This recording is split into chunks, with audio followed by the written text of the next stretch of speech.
Tell me what are you willing to do for a seat at the table where everyone's a rebel? Yeah, it's all on you, duck his chips and make a move for a seat at the table while you even a rebel. Take what's yours, claim your power, take control, scream louder, take what's ours, take what's ours, take what's ours.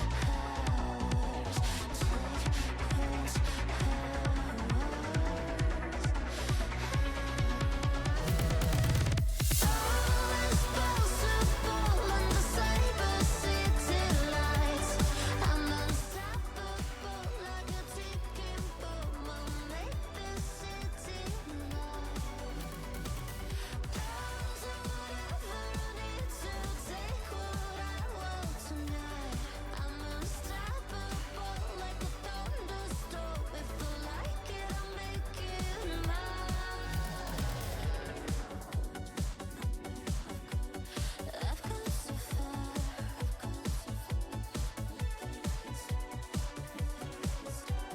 Can't stop me now. And when it all goes down, light up the crowd. And when it all goes down, light up the crowd.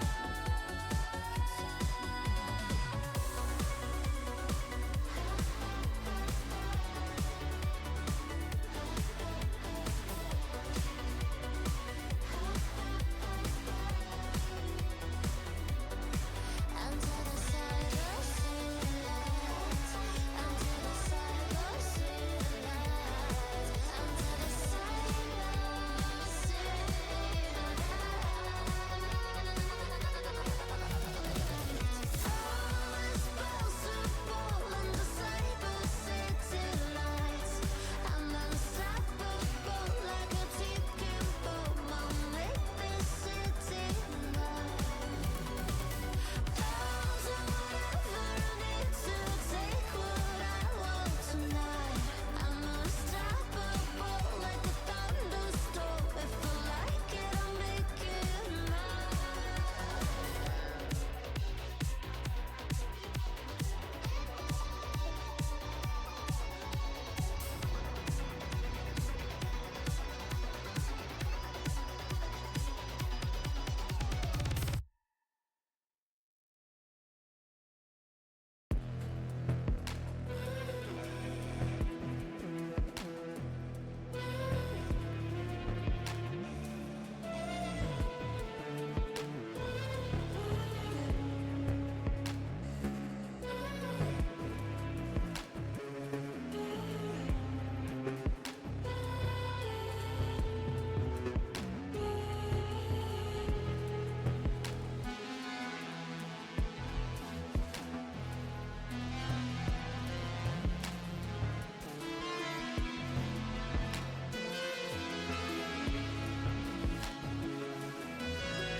Ladies and gentlemen, welcome to the Otter Talk for our Gold Division. This is our finals match for Jolly Rogers up against Fools 5 Mercs. Joined on the Otter Talk today, I have Attila. Say hello. Hello. Forgive me if I pronounce this incorrectly, but Minami. Manami, hello. Nami, and Froggers. Hello. Let's have you guys introduce yourselves. We'll go the same order. So I guess I'm gonna be up first. I'm the AD carry owner and captain for Hyperion White Rabbit. You know, the AD carry that failed 2 splits in a row.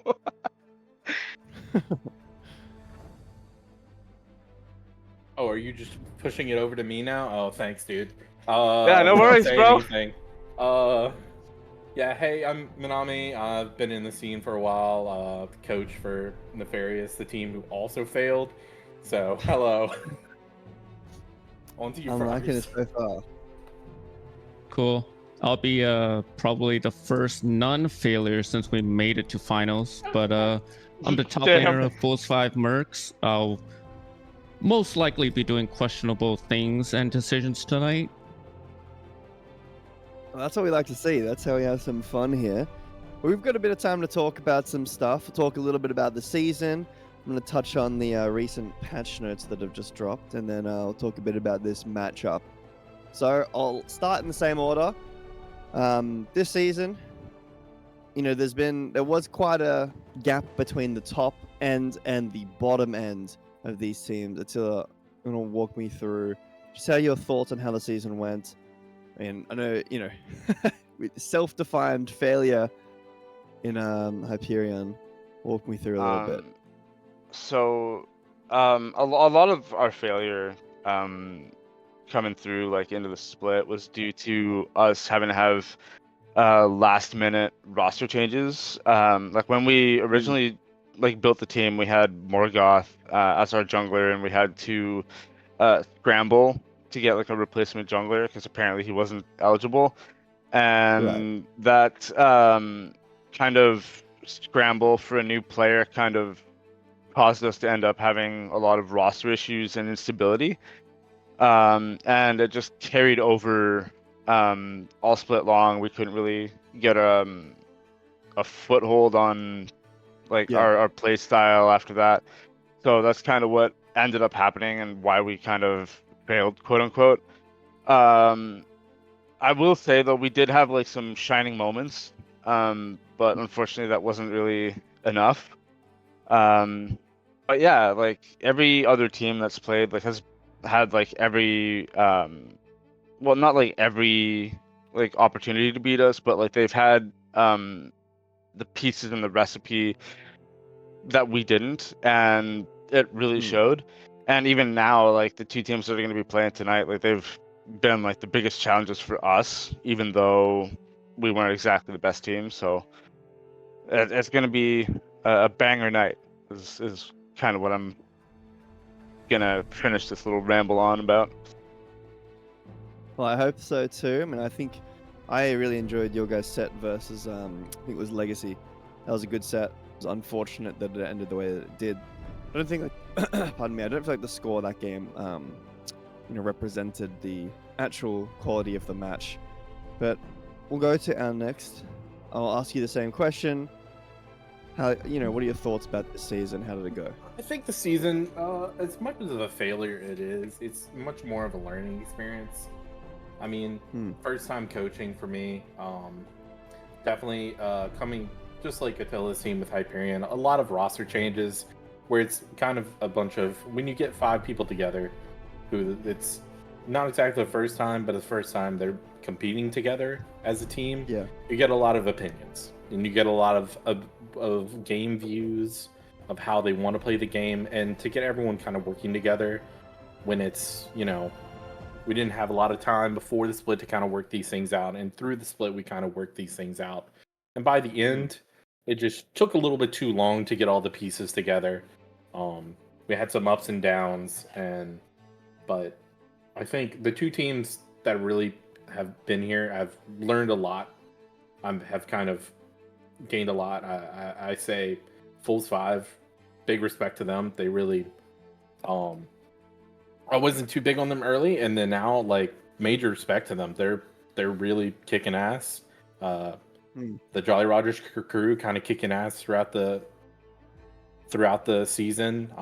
They kind of got their pieces together. I mean, I don't know what I can say about the coaches or anything, but they have seemed to have really good direction between both of the teams of being able to talk things out and figure things out. So I think tonight's going to be. I think both semis went 5 games. Hopefully, we get 5 games. Hopefully, a banger set. I mean, what more can we ask for, really?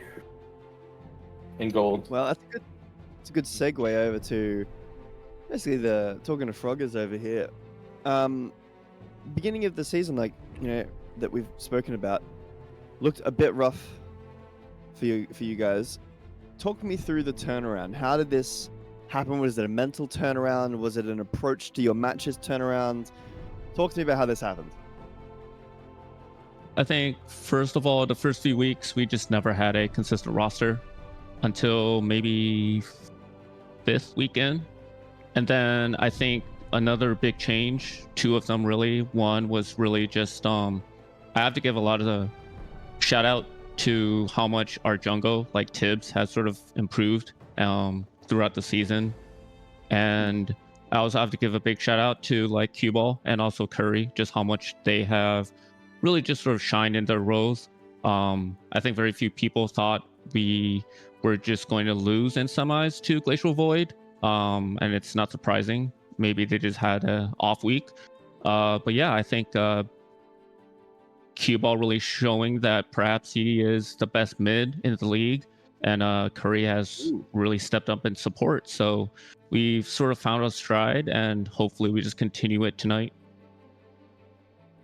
That's awesome. I'm super happy for you guys. Yeah, I was watching that. I casted that set. Felt like Glacial Void came in with a bit of disrespect. It felt like in some of the draft and some of their gameplay. Felt to me watching it, and I mean no, BM, but that they kind of already had won in their minds. Some of the, especially after I think game 1, and then after that it just kind of fell apart. You guys kept very strong, which is important in these long fearless drafts. We're talking a bit on the sorry, not on the desk. We were talking a bit before we went live about fearless. I want to talk to you guys quickly about that. It's one of the biggest things that has happened. Obviously, MSI coming up, also going to be fearless draft, so it's looking like it's sticking around for a while. I want to talk to you guys about how you guys have been playing around fearless. What is your kind of mentality looking at fearless? I'll go backwards this time, so Froggers first. Don't give away anything for this match, but just how do you like fearless?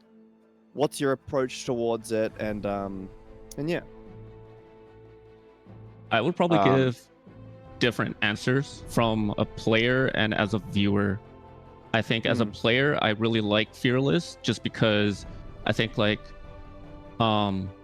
people are sort of forced to switch champs and I don't have to face their main constantly. I've really sort of enjoyed it because also we get to see different champions being played, and from the point of a viewer, I can also say that I don't love it just because I want to see I don't know, I want to see Faker's Azir game 5 or Chovy's Azir or Ari. I don't know, maybe in Gold League, for example, people want to see Heartstuck playing Lucian, which probably will happen given that there's no bans. But if there were bans, maybe it would just have a big pop-off game on Lucian, one of them, but no more than one game. Fair enough. I mean, I can understand that as well. Obviously, talking about the pros, Worlds is a different story. It might be fearless, but I have a feeling it's very likely to not. But yeah, it does allow you to not play against everyone's mains. But maybe if you could only play one champion to a good level in a competitive setting, maybe you got to learn at least one more, 2 more. Next up, same question. Talk me through as a coach perspective.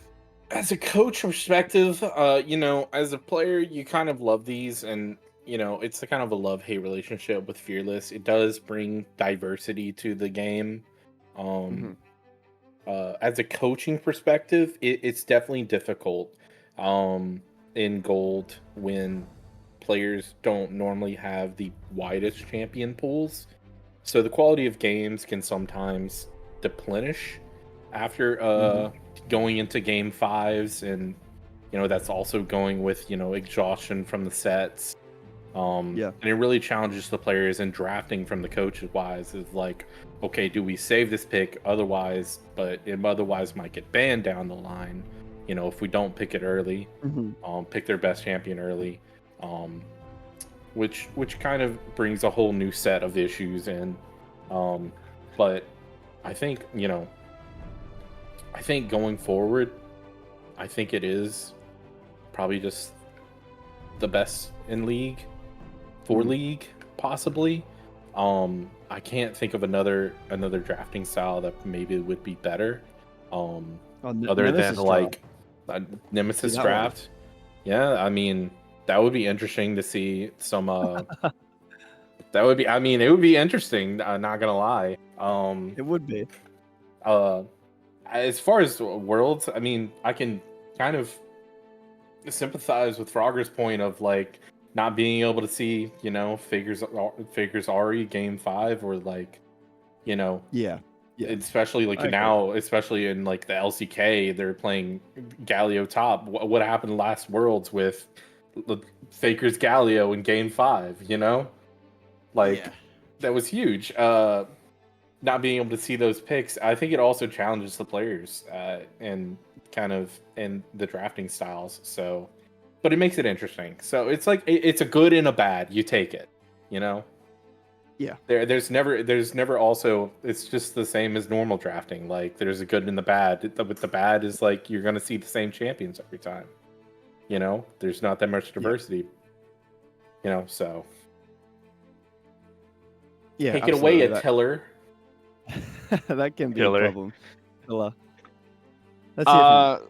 So coming like almost strictly from like a player perspective, because I don't tend to watch like games that don't really have like Hyperion in it. Holy Chad. I know that's Sacrilege. gonna sound like really bad, but like a lot of the times No I'm wonder really you're busy. stuck in here. A lot of the times like I'm really busy, so I don't like dedicate time to like watching like BOL or like Risen or other leagues, so I don't really watch them too much. But like coming strictly from like a player perspective, I don't like Fearless all that much. Like yeah, I can appreciate the challenge of having your set champion pool and then expanding it to fit like the best of 3 and like the best of 5, but like when you've been playing like a certain style for so long and you're like set into that routine, it's very, very hard to kind of adjust to that, right? Like you can have like your Jinx, your Sivir, your Ashe, but once like most of those are banned, what do you have left? So that's a big reason why I don't like it all that much. But from the games that I have watched, remember, I said I don't watch it a lot, but I do watch every once in a while. It is really entertaining to watch. Like, you can see like the dynamic kind of shift every game. So it is fun as a viewer, but not so much as a player. I like that. I think that I'm sure a ton of people would agree with you, and I mean we hear some people in here that kind of disagree with you because sometimes playing you're the one who wants. You're saying you want to keep your champ pool, but sometimes it's the enemy's champ pool that you don't want to play against. Let's touch a bit on this matchup that we've got going on tonight. JR versus Fools 5. This is a matchup I was surprised to see going through, as I'm sure if you did the power rankings in the middle of the season, obviously a ton has changed since then. But I mean, even looking at these stats that are on screen right now, the win-loss breakdown, it's been a bit of a miracle run here for Fools 5, which is awesome to see. Attila, as a both player and someone who's been around for a bit, both of these teams. Talk me through, what do you think about these teams? How do you think this matchup's going to go tonight? What do you think are the key points to look at?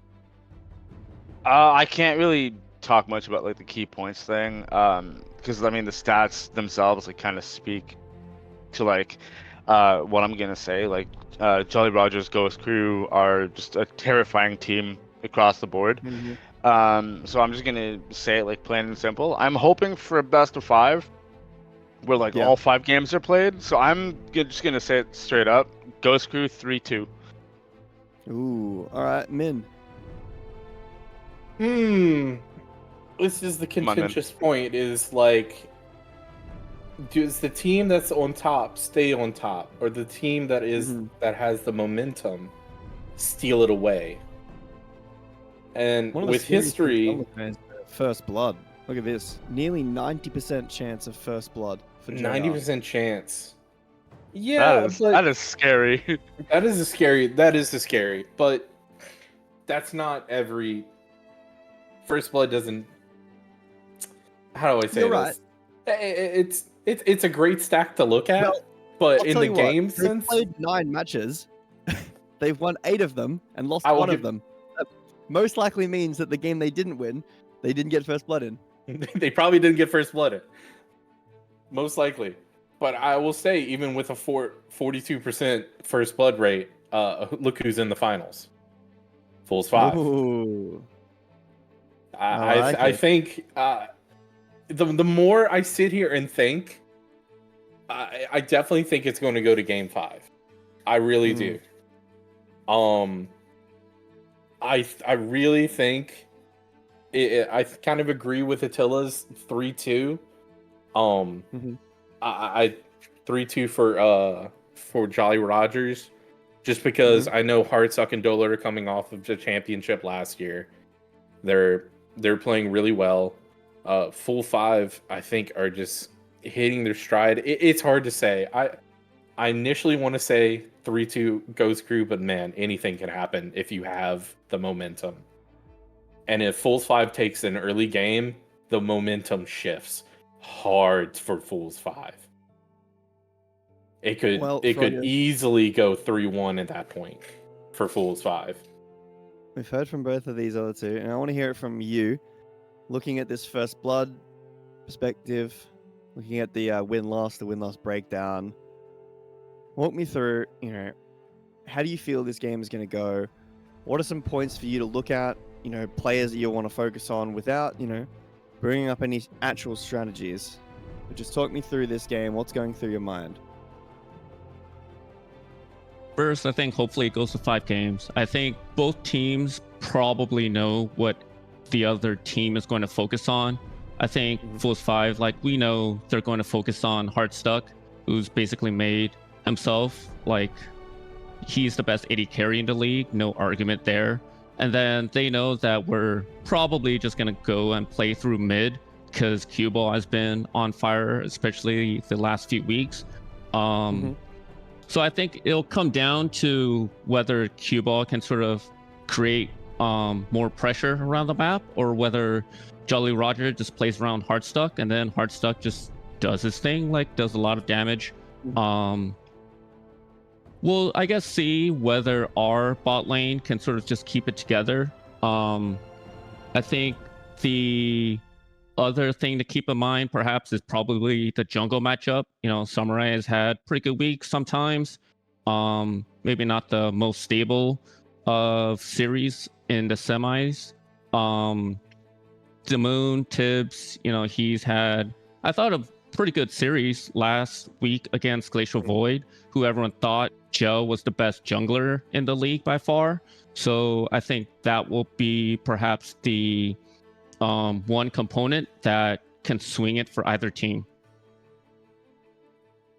I mean, that's important, right? Finding things that both the teams, for you guys, obviously, but for JR, whatever they're going to do, but basically just finding game plans before it starts and sticking to that plan. It's something that's quite difficult to do, I'm sure, as there are coaches in the channel here that would be able to tell you that same thing, that even though you can come up with a game plan, sticking to it is another thing entirely. Yeah. Very hard if they ban something you're really wanting.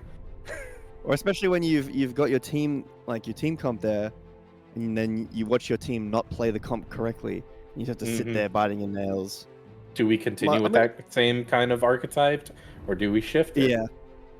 Yeah, it's hard, especially in Fearless Draft, right? When every every draft has to be like quite different, and you've got to. I mean, Attila was talking about like individual player play styles. You have to try to allocate. You know, okay, well, we want to go for this kind of draft, but how do you slot in there? It can be really, really difficult to do. Mm-hmm. But I'm gonna wrap this up with a bit more of a fun question, bit of a quick one. I want to know, what do you guys' favorite soul and why? We'll go with Attila first. Infernal. Because big Just- damage.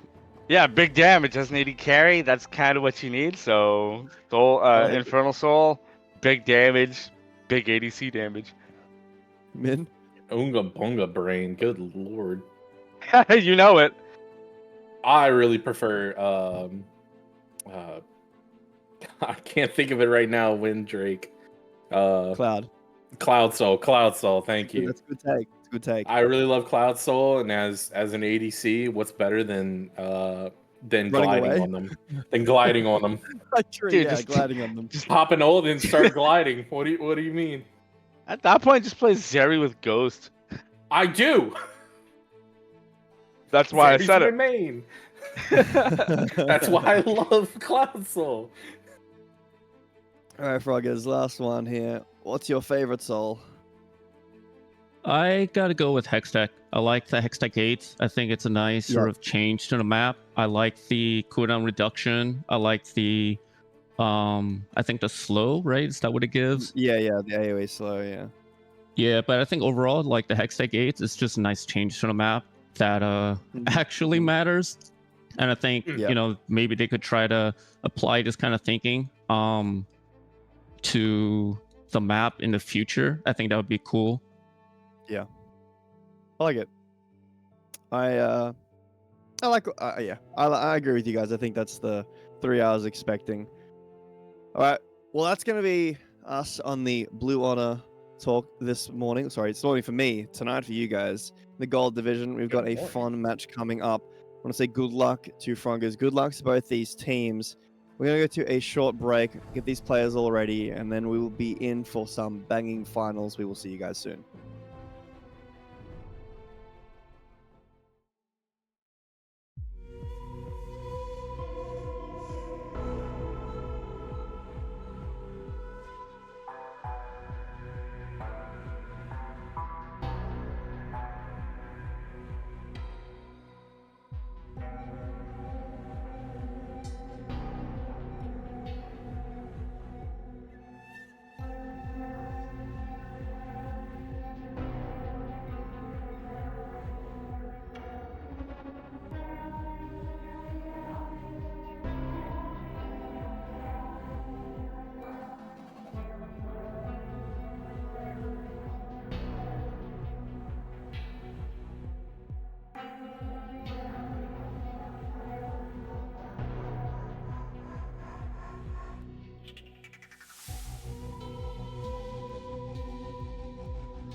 ticking bomb. I'll make this city mine. I'll do whatever I need to take what I want tonight. I'm unstoppable like a ticking bomb. I'll make this city mine.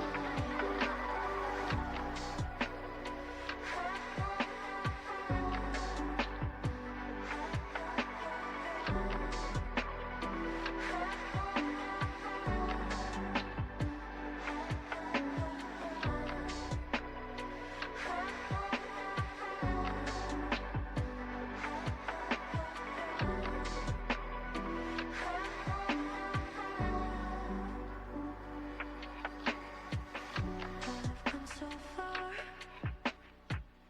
In a city once so ruthless, risked it all like I was invincible. If I have to break a rule or two, so be it. The game is up. Now you're a loser or a champion.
Ladies and gentlemen, welcome to the BOL Gold Finals with JR up against Fools 5 Mercs. I am Jay Better. I'm the cast here with Pheonomics. We are already into draft. Evelyn, the first ban here, which is a bit of an interesting one. I think I saw it get banned quite a lot earlier in against JR, against Mercs, but it's still shocking to me to see. But it can make sense, right? It would be a really scary snowball. With my deep historical knowledge of BOL Gold this season, I'm gonna say it's definitely a pocket pick over there on the side of Fools 5, or else it wouldn't have shown up in the bans. But if we go to a game 5, we get to see it. We do. There's been a few times where I've seen things get banned the full set, and then game 5 comes in. I'm thinking, all right, I'm super excited to see why is this getting banned, and then it doesn't get picked, and I'm so disappointed the whole time. It's Mel just going Quay and ban. going. Yeah, it's a bit confusing sometimes. JR targeting towards a lot of this AP and mostly mids, but obviously the Evel in the jungle, and then kind of the same thing here for Fools 5. Lucian's going to change that as well, but Diana could be jungle, could be mid. Lux could be support on mid as well. The Lucian banned away. I mean, I know a lot of casters that I've casted with recently. We've been talking about AD carry being a bit of a problem for some of these champion pools in Fearless Draft. Mundo picked up first. It's been a flavor of the month pick. In just another pick that's kind of, I won't say that he's like a clock for your team, but if the game goes too late, Mundo, if you don't have a way to deal with it, becomes a really big problem, which is a really bland thing to say when you could basically go X champion, if given enough time, is going to be able to pop off. But I just feel like Mundo can be oppressive throughout the whole game. If they get ahead as well. So, I don't not expect to see it in a pick in a gold lobby where survivability and maybe brawling is going to be more prioritized. The Jarvan as well, kind of a preemptive pick here, I would say. Taking away the Varus as well is a good thing. Also, picking the Varus is a good thing against the Mundo. Not the best HP shredder if you're forced into a poke perspective, but if you're able to have a great on-hit Varus game, it looks really good. My mind is towards Kai'Sa. When Mundo's picked, I think that she's probably the best HP or max HP damage AD carry available at the moment. I mean, we're not seeing a ton of Kog'Maw, a ton of Vayne. Could be a Zyra Khan here for JR into this Varus, which, and you're picking it into the Jarvan when you don't have an escape out of it, but Zyra's still fine against a dive. So it really depends on how well your Rakan can peel for you after you've, survived the initial burst. Maybe an Orianna here for Mercs feels good.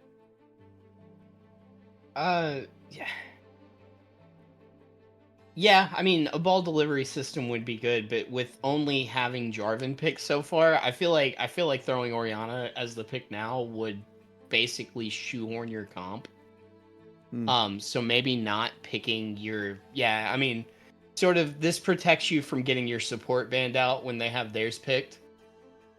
Which kind of maybe saves you some heartache. Plus, you can still flex into Orianna here if she's not banned out. And you still have a little bit more comp flexibility this way than if you had picked your mid laner. Because then you're basically going, all right, we're playing Engage Wombo team comp. Leona can still feel that role as well if Mercs end up going in that direction. Very strong support. Going to be quite a team fighty 2v2 right now. I was talking a little bit about Poke Varus before. It's definitely an on-hit Varus game, but on-hit Varus has been nerfed, less armor, so it does feel a little bit worse. Have to see how these team fights end up going out. Mordekaiser and Urgot being banned away, focused towards the top lane for both of these teams, even though the Mundo has already been picked up. Mundo could be technically jungle. True, that could be a bit wild. I don't know. I feel like I like Jarvan in the jungle more. He clears faster. He's got some better ganks. I mean, Mundo will still be Mundo late game. He'll still be a massive brick wall. He'll still buy a ton of time with his ult. But yeah, potential flex there.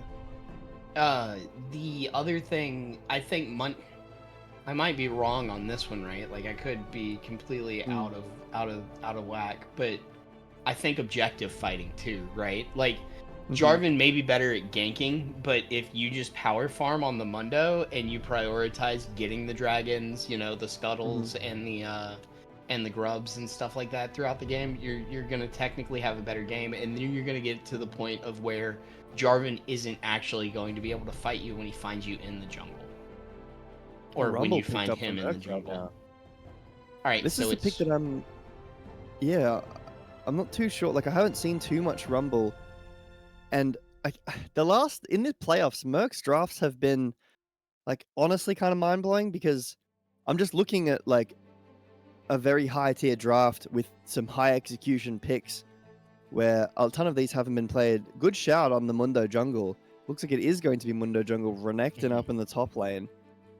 And still remaining this mid pickup, Orianna and Lissandra were both banned away in the first stage here.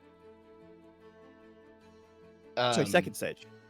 Yeah, like we said, they're gonna ban out that, because I mean this still would have been a really good Orianna comp, and you know it's whatever, you force the ban out game one, and that's not gonna be awful. Plus Orianna doesn't perform poorly into like Ari. It's a farm fest, right?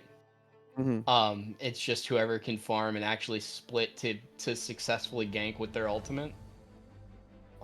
Is kind of how I feel, but I do like Swain into this comp too. It's still kind of like the, you know, if you have 3 different comps, which is brawler, poke, or dive, and this is definitely sitting in that brawler comp vibe.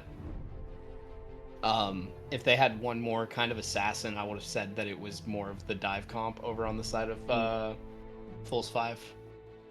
And then, I mean, I guess they're both brawler compositions, really. Yeah, they are. I mean, If I would have to classify them.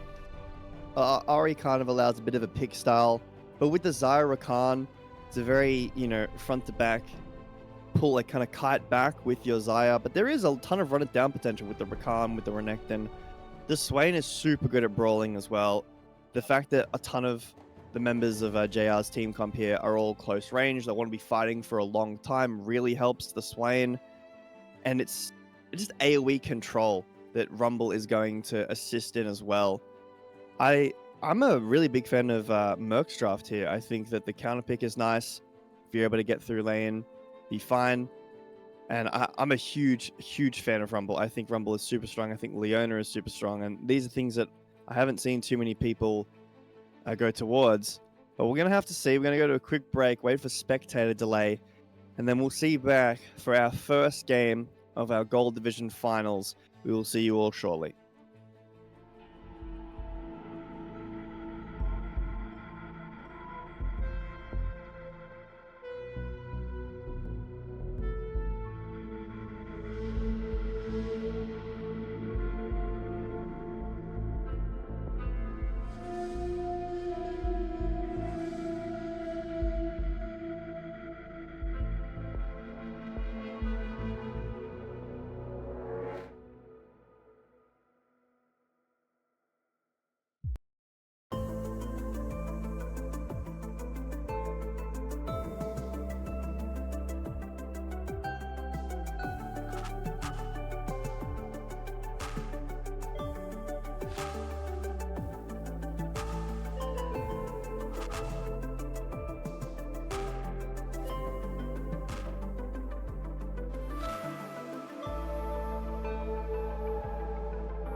All right, we are back.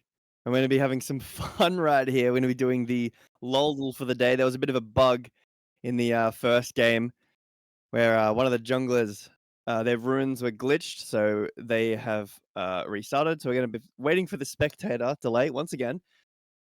Production, can we please click classic in feed? Do you want to give us a first suggestion here? I don't. I mean, but I guess I What's the will. first But I champion? don't know where it is from like the prod point of view for live. So I'm looking in the past. I mean, I know we're live, prod. I get that, but I can't see it anywhere but the stream. I can't. I don't. I'm being bullied. What are we Okay. What are we Okay. We're going good. here first? We're good. Type of champion to begin. Silas.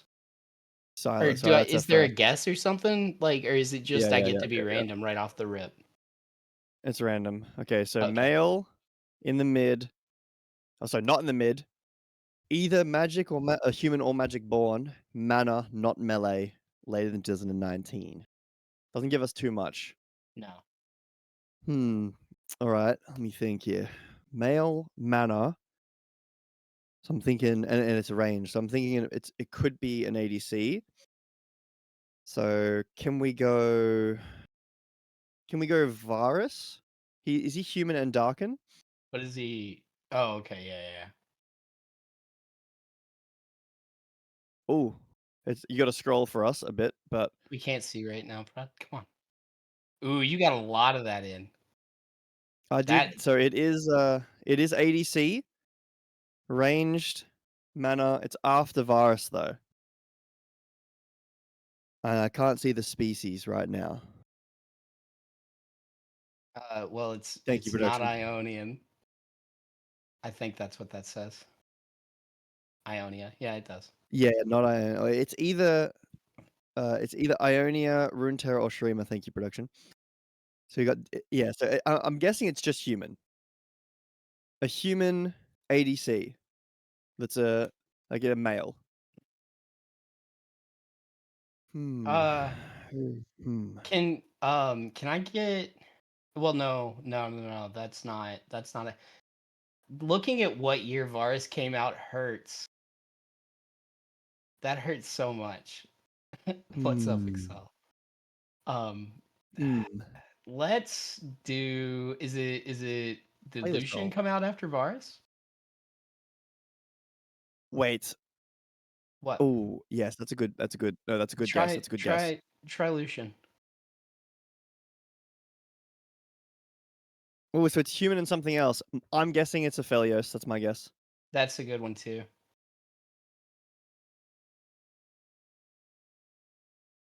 Oh Let's no! go. Oh no! All It's right, who not. else is there? But it's human and spiritualist. No, okay. Orange is maybe. Yeah. No, orange is it's partial. Yeah. So it's that and Yeah, something else. yeah. Well, that's what I mean by maybe. Okay. Maybe one of them is right. So Like, human or spiritualist. Oh, sorry, human and spiritualist. What other 80 carries? This is the role I play. but no, she's a chick. Could it be Jin? Is Jin a spiritualist?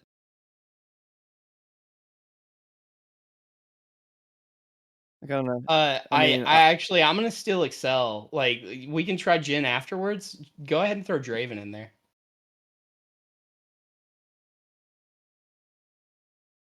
See if Excel's got my back. he does not have your back. Nah, you Try killed Jin. like Excel. You killed me. One more guess. Try Jin. Fingers crossed. Oh, Boom! Boom! all All right. Sorry, right. guys. Gotta go, chat. Be back never. We're just gonna jump straight into the game, guys. This is our first game. After a little bit of fun there, we've got Jolly Rotters on the blue side, and we've got Fools 5 on the red side here. Hopefully, a quick look at these runes. It was a Samurai on this Mundo who had Lethal Tempo Mundo. He's got the Fleet Footwork now, so similar tree. I guess he just selected the wrong keystone, which wouldn't have been terrible, I guess, but I guess you just want the burst of movement speed from Mundo. Yeah, no, you like. it's really fun whenever you start landing Qs, right? Like that's a Mhm. lot of momentum. And you just basically want to get to the point of where you keep the shock kind of going around you, because doesn't the AoE thing do Mm. a little bit of damage? Yes. Yeah. I can And you want to be imagine able that to this swing your Mundo is gonna be briefcase. running it down. I'm excited. I'm really What skin loving has the he got? dancing that Oh, we he got has the going good on in mid. skin. He's got the business skin. Yeah, no, it's Yes. corporate Mundo. Like file and stuff like that. That's You know, that's the you're only allowed to play Mundo if you've got that cue ball. Maybe in a bit of trouble here, but no flash forward so far from either flash is needed. The Q is gonna Ari or land. He's gonna Renekton. have to flash out, and it's He gonna is be gonna not. have to flash away. Oh, Ooh. okay. He's gonna force a TP back. As he's gonna lose basically like all Both his prior summoners mid. this early. That's rough. And like Mundo's not really gonna get impeded getting to do the chickens. Maybe looking Rest for in a peace rates. all-in here in bot. Hard stuck in Dolo. Walking up to the wave. It is going to be an Good all-in stun. first. Finds the up onto free curry here. But just a bit of poke, a bit of wave clear here. Nothing too crazy. Speaking of poke, we really didn't talk about it in matchup. Like the other thing that I really like about Rumble, and you take it with a grain of salt. I haven't been able to really watch Gold or anything. But Mm, like, Rumble's really oppressive. yeah. Um, like just a man, but they're both manaless casters, which I think is one of Rumble's like, saving graces. So this is gonna Mhm. be basically, I think Renekton's gonna be able to bully there for the early Intermin, and then when items are getting or when items are got by both champions, I think Rumble Mhm. edges out unless Renekton got an advantage early.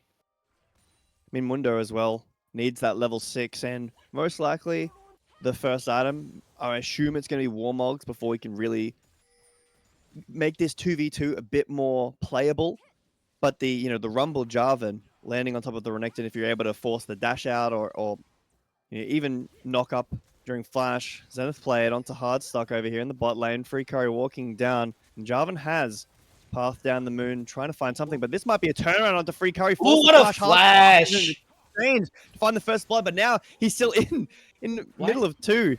Uses cleanse. Yeah, I agree. I don't know if he needed to use that up in top though. Team Zeus And giving the like, hands over to Nas Ghost.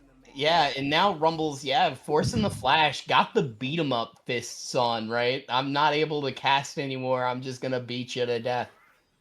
Um, kind of deal. I Is that so the you know, is that the good Rumble skin too? I mean, it's not Rumble in the jungle, and it's not like, yeah, no, That's it's the Super one. Galaxy Rumble. I was gonna say, Wait, Nas Ghost has oh, made a now TP now back. this is a situation where Rumble's most likely gonna have to flash here if he hasn't already used it. Yeah. Oh, Okay. Ah, the that is minion wave was a some little too much. that is some gut right there to not flash. Hmm. I think Very I think close. he was okay with not flashing or and taking the trade, right? Mm. Because teleport was just used by Renekton. Yeah. Right now, Team Ace in such a great position. Has both summoners. Nasghost has 0.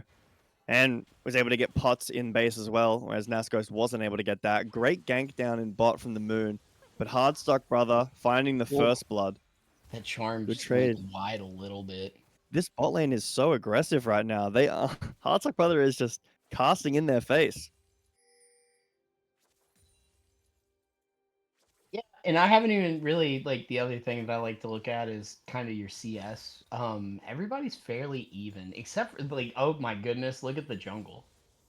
Yeah, that's crazy. Off that gank. Yeah, like that's what happens if you give Mundo that much time. Also, maybe the stolen chickens in the Mhm. very beginning. Also kind of Yeah, that putting in definitely dividends helps there. out. And it's not the end of the world. Mundo, like I said earlier, I think is going to be looking for level 6. Ghost, Alt, run at someone, Jarvan as well, level 6. The Already Moon, here. still looking for these ganks in mid. Kraken's going to walk out. Not too much to worry about there. First Dragon has spawned. Mundo is in the AO. But trying to get some mid push first. Cue ball, no TP, so just a push out from the Moon. Another invade from Samurai. Yeah, like I Samurai's got the right idea. Charm Ooh. lands though. Oh, Ari's gonna get a kill here. Oh boy. Super clean. That was really Oh. nice. Found the charm on the base cancel. Another That was all-in bot. also Cleanse and clean. flash out of Ken. Free Curry still walking forward. Exhaust down. Heartsuck Brother will fall and Dolo will be next. A bit of an over-aggression down in this bot lane. You force the summoners out of Ken, but you lose both of the bot laners here. Hardstuck and Dolo falling down. That was a good immediate oh shoot flash cleanse. Yeah, it was turns good. into a double kill on the dragon. But yeah, no, that was really well timed. To kind of, you know, play the bot lane out and make up for that flash dodge that happened in that jungle gank.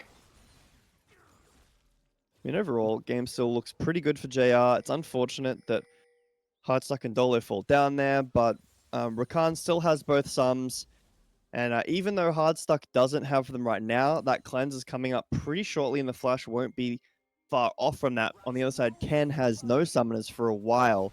So if Ari is able to rotate down, if Mundo gets a good timer for a gank, might pull back in favor of JR. Game is pretty even right now. 100 gold in favor of JR. That's really only due to this Ari, a solo kill. Because the CS is pretty even. I know that there's a lead in jungle, but then there's the lead in top for Team Uzeu. So it's kind of evened out a little bit. Bit of a CS differential here and there, some for Hardstuck. But the game hasn't really broken open at all. Even though there's been some, contentious fighting here, Ocean Drake over to Mercs, grubs up in just 1 minute. We're still going to need some bigger fights, some more crucial moments for either team to develop a solid lead. Well, I mean, the gold lead is just right there touching. Mundo does look like he's going to try and sneak into the alcove. Ooh, yes, good call here. Alcove Not on vision. gaming. But Jarvan Ooh. is going to land the combo. Kraken forced to ult away here. That's not a bad call, not a bad win there. Cue ball forced to ult. Kraken doesn't need to flash. And only trades Ult for ult is good there. Yeah, the rush there. It's not the most useful ult in the game, realistically. Mundo forced the base Samurai, couldn't find a timer there, and now the Moon, due to that tempo advantage on the top side, especially with the Team Uzeus rotating down as well, gonna net them 3 grubs pretty easily. Yeah, I So don't this think they macro can so contest far, well.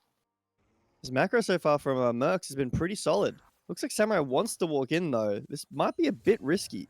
Yeah, they don't get the 2. This is a good fight though. It's already started. Out. The equalizer on top of everyone. Nas goes, flashes out of the ult there. Cataclysm finds the last hit onto Cuball. The Moon now out of position. Yeah. And I thought it was going to be a bit risky, but no. Mercs don't walk up at all. They keep doing the grubs. Hardstuck Brother forced to cleanse. And ults there, misses the root, unfortunately, onto Ken. And a bit too far forward, once again, forced to flash out. And Dolo as well.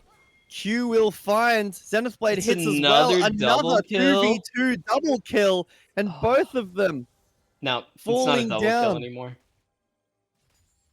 It's just No summoners, though. It's a 2 for none now. But it wasn't a double kill. That is unfortunate. I mean, that's definitely not good. Unfortunate and definitely not good are 110% the best way to cast that situation. But you don't want to be what are we now? 4 kill participation behind. At least the CS is even still. But we're about 20. I don't know, 30 CS difference. Yeah, but Jarvan has ult soon, right? Xayah no flash means if the Moon comes down, Xayah has basically no way of getting out. It's another free kill. Ken still has both summoners, still exhaust on this Leona. Position is terrible for the bot side of JR.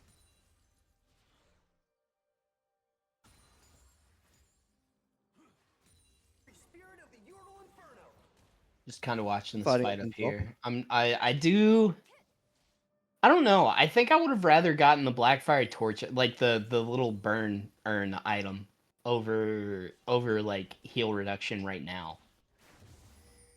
if I were in the top lane, but it is winning the lane now as far as like, CS is concerned. Renekton doesn't really want to fight as I overstep. But he is burning him a lot, and Cole the Meek isn't really going to be able to do anything anymore. Mundo making a gank down here to the bot side. Does have ult available, but no ghost. Samurai just helping out.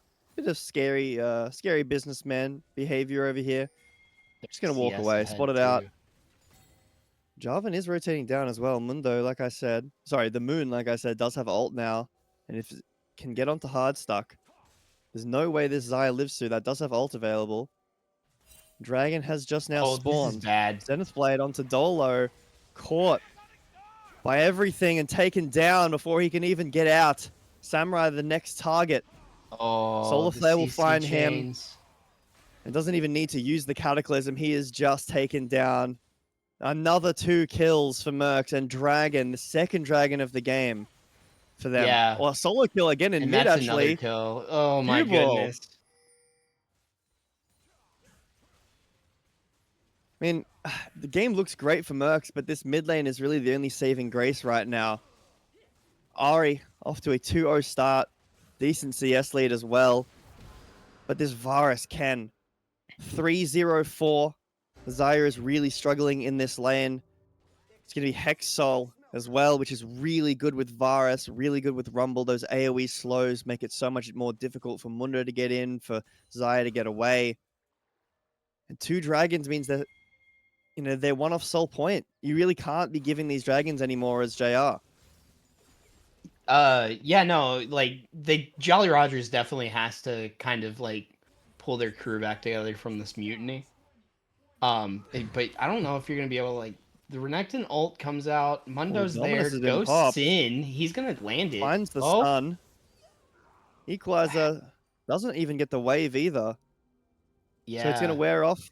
He's not going to get the wave. Nascos is going to get a bunch of tower damage here. A great all in. I mean, just one briefcase for a bit of slow. Nascos basically finds the solo kill. Yeah, and I just think that there was a moment that I think Rumble had to engage, and just go for the kill there. I don't think that I would have expected to get run down by the Mundo either, even if I knew it was coming. We're about 13 minutes in now, and despite the unfortunate position this bot lane is in with the 1 and 3, found these all-ins, forcing cleanse out on times that, you didn't really want to, then all-ins after, when you don't have the cleanse anymore. The gold lead is still in favor of JR. It's mostly this Varus that is an issue. 2 of the kills have gone over to Curry on this Leona, which is obviously going to benefit JR. And 2 of them have also been on the Jarvan as well. I mean, the really only target here for Cataclysm is this Xayah. Renekton can dash out, Ari can ult away, Nasco's looking for another all-in, but the Moon is up this time. It's not a 1-for-1. Sorry, a 1v1. Good Cataclysm gets flash. flashed out. Nas Ghost, a great micro play there, getting him out of that. Also, like, Q-Ball was rotating up as well. That was a risky play for Ghost to fight that, but loses flash. Pathing up to top side. Hang on, hard stuck, just walking Whoa, forward. what is going Zenith hard Blade in the stuck? head. Dolo finds a quickness onto Moon. He's forced to flash away. Now Samurai walking forward as well, but I mean, JR, they want to fight. They look ready, but it's a bit all over the place. Not all on the same target. Team fight doesn't look very synergistic right now. Saving grace though, next team fight they're not gonna have engaged like summoner spells. Over on the side, so JR is gonna maybe not, if they don't have that advantage, the engages that they're trying to land in on aren't going to go awry because, like I said, every engage, it feels like just they have the counterplay through summoners, really. The cleanse flash to get Varus the double kill earlier. Among other things. Ooh, Ken, up in the top lane, actually. This has just been a jungle top fighting lane versus 1. And this time it's JR, but the Moon has made a rotation over. That's a Teleport too. TP from Q-Ball as well. Samurai in the midst of everybody. Jukes Zenith Blade, but doesn't juke that ult. Solar Flare will land on him, and Samurai falls down. TP'd over for the Herald. And that's going to fall down pretty easily to Mercs. A nice macro play. Looking for the all-in. JR, unfortunately, unaware of the TP from Cue Ball, the position of Moon. And Free Curry has a roam in top. And it's a great look. I mean, gold generated in bot. Kraken is pushing this bot tower, but he can't get it. Herald over to Mercs. Yeah, I mean that's definitely turning lemons into lemonade. The teleport, the responses just were so much better to be able to turn that around. We got the tower here. Yeah, like I mean, I don't know. Gold is still in JR's favor, right? So, I still say it's anybody's game. And you've got 2 kills onto Nas Ghost, the 2 kills onto Kraken here.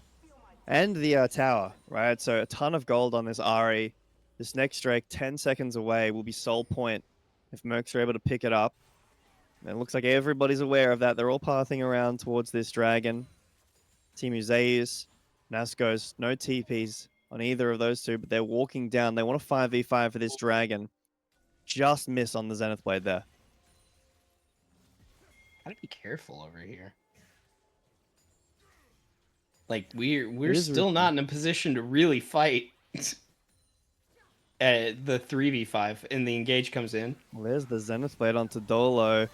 And there is the dog pile on Equalizer as well. But the Cataclysm. Oh my goodness. Only hit Nas Ghost. The Moon finds Dolo. Double kill right now for the Moon. And that's just basically all she wrote. Mercs, their team fighting just seems to be better. This team fight comp that this brawl comp that they've got.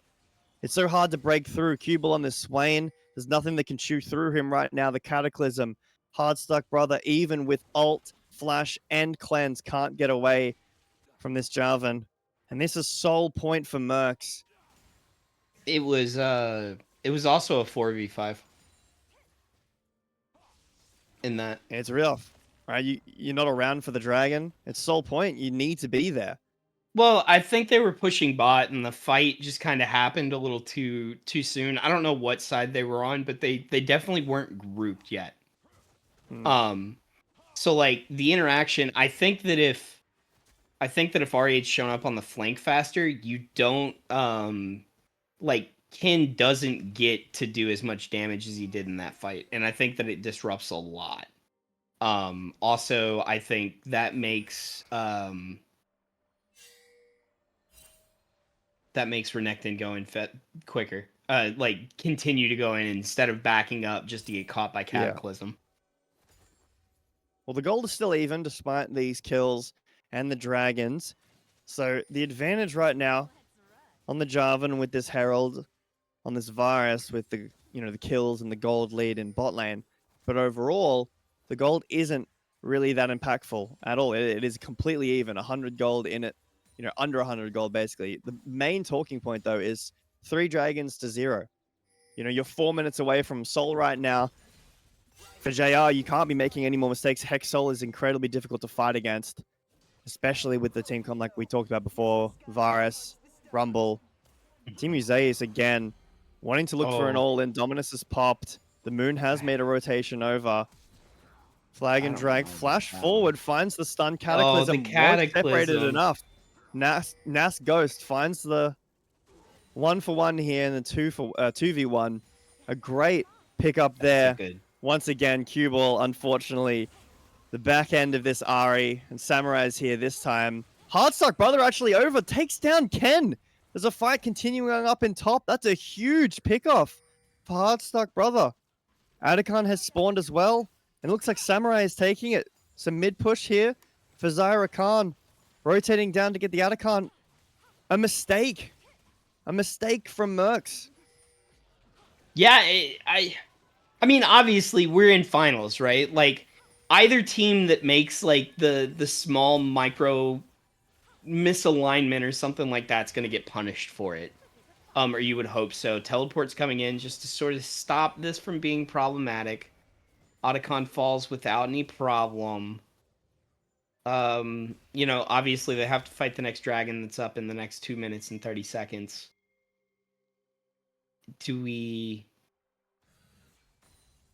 I don't know where we try to posture for or anything. It's too early for Baron. Yeah, Baron's not up for 5. We finally start taking turrets. Okay, I do like that. 5 Fools hasn't gotten a single objective yet that is static to winning the game. You can get every dragon in the world and still lose. Well, maybe a bit of over commit here. Charmed is can, cleanse is force, but he will fall anyway. They want that mid tower. They won't get it. But Ken will find his grave. Another kill over to JR. Another death for Ken in a game that he was deathless in not 5 minutes ago. And now you don't take mid tower, you lose mid tower. Dolo walking forward finds knock up onto free Curry. Charm as well. Equalizer is good, but there's no follow-up.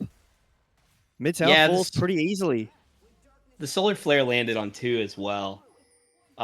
So that is rough, but kind of the same deal as last fight, right? You didn't have Ari in the last fight over on the side of Jolly Rogers, so they didn't really do well in that fight. This time around, you didn't have Cue Ball there to help. So there really wasn't going to be any other stunning gauge to start outside of the Leona, and Leona was too far away to do anything besides ult.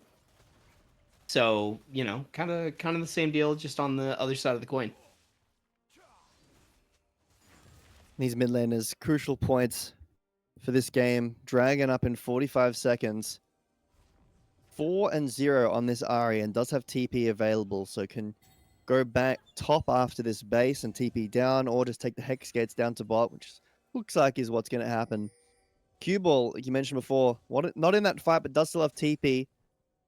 So if this is going to be, a 5v5 team fight, Cue Ball needs to TP down enough time to cast for the full fight. A ton of anti-heal available for Mercs as well.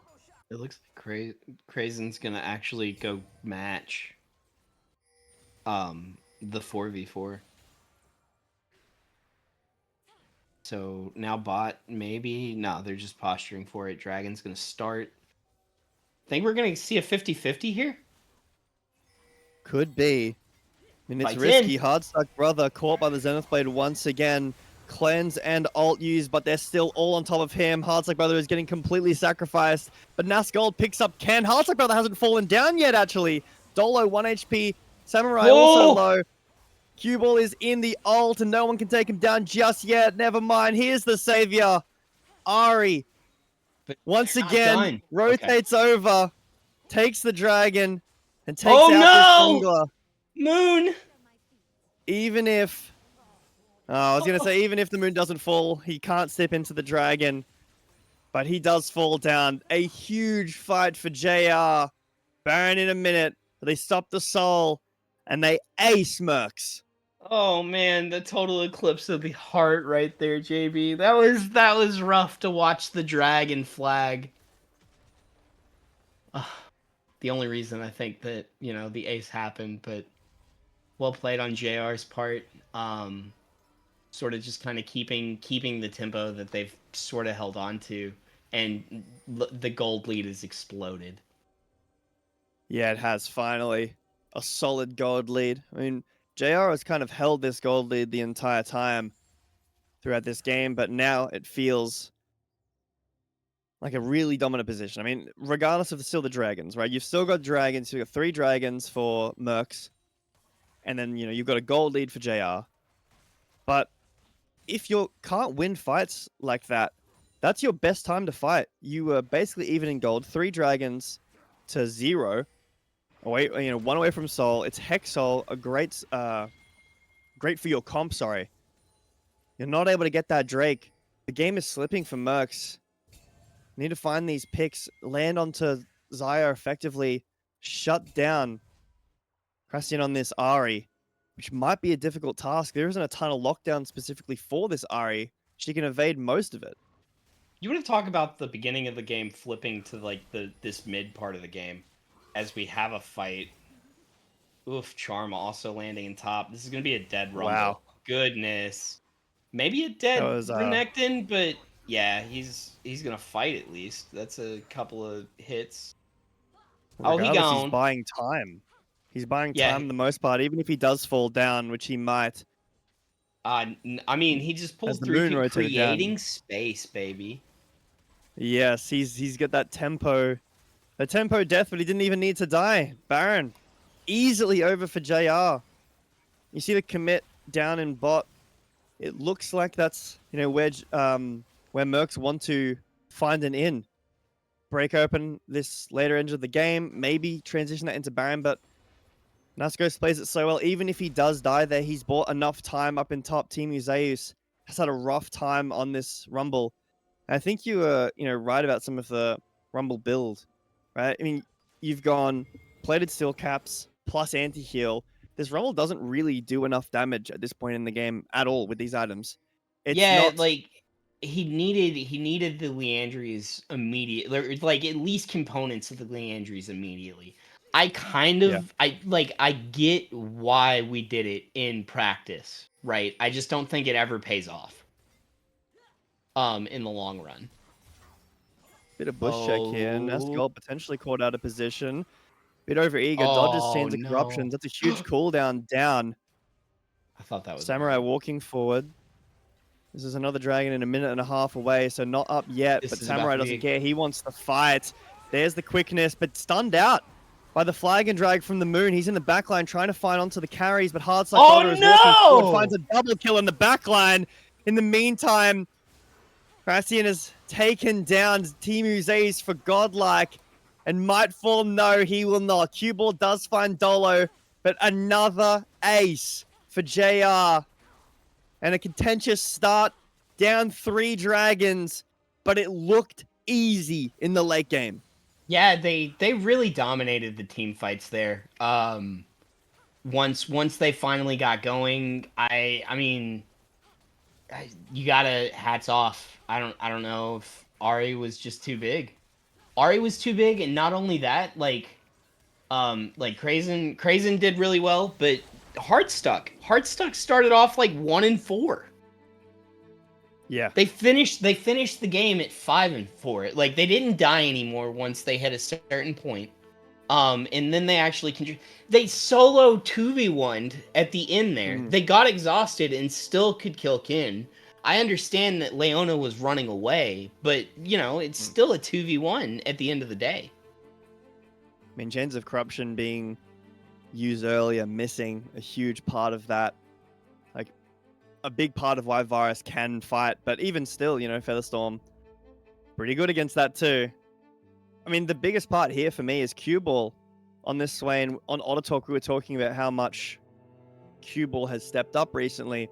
This is 10th pick counter pick for Cue Ball, and it looked bad. It was a bad lane. It has a few great team fights here and there. It didn't slot in. I don't think it was a bad pick at all, but it didn't get the value that it needs to get from a 10th pick counter pick. Maybe if you had given something over like the Rumble instead, it did a ton of damage, sure, but a lot of that's fake damage, right? That's a worry for me. If you're going to be picking something as your counter pick and getting solo killed multiple times, that's a really rough position to go forward into these next matches with. Mm-hmm. The upside about Fearless Draft that I always like to bring up every time, you can at least go, well, at least we don't have to see that again. True, we do not. So you got that going. You know what? Let's make our own draft format to where Game 5 is just everything's not bannable and just the entire roster's open, and it's actually blind pick. I think that's how it used to be, isn't it? Like a long time ago in like professional league. I mean, maybe. Maybe I'm just trying to go back to the classics, right? showing my age again. Let's just do it though. No pick, all pick. Like nobody can see who the other team's picking, and just no bans. like it. It's just free for all it. And you know what? We can have it on the Dominion map too. Perfect. Maybe on the arena. That's coming back for the rest of the year as well. Just a couple of 2v2s to decide it. But that's going to be game 1 for JR. We're going to go to a quick break. Let these players have also a quick break. Talk about their draft. We'll be back shortly for our second game. See you guys soon.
I've come so far.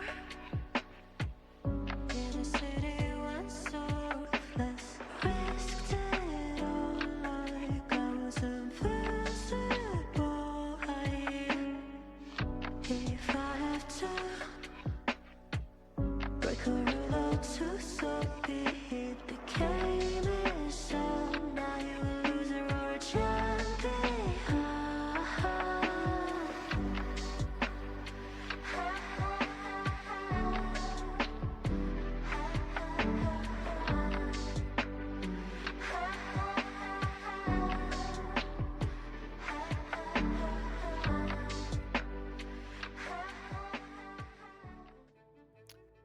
Welcome back to our Blue Honor Gold Division finals between Mercs and Jolly Rogers Ghost Crew. Jolly Rogers took that first game in a back and forth game, which blew open for JR in the late game and then looked very solid.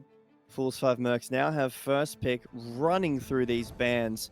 Very similar look here so far, except this Aphelios. It's been banned away here for Mercs, which is a bit of a different look. Yeah, but with Fearless, it kind of makes sense, right? Like, we didn't get the other one out, but this one we did. Maybe we don't care about another champion we banned out in the last phase because of just who they already picked in game one. I'm no longer afraid of this combination of champions, so champion A is no longer a threat. Well, also, they did ban away Lucian, yeah, so they're first picking the Lucian here. Braum's Or still the- available if you wanted to go towards that. Nami's still available if you want to go towards that. JR have the opportunity to try to take one of those away, but it's actually going to be the Ivan first picked here for JR, and this Draven, very aggressive bot lane right now. Not Ivan's going jungle, but 80, very aggressive 80 carry. It's not Draven. It's Draven. I mean, you gotta do it right. I agree. You gotta say the name right. Now, important skin. Is it going to be Caster Draven or Bobblehead Draven? True. Surely it Those are has the to be two- Bubblehead. Those are the two choices only. I do kind of like the Kennen pick. Kennen Galio does feel really strong. Obviously, they synergize really well together. You can technically like flex both of those heroes.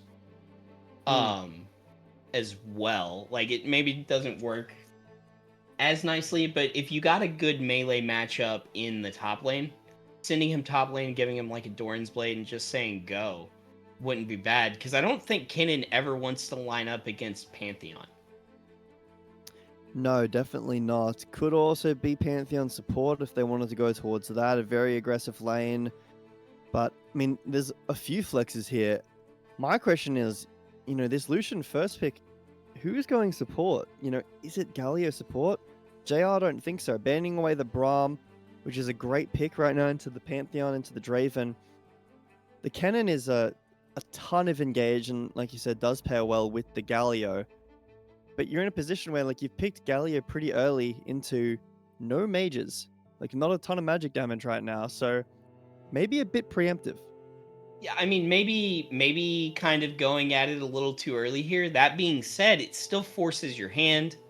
And if you were to flex Galio, like you were saying, to support, you get a chance just to sit there and pick like an 80, like a Malphite.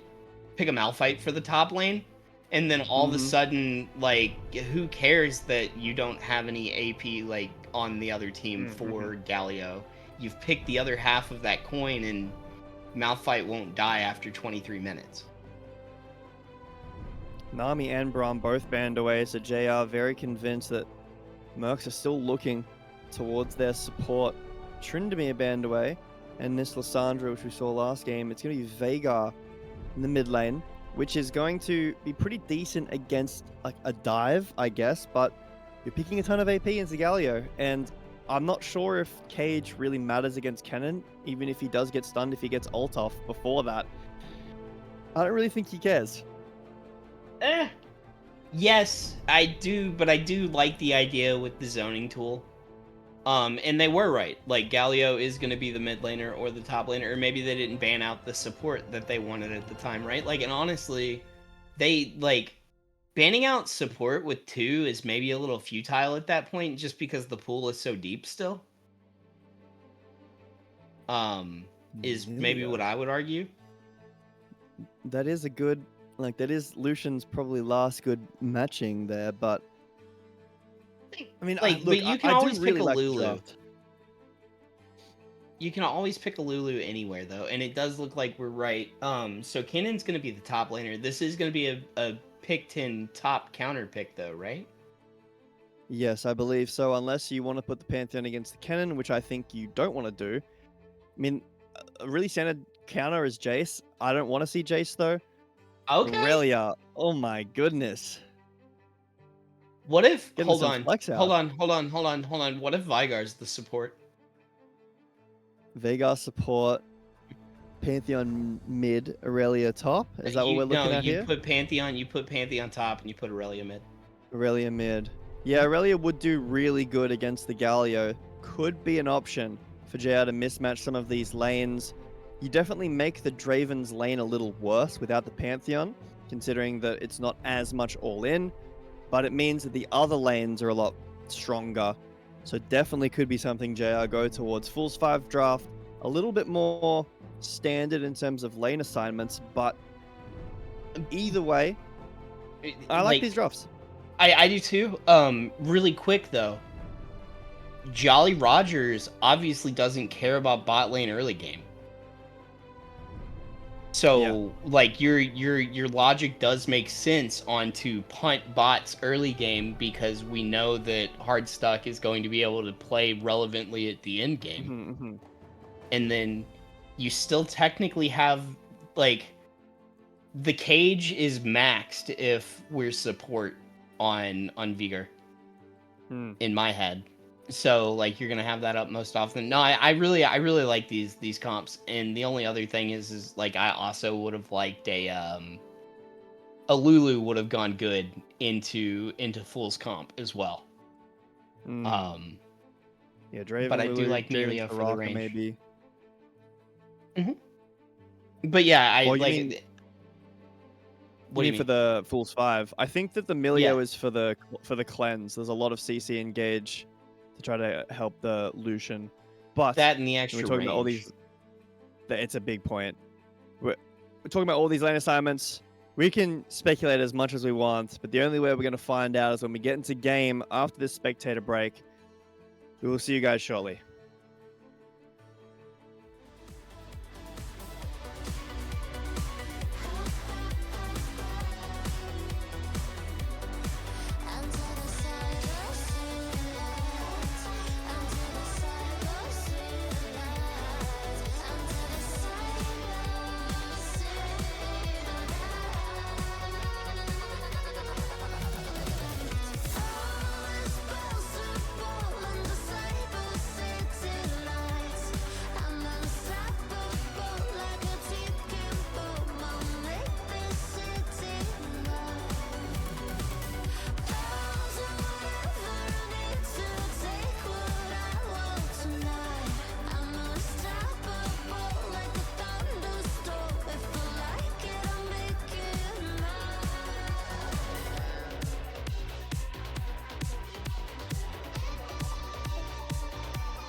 And we are back. Fools 5 Mercs up against Jolly Rogers. Fools 5 on the blue side this time. And 5-man down bot. Dun They're gonna get spotted out though. They did. This Nothing allows happens. top side of Mercs to walk in, get some wards. So there will be no invade like fight. Just the invade itself for the buff. Cross map. As long as Curry isn't caught here. He won't be. So just a split map right now so far. If JR do decide to go for this invade, or if they run top as 5 and take their fight again, if they're very confident at the level 1. Looks like no invades actually so far. The Moon walking away. Yeah, just playing it safe this game. Like I do like safety as opposed to kind of going too ham early. Save that for whenever you've got the game scouted and you know what to expect between these matches, because this was obviously a different look from both teams. Hmm. So, liking what we see. Can't wait to catch this next little kerfuffle. I mean, Ivan is Ooh. a very interesting point here. For the jungle, I don't really get to see too much Ivan around in any of these divisions. Such a different style of jungle, not only in pathing, but in how you play the team fights. The front line that's provided by Daisy will make up for the fact that there isn't really a tank on the side of JR. They do have Pantheon, but more of a bruiser and his support anyway. The Daisy hopefully can help that. It is not the bobblehead. It is pool party Draven. Okay, that's acceptable, but I'm biased towards the LCS one. No reason. No reason at all. I'm worried about this Aurelia top. I'm not convinced that it's going to be super effective. It's a hard lane anyway, and again, this was a situation in which it was counterpicked, right? If it doesn't pay This off, was another lane 10 pick. Like maybe lane 10's just pick 10's just cursed in this draft series. in first strike on Veigar, we'll be able to farm a ton of gold. With that against Galio, obviously, right, melee matchup. Later on, the Galio doesn't really care about Veigar at all. But for the early game, he will, especially no D shield. So it's going to be a bit of a hard lane, but so far it hasn't been. Q-Ball just farming for free. CS lead, in fact, for Galio. Good stun there. Good Good cage. stun Catches there. out Q-Ball here, but I don't know if there's enough damage with Ivan Veigar at level 3. Just maybe trying to force a flash, but Q-Ball feeling confident. This is going to turn into a top lane gank here in a second, probably though, unless Kennen backs now, and it doesn't look like they're gonna. Top lane? Definitely right. Top lane? Samurai up in top. Oh, Misses okay. the root, unfortunately. So has to walk away once again. A nice attempt, a good look from this Ivan. Yeah, it's just not a lot of mana. What I'm curious about in the top lane is once Aurelia gets a little bit of lifesteal. Yeah. Because they are winning in the farm game. Oh boy. Look at bot. Look at the Oh, map right now. oh my They are all god. passing down. Hard stuck, brother. Is hard Hardstuck's stuck in gonna this get lane out. right now. Flash away. Dolo. Oh, Flash no away as well. way. Yeah, But okay. has to sacrifice himself anyway to fall down. I mean, I think that's the best you can get out of that. But wow, that was an aggressive pathing from Mercs.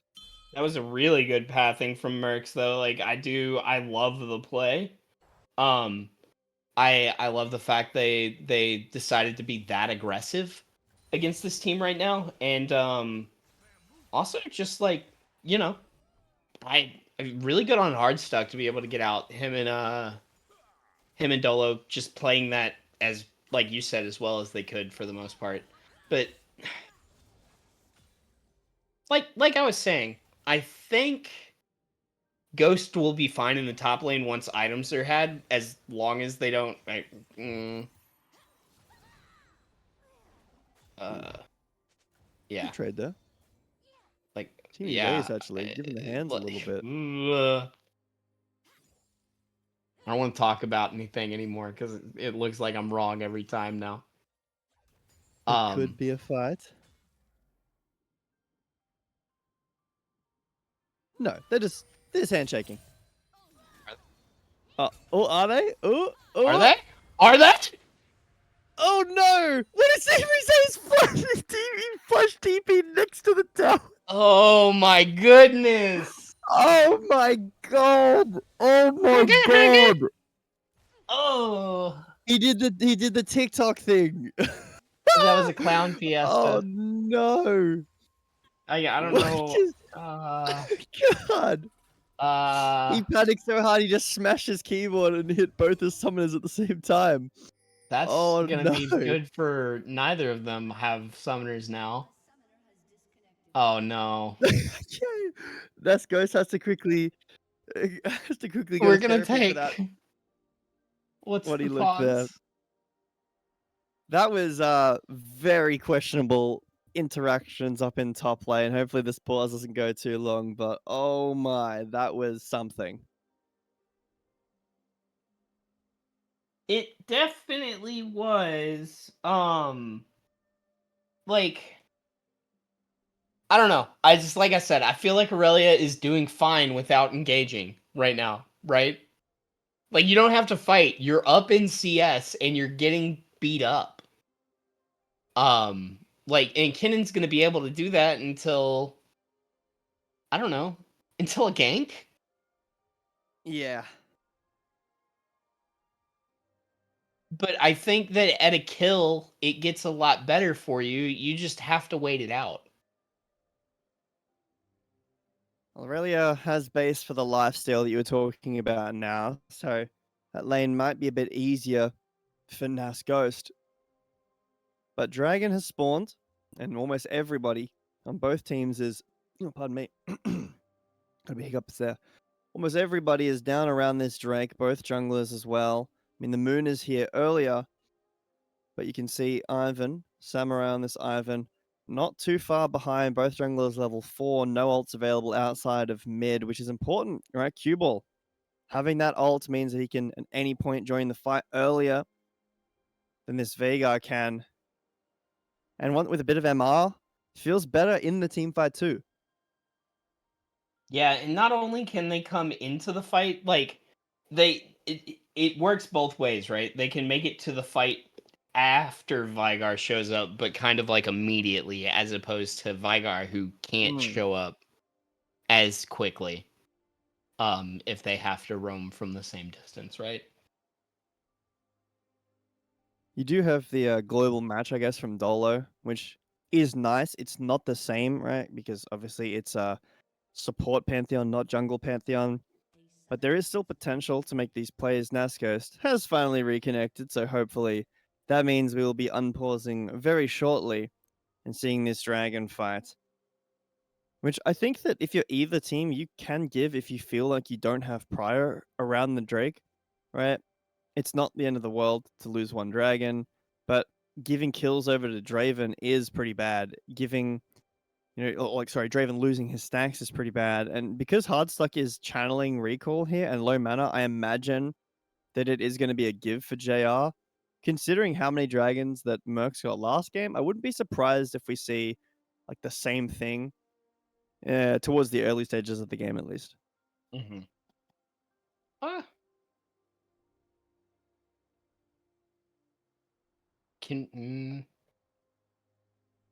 I just don't have a lot to really look at right now. What does jump out at me though is I mean, Jolly Rogers are CSing so much better. Yeah. Just across the board as well. Outside Across the board, and jungle is, a kind of a push right now. The kill it is what the it is kill in jungle. doesn't. I'm not counting the kill. I'm just looking at CS from a CS standpoint. Yeah. I just wanted to make sure the kill before does. chat was like, actually. Actually. With that Gromp being taken, Ivan's full clearing back up to top as we go through the second pause here. So Ivan will be up ahead in farm at least. So, despite the kill, it's relatively even enough. Ivan is quite a fast clearer. Moon prioritizing towards a bit more of these ganks. As hopefully this freeze doesn't last too long, although the pause was quite long. There we go. Nice. We're out. It's a small indie company. You gotta give them a break. All right. I mean, they can only do so much. I can. Can I get a stack check on MC Mage? On my Vigar I'll after have this to do dragon that fight prod? a little bit after, as MC Dragon Mage, has sorry, been yeah. started up. And 41 Hardstuck seconds. is walking back to lane here. 41 stacks on this Veigar. Samurai has rotated in. No ults for either of the junglers. Onto Cue Ball. Dragon taken by the moon. Galio trying to get away there, but will fall down to Dolo with the spear. Ken will be next, and no cleanse means he falls. Dolo does too. But unfortunately, no cash out for Draven just yet. There was some kills there. And Samurai wanted Hardstuck it, got none though. of them. Yeah, like Hardstuck though, once level 6 is hit, which may be in a second. I don't know what his experience is at right now, which is unlucky that he's not gonna get there before the Melio got the back, right? Man.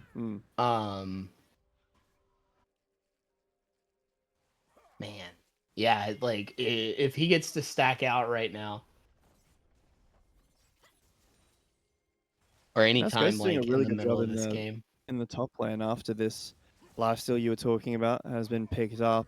And Dragon was secured by the moon, so that is a win in a sea of losses there, right? Flash not used by Ken, I couldn't use it. Double summoners used from Curry. It is like a ton of losses for Mercs. It was also really well played, like on Moon's part, because it was a it was a patient smite. Yeah. It came afterwards, and it came at the right time as opposed to early. So It's gonna be difficult, right? That's a stressful Yeah, yeah, moment yeah. in a finals. You're down a game. And he's not the most crucial dragon, but starting off strong means good for mental. Push out here for Mercs in the bot lane. I mean, you are correct. It could just be a minuscule dragon. The resistance could keep somebody alive from Draven being able to stack out. And that would be ridiculously game winning if that's a potential. Like if you're living through Draven, between giving him an extra 1k gold and then not. Oh, the Wide alt miss on that lands, stun. but Just a trade of ults there over you here on the go. top No, lane. that That's was a build. ooh. Wanting to show off some mechanics up here in the top lane, but the moon is passed over. Dolo finds a stun on Can. No ult from Free Curry so far, not level 6. But it's not going to result in a kill. The moon up here The moon will end up resulting in a kill. Feats of Warfare claimed for Mercs as Team Uzais gets one on the board. The moon is on this game. trying to go for the Xin Zhao win now comp. But that was an incredible W though. The crescent coming from across all the way across the map.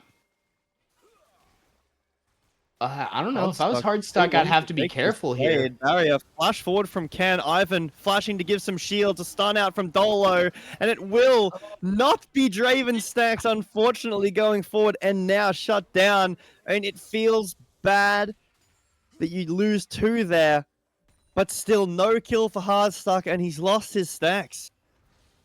Oh, that's so tragic, man. Like, and you could see it happening, right? Like, and I don't know, man. He's got his AirPods in. Look out. Just, If I Hardstuck can wish. cash out there and then die, that's so much better. Red stolen away. I mean, overall, it's a big win for JR. 2 kills, invade, 4 summoners out of Ken. But, Hardstuck really suffers there. Loses summoners on himself. Doesn't get the kill. Doesn't get the cash out. Loses the stacks. Well, How many most of stacks them, did he lose in that? How much does he have right now? Is Hardstuck's still taking a bit. He has 91. I think. Yeah, that's not very nice. He can, go back to stacking up once He was around. I finishes. don't think he was. What? I can see him at around 150 or higher at that point, Not right? Because I terrible. think when we saw him, he was like at 137.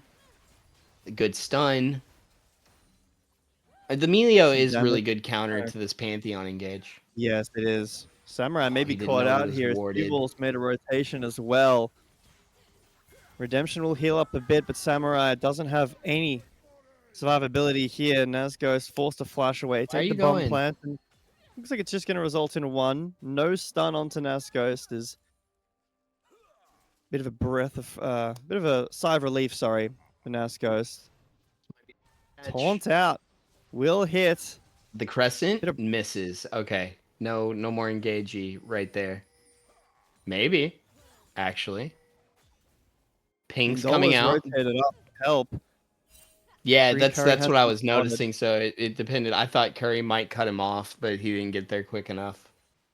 I mean, like I said, it's another situation where Mercs might be up 2 dragons to 0 right now. Same situation as last game. The dragon macro just isn't on point right now for JR. Daisy is in. That's a TP from Kennen, Gonna be who a good does knockup have from ult. Daisy. This could be a devastating ult here from Timu Zeus, who lands on everybody, and it is. He takes down both members of the bot lane, and they secure the dragon. Very easy and well-executed team fight from Mercs. Yeah, that was the God of Thunder right there, just running in with his ultimate. So More accurate to the name. yeah, exactly. Like which Zeus though, right? Mm. The Greek one. We've got. It can't be the LCK one. He's in Canada right now, I'm sure. Oh, actually, no, he's not. He didn't make it. I was gonna say the MCU, like Zeus right there. True. You are correct. Nah, surely it's the MCU Zeus. He ain't it. Ken taking a lot of damage right now, but Grand Starfall isn't able to get the kill. The moon rotates over. Wind becomes lightning. Will miss. Dace's charge forward. Exhaust This down. is bad. Hardstuck brother is the one who's falling. And another After set of Dolos stacks. flashes away. Yeah, this Draven. This is the issue with Draven in like any kind of coordinated play. You get the stack, sure, but if you get targeted, the Draven is just nowhere near as useful as something else. And it's not even like he's playing bad. Still hasn't got still has BT first before Ken has or Essence Reaver. I don't really care about Essence Reaver compared to BT. Oh, the Q3 does not land. Requiem. Cage will keep Vega alive, pretty safe throughout majority of these short-end skirmishes. Later on, once the fight is longer than the cage duration, that's when it's going to be a bit of a worry. Can Gracian live through this? Can Gracian live through this Kennen Xinjiang Galio dive? Mm-hmm. There isn't really anyone to tank slicing Maelstrom. You just die if you get hit by it. Hardstuck walking forward still feels confident. The Good flash E dodge. from Samurai, very ambitious there. Not able to land it. The moon is path back. Sorry, Dolo. No Grand Starfall. So for now, this will be a 3v2. But the moon doesn't want to take it. They walk away. Flash out of Ivan. Big cooldown there. And this lane looks pretty good for Aurelia. Zeus, that was the wrong way. A nice Zeus, solo you kill needed to under the run tower. Yeah. With the Galio out there, the shield, still not enough. Galio tries to make an entrance, and unfortunately, I mean, Nas goes on this Aurelia. I was saying that I'm a bit worried about it. Root out onto the moon. In these bushes, you can't fight him, so it's just going to be tower falling down. There's Daisy out for a bit of peel. The cue ball rotating down. Good route there. This is another game where early game looks strong for Mercs. The Dragons are there, but a gold lead for JR. It's the same thing.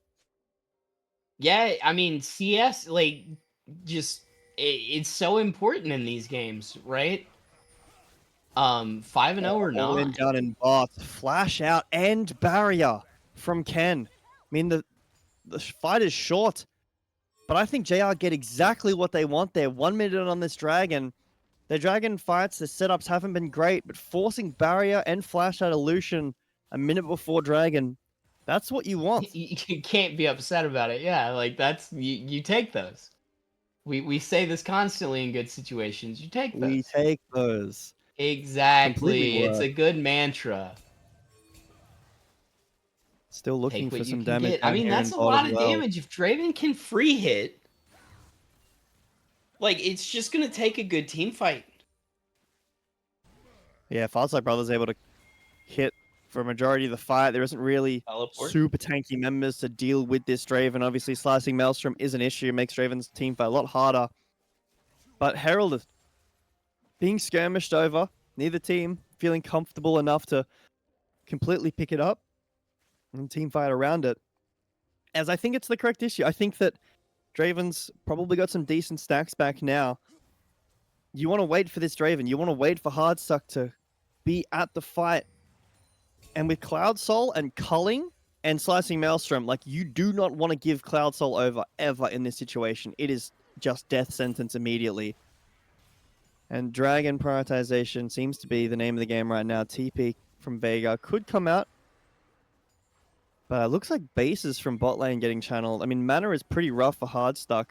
Flash out from Curry as well. Samurai might be caught though. Hold on. A bit early in that engaged Dolo. Wanted to base. Members from top and middle have all rotated over for this fight. But I don't know. This feels like Soul Point for Mercs once again. Oh. No flash right now. There it is to get away. Held it on to just the last second to make sure it was necessary. But again, 3 dragons to 0 and still a gold lead for JR. This is the exact same game as last time. Yeah, and whenever you've got like the gold lead in those situations, I kind of try and look and see where the advantage is and wonder what can change the like what causes a good gold swing. And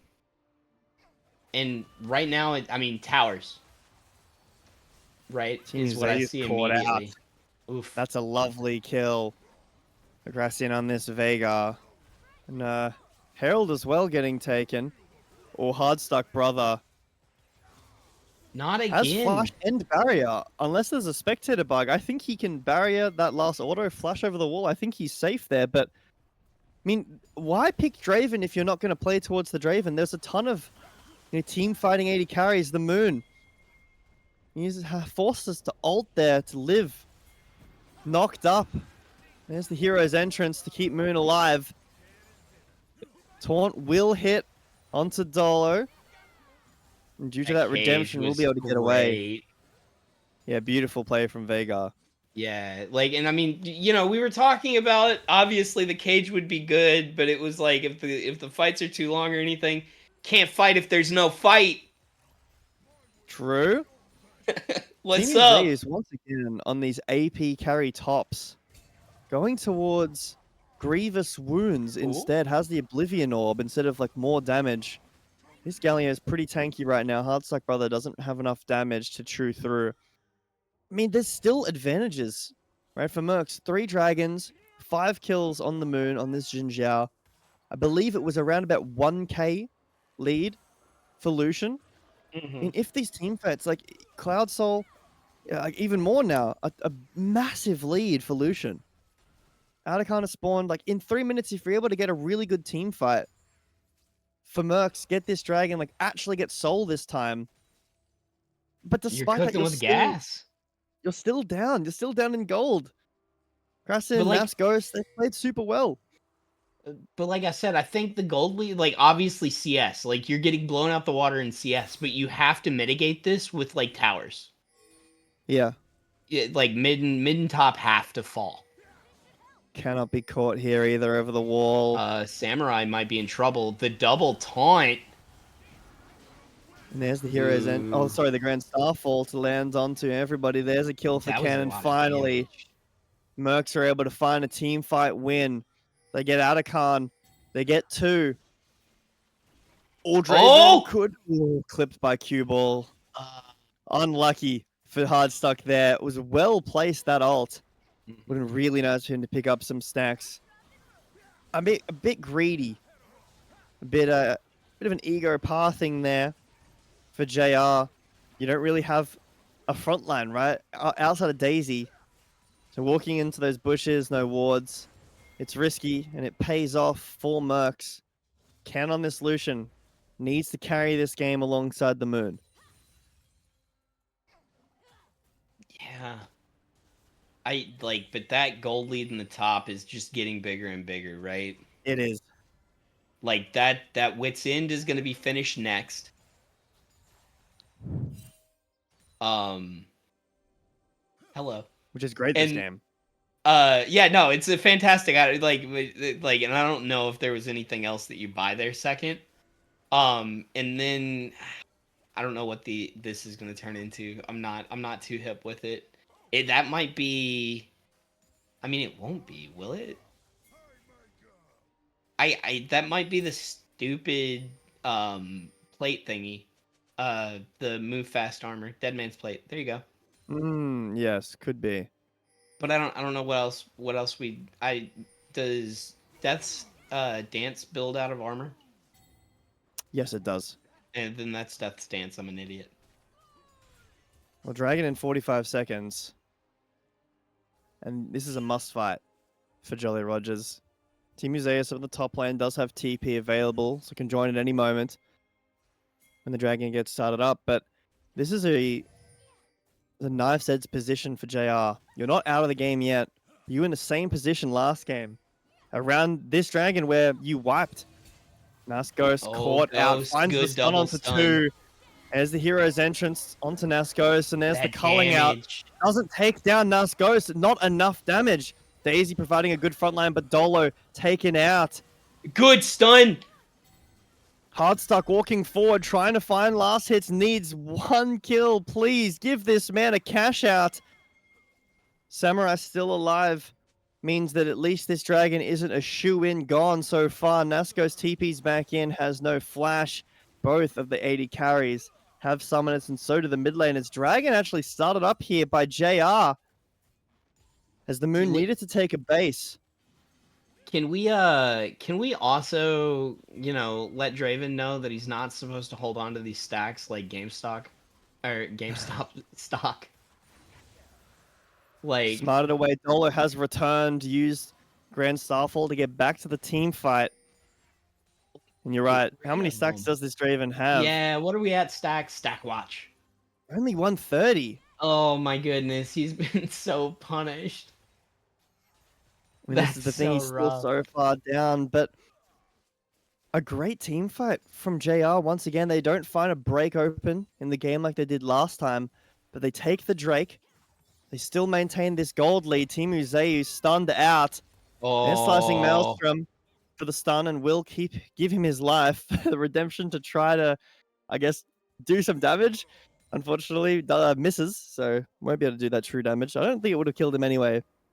But Baron in 30 seconds. Looks like JR is setting up for this already. Yeah, we gotta watch out over here for the Moon. There's the stun onto the Moon. Shields from Milio will keep him alive. If that Q landed. Good step, disaster. good pathing. Baron Also, no in flash 10 used on seconds Moon now. either. Yeah, you're right, and that's a huge advantage for the Moon. Flash used on Dolo there too. Baron has been started up completely. It is really difficult to walk into Ivan through these brushes. All ults available for JR as Daisy is tanking, so after that falls down with the only one. 5k on this Baron. Dolo over the wall finds a stun onto the Moon. Hero's entrance on top of him to find the knock up onto two. Shut down in the backline onto the Jinjiao, but Nascos as well. Buying time, will fall down himself. Cue Ball buying so much time. And they're slicing Maelstrom onto Hardstuck. And once again, they just can't chew through the front line. They can't give Hardstuck the space that he needs. The Moon has fallen, so Baron won't go down. The gold is still basically even, and JR hold on with just a little bit left. Goodness gracious. Hey, can we see gold totals really quick? I want to see something else.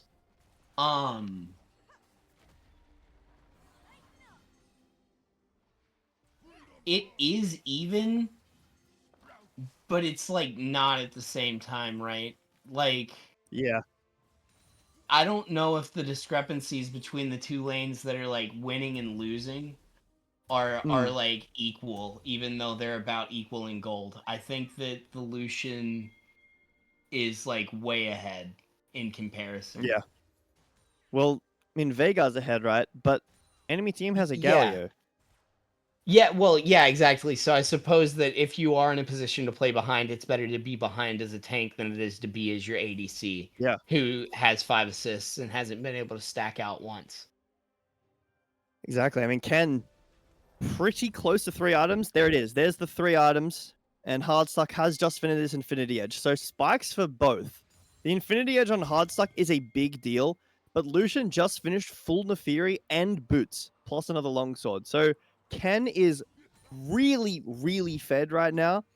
Neither AD carry or mid will have flash for this next dragon in a minute and a half. I mean, the only members that have flash is really just Team Museus and maybe Nasgos gets his flash up, which is it is a big deal, right? Flash Maelstrom would decimate the backline. We've seen that all game, but Nasgos having flash available would also be a big deal.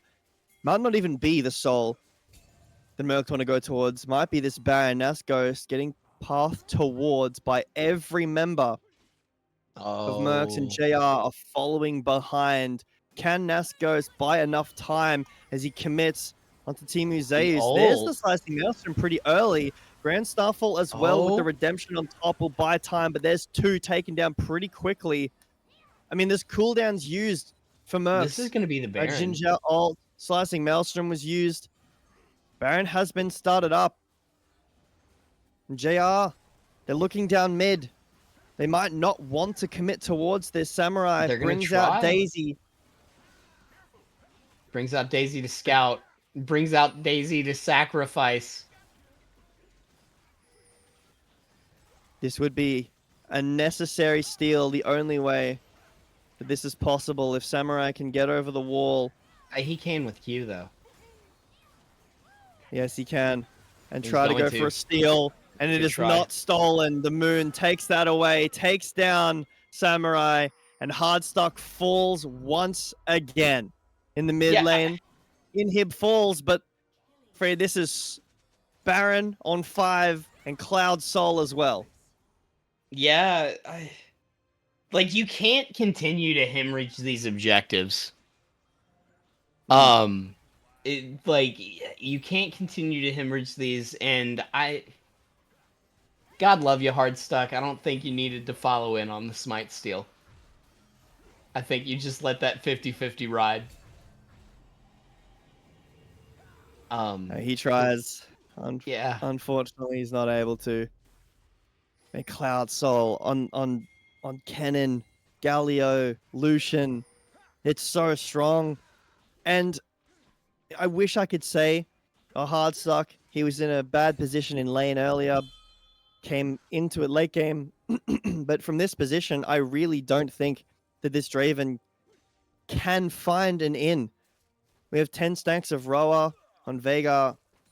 Could we take a look at the Veigar stacks just quickly? Stack watch. I mean, Nasgos has had a great game on Aurelia, but Aurelia is just not a team fighter. Like, it's just, that is what it is. Dolo is going to get caught out here most likely if good bomb plan gets him away. But like, Kennen's team fight is so much easier if you just press R on every member. And this is charge, 3-point strike, and there's the taunt. Dolo falls down. This game is slowly slipping away. The Moon does fall down, actually. Team Museus has TP in top and isn't TPing. There's the culling out. It's a 1-for-1 right now, which heavily favors JR at this point. Nasgos decides it's time for him to visit the gray screen and meet his support there. Did we Samurai, just no Daisy. into the wall? Into the cage? Yeah, that was a bit unfortunate there. Oh, that was almost a really good taunt. Cue Zero ball. goes in. The ult. Flashed away from, but still finds the stun onto Hardstuck, who will fall down. There's just not enough space for him. There's no real front line at all. And the for the numbers side game of is too much JR. right now. I don't think it's over here at this moment, but it may as well be. There's really nothing JR can do here. Yeah, like Hardstuck being 0-7, like I think is just the ugly realization that I don't know what gets you back into this game. I mean, beyond some like multiple winning team fights, a ton of gold on Draven, and then even then, like the team fights for Mercs, they just look easier to execute on, right? Hero's Yeah. entrance, such an like a great tool that JR don't have an answer to. Again, slicing Maelstrom, the same thing. They just don't have an answer to it. I mean, Dolo has exhaust. It's not enough. There's nothing to block the cannon from getting in. And if he does get in, which he has been every single time, he's just killing everybody. Everybody flashed away from Team Museus there. And it still didn't matter because Hardsuck was caught right on the end of it anyway, got stunned. And now they don't have flashes. Guess who does? Team Museus, who didn't flash. Mm-hmm.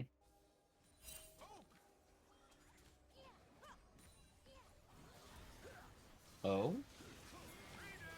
Walking forward still, and another kill onto Samurai. Hero's entrance will knock up everybody. A shutdown Oh. onto Cannon, actually. Dolo will fall next. So, And Culling used a bit aggressive, like at the wrong time there. Baron has If- worn off. if we continue to just have one person caught in the cage that shouldn't be, I think they're going to die. I'm pretty sure that we're at the point that they get insta deleted by the combo of Krazen. Well, Cubal into Zonya's. Flashes away and isn't able to get that kill. Sorry, Krassian isn't able to get that kill. But this Vega is actually becoming an answer. The cages have been huge, like you pointed out. Can we please see the stacks on this Vega? Stack Watch 360 nearly. Not bad, not bad. Nearly 1k AP. I mean, Baron in a minute again. Elder, 40 seconds after that. Mid inhib is down, but that's the best one for this situation where you can like seesaw to either objective that you need to and keep mid push up. Slowly but surely, JR are getting gold. I mean, it's still a lot of XP that's needed in gold. Like Hardstuck is probably not coming back in this game before the game is over. It's really on this Vega, on Nas Ghost, and on Samurai, because Samurai is really the only front line. Well, and that's the thing here, right? Like, and Nas Ghost is just actually going to be buying, is going to be buying Thornmail next. So interested to see that. I was right on the death stance. But like you can't miss like that's the I don't know what hit there, if it was the W or the Q. I think that was the Q. But Prod,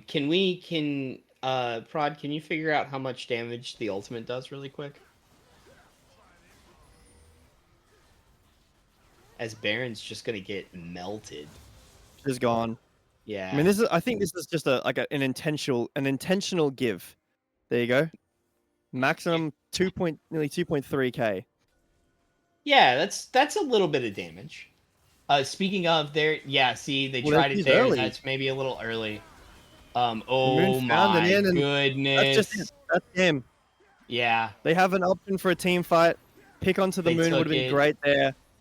But it's just desperate. It's a desperate look.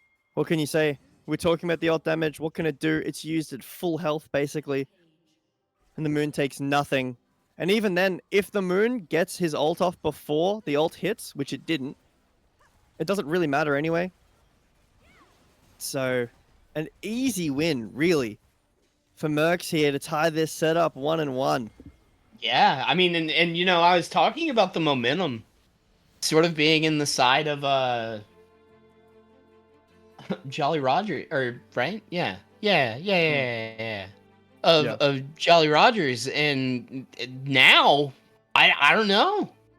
The full five, you know, they're just sitting there making fun of me. laughing at me. And they decided to show him kind of really balanced damage. I don't the know if team you could comp consider. for- Oh, sorry. You go. You finish. I was just gonna say, I don't know if you could consider that more of like a, I think we all did our job Hmm. looking at the scoreboard and looking at like the damage totals. I think you're right. I think everyone filled their role exactly how they needed to. It wasn't a lights out game for cue ball. He didn't get solo killed. That's what happened in game 1. That was the issue. This game, he picks a counter pick, or enough of a counter pick, right? Sits through lane, does what he needs to do. On the other side, Gorelia picked as a counter pick. It looked great in lane. It doesn't look great in team fights, right? Still has a gold lead at the end of the game. Look at the gold diff between Hardstock and between Ken. That Yep. is terrifying. This Draven was Mhm. completely useless. And that's just what happens sometimes when you We pick Draven and you're not able to get off to the we were start you need. completely shut out. We were completely shut out. Like useless is not an adjective that we can use whenever we are in a final setting. We're in the creme de la creme. We have made it there. To be fair. But like it just completely neutralized. Like couldn't do anything. 6 assists. Watching those stacks disappear just hurt. Yeah, multiple times as well. There were many. I mean, maybe if in those like that early team fight, if Draven had gotten a kill, had cashed out a little bit of gold, had a lead over Lucian, because even still behind, Draven looked great in lane against Lucian. There was tons of times where he was looking for all-ins and fighting, but the moon was just hovering all the time. Every time that Hardstuck was looking for an all-in, the moon was there, taking him down. 1-for-1. Tied is the score now between Fools 5 Mercs and Jolly Rogers Ghost Crew. We're going to jump to a quick break. I'm going to be back with some crazy action. Don't go anywhere.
And we are back.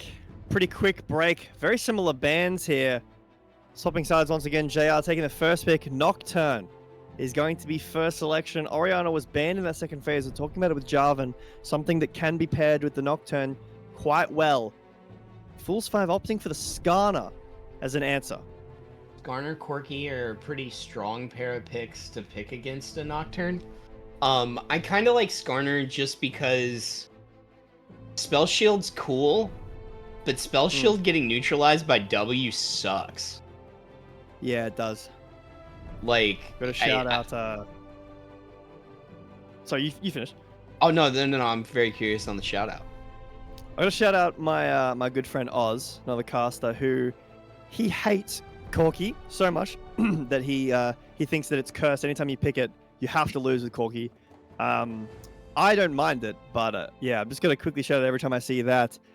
There's the Oriana, the Zeri. Now, Fiat, I gotta prompt a question here. Can JR kill Skarner with this comp?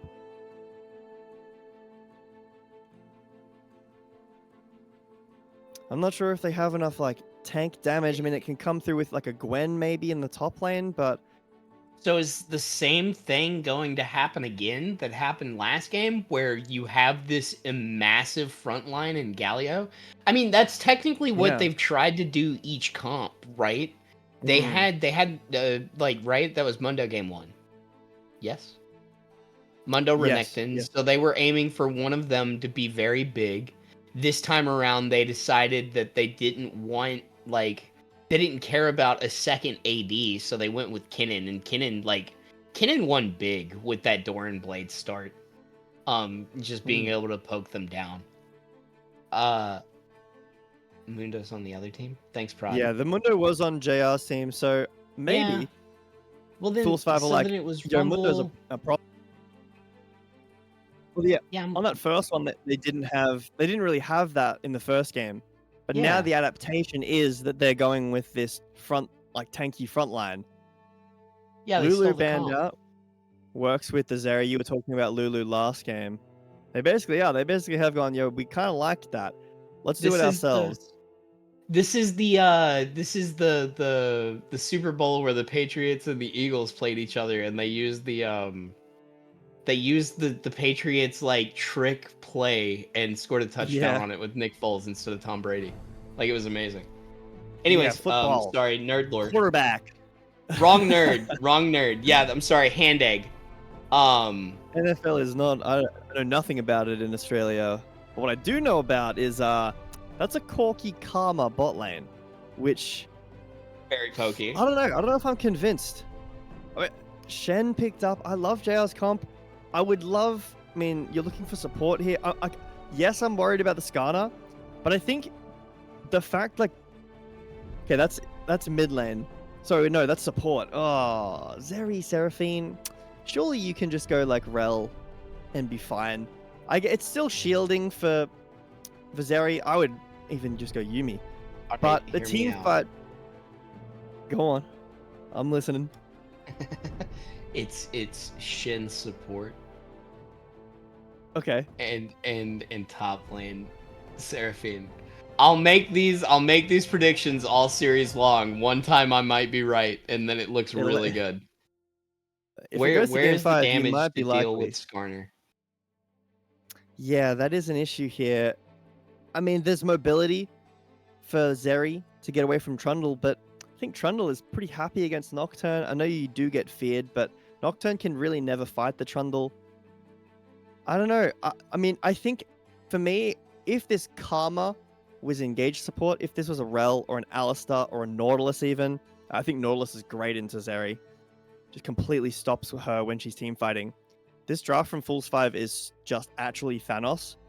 But because it's the Karma, not as convinced. And on the other side, if there was some kind of tank shred, something to deal with the Skarner and maybe this Trundle as well, and maybe an engaged support, these drafts have awkward points, but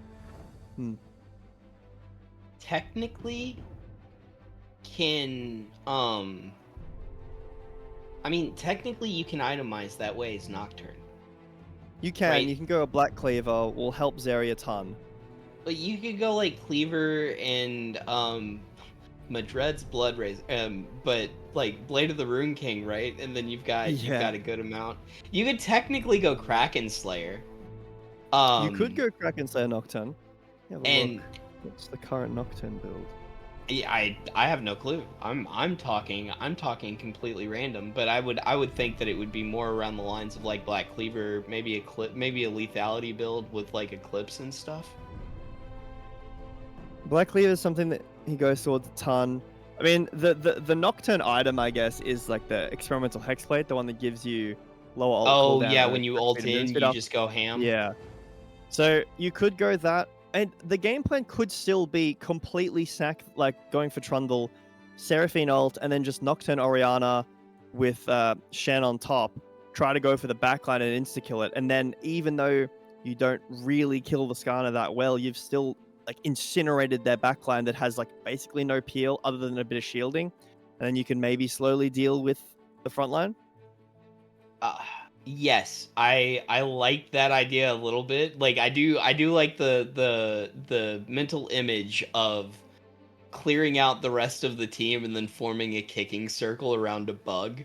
We also Yes. have the lore accurate Skarner Seraphine matchup where she murdered the rest of his family. So that's going to be Who a really wins in the fun angle lore? to look at. But man, I don't know. That and then Shin getting ulted by Trundle. Absolutely. I mean, we've got a ton of late game scaling too. Like Zeri's going to need time. I mean, Nocturne Oriana doesn't need a ton of time, but can be fine in the late game. But then, you've got Syndra needs the stacks. Corki doesn't do bad late game. You've got Skarner who needs items. I expect this one to be very similar again to the last one, where we're looking at a 30-minute dragon fight that's really going to break open the game. These teams seem very even in skill. One team going towards dragon prioritization, the other team building a slow gold lead. But we'll have to have a look at the game after we come back from our break, waiting for spectate delay. And we'll be back with some more engaging, fast-paced, hopefully, League of Legends just in a bit. See you soon. Don't take this lore away from me, chat. I see you.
Welcome back, everybody. We are still here enjoying some lovely League of Legends. It is game 3 of Jolly Rogers versus Fools 5 Mercury's. Jolly Rogers on the blue side this time. Seems to be the blue side has been doing pretty well, as is pretty standard, I guess, or as to be expected. But it's a lower division. Doesn't really mean too much. My biggest, what I want to think about for this game is like specifically level 6 for Jolly Rogers. You have Zeri Seraphine in the bot lane who are going to all in you at level 6, and then you have Nocturne Oriana who are going to all in you at level 6, plus the global from Nazghost. The level 6 spike for Jolly Rogers is ridiculous. Well, I mean, but I understand that you say Oriana like Nocturne, but Nocturne can go anywhere. Like He can. I mean, so that bot lane gank's even scarier. The Yeah. empowered E kind of like whiffing for Dole there, but you miss all the shots you don't take. Yeah, it's a good point. I mean, the Shen can go anywhere as well. It is scary. It's a really scary thing for Mercs to walk into. You've got an immobile mid laner that has decent enough self peel. I mean, Corki does have a dash, but can be caught out pretty easily by the Nocturne and the Zeri as well. And this lane and bot will end up being fairly difficult. You're against the Karma support. She'll push you in. And Zeri is pretty short ranged. You're looking for that level 6, like I said. But yeah, later on in the game, Skarner Trundle. Can JR get through these two? As Team Uzay is putting their hands all over Nas Ghost right now. Yeah. And that's kind of what we were talking about, right? Like Trundle's going to be terribly oppressive to Shin in the beginning, maybe in the middle, and maybe in the end. Okay, Kin. Heartsuck brother dashing forward already for some poke. Oh, Kin Really was finds the all way in. too far up in that one. Ton of damage there as well. Didn't have to use any summoners, which ends up benefiting. Dolo having a pretty tough lane. Hardsuck brother, I guess a bit lucky that these Qs, these mantra Qs from Free Curry aren't landing onto him instead, so he can look for those, fights onto Ken like he did just before. And the bot lane for JR getting a push out feels pretty good. I mean, you can take a base if you want to, fix the Seraphine's health bar. Both the junglers are pathing down towards bot. Could be a scuffle here. The Moon has skipped some camps to look for a potential gank and is now going back towards his camps. There's a Mantra Q landing onto Heartstuck. Ugh. And that's only going to get worse. Oh, but that's very good. Like, Kin may need to flash here. Unlucky. There's a rude double exhaust away. There's the flash from Ken. And, I mean, in my mind, if I'm Jolly Rogers right now, specifically if I'm Samurai and if I'm Heartstuck, I'm slamming the timer in the chat. And Samurai's only job is to get level 6 before that flash barrier comes back up. Potentially Heartsuck brother rooted out. This is not good after all. Oh no, I thought that was going to be a good W by Karma. Falling down. Only barrier needed to be used by Heartstuck, and this looks scary, but it's not because Heartstuck can dash away. Will be taken down by the Mantra Q there. But it's onto this Karma. Whoa! Flash forward from Heartstuck to find the kill. Oh, dash! Oh. Oof. I was mean, wondering if the ambitious, E was going to come back up. I'm sure it was pretty close. It's a long cooldown. No, it's hard to say whether how far away it was. We couldn't see, but do you do that? Do you take those? Look, I mean, okay. Here's the thing. So you lose a double wave. I think you lost there, at least a full wave. You use flash for a second kill. It's hard to say. It may be worth it. Especially with Corki having zero kills so far, right? Like the assist for Corki, it's definitely worth it to go up the 2 waves worth of kills in the 2 kills. I mean, the 2 kills worth of gold is worth it, I think. I'm inclined to say it is worth, but I think it depends on how this looks after, because if Hardstuck gets punished for not having flash and Ken doesn't get punished for not having flash, then it isn't worth it, right? if Hardstuck's able to play around walls well, doesn't get ganked by Skarner, and Samurai is able to get Paranoia, rotate down, ult onto this Corki, and it doesn't really matter that you flash for it, the kill will be beneficial. I mean, having a BF sword in lane right now up against Tia is definitely worth it, because you're just going to be smashing these fights. Samurai pathing down bot, looking for this level 6 like I've been talking about. Raptors, then Grump, maybe going towards Dragon first instead. But as soon as that 6 is hit, you know where he's coming. Yeah, dude, it's gonna be dark. It's gonna be nighttime in bot lane. And I'm going to close my eyes on the cast. I don't want to see what happens. That's terrifying. Yeah, no, I mean, you know what's even scarier is the fact that Shin's gonna be on top of the Nocturne. Yep, can ult down, stand United down, then TP back top if needed. It's scary. Here he comes, Samurai, not level 6 just of yet, but is wrapping around the bushes, maybe to look for a gank. The moon is also there, pathing down after this Grump. Samurai is not It's not spotted gonna on be a fast ward here. enough. Oh, Bad luck. yeah, Spell shot to block. unlucky. The roam down from cue ball as well means that there's really no option there to fight. It's going to be a long fight, not a quick burst. The moon has now hit 6 as well due to CS advantage. So now Samurai on the back foot. Can't walk in just yet. But I think you're happy. Like, you look for it. There's still a little bit of time on the flash left up for Ken, but maybe Hardstuck is just saying, like, I don't really want to fight. I have a lead. I don't want to throw it by fighting when I don't need to. Let's just look for grubs in a minute, give Dragon, and then fight after that. And you know, we haven't even talked about gold, like completely even at the moment. Yeah. The CS is kind of the same way that we had seen it last time, right? Like a little more even this game, but Jolly Roger's still with the slight advantage. Right? I'm surprised that it is even due to the 2 kills, but seeing pathing pretty aggressively here. Samurai does have ult now. So waiting for this Paranoia. He's looking. Very likely to be a shockwave combo. Pushed out very easily. JR take control of this dragon, and the moon is giving. This is a very easy dragon kill. That's shockwave onto Ken, who's just forced to dash away. Grub's getting pinged now. And top prio for Zeus means most likely these grubs are going to go in favor of And Mercs. there's no shockwave. There's no shockwave combo, yeah. So it's very hard to walk in here. But they do want to. Force mid prio the moon in a bush here. Does have Impale. Oh, But Curry's instantly the commit over onto Curry. They're not even ready for it. Driving through the moon, trying to find something here. Does Good have Impale scatter. still. Has forced to flash away. This early game for JR has looked significantly better. I mean, Nas Ghost is getting the worst ends of these trades, sure, but he's just sitting here weak-sided. A great team fight from JR. Yeah, like it was an amazing instant commit. You have a window just to sit there and do that, right? You didn't have much time.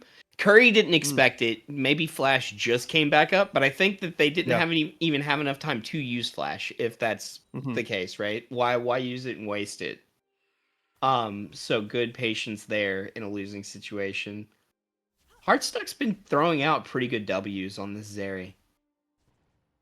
I'm sitting here weak side, just clearing, farming. Pretty decent CS, has that 2-kill advantage. Flash has come back up for both AD carries here, so it didn't end up really mattering either way. Absolutely worth for the Zeri to flash for that kill originally. Yeah. But, I mean, 3 grubs, it doesn't necessarily benefit JR, in my opinion, too much, but what it does do is it takes it away from from Trundle, which is a huge deal. Taking 3 grubs away from Trundle completely removes that potential for split push. Doesn't completely. He can still split push, but it gives it into the pocket of Nas Ghost if he wants to attempt it, and obviously allows you to team fight around these towers a bit more and push them out. The moon, finding a gank over into mid.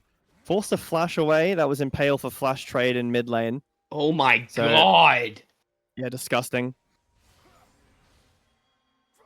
STP, he can come back.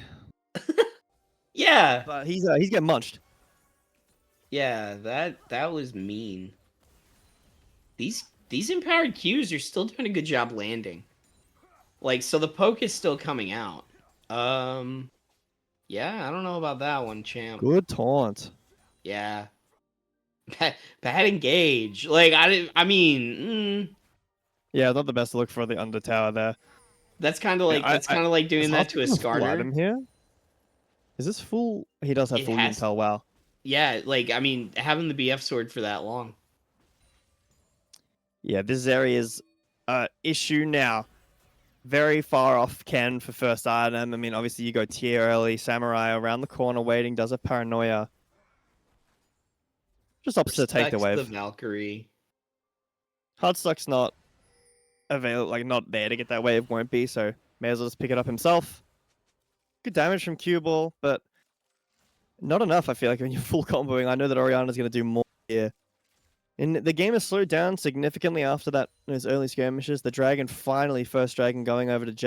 You got to feel good about that, right? Next dragon, a minute 30. You've got 3 grubs. You can just sit here and basically do nothing. Zeri will outscale Mercs significantly. Like level 7, feeling pretty good. Has Yuntal. You can force a fight now if you want to, but got to be careful. Your jungler's topside, the Moon, is down here in bot. If he can catch Zeri here, root out onto free Curry as the Moon walks forward. Forced to flash away his Dolo. You take that trade.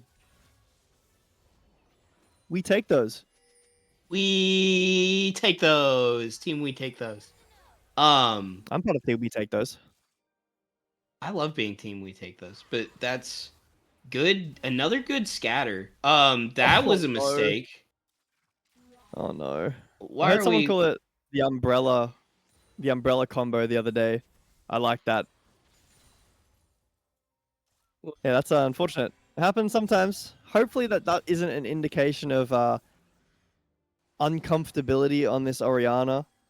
I think that Krasin has been the standout for this set so far. I mean, even though the Veigar wasn't able to carry the game, I think it was the best looking armed pick very well? they are. Yeah, so hopefully we're not seeing the downfall. But yeah, I'm big team. We take those when we absolutely do not take those. I love coping like this that. is a team, we take those. The Zerial. Ooh, Seri ult and Seraphine ult as well, forcing the flash out of Karma. The Exhausted as well. This could be a risky position. The Moon is here, but here Paranoia. comes Paranoia landing onto Teleport. Karma. Teleport as well. Can falls down. The team fight will continue. Timu Zeus on this Oh Trundle. my god! Takes down everybody. He is just bonking them. And that's a double kill over to this Trundle. Samurai still trying to do more as Nas Ghost has ulted in. Oh. Here comes the Oriana. No shockwave available just yet. Free Curry will fall down. It might take a while, but Nascos picks up that cue ball, continuing on with the push. Shockwave moments away from being back up. But I think that here Scanner League will comes. be able to push him away. There it Oh, is. it Flash landed away, on- but Oh no, he didn't know! Oh! He didn't know! yeah, that was unfortunate. That could have been a kill there. But no dragon picked up. Samurai is too low. The Moon has come back out of base with this Heartsteel now. No ults available for JR right now.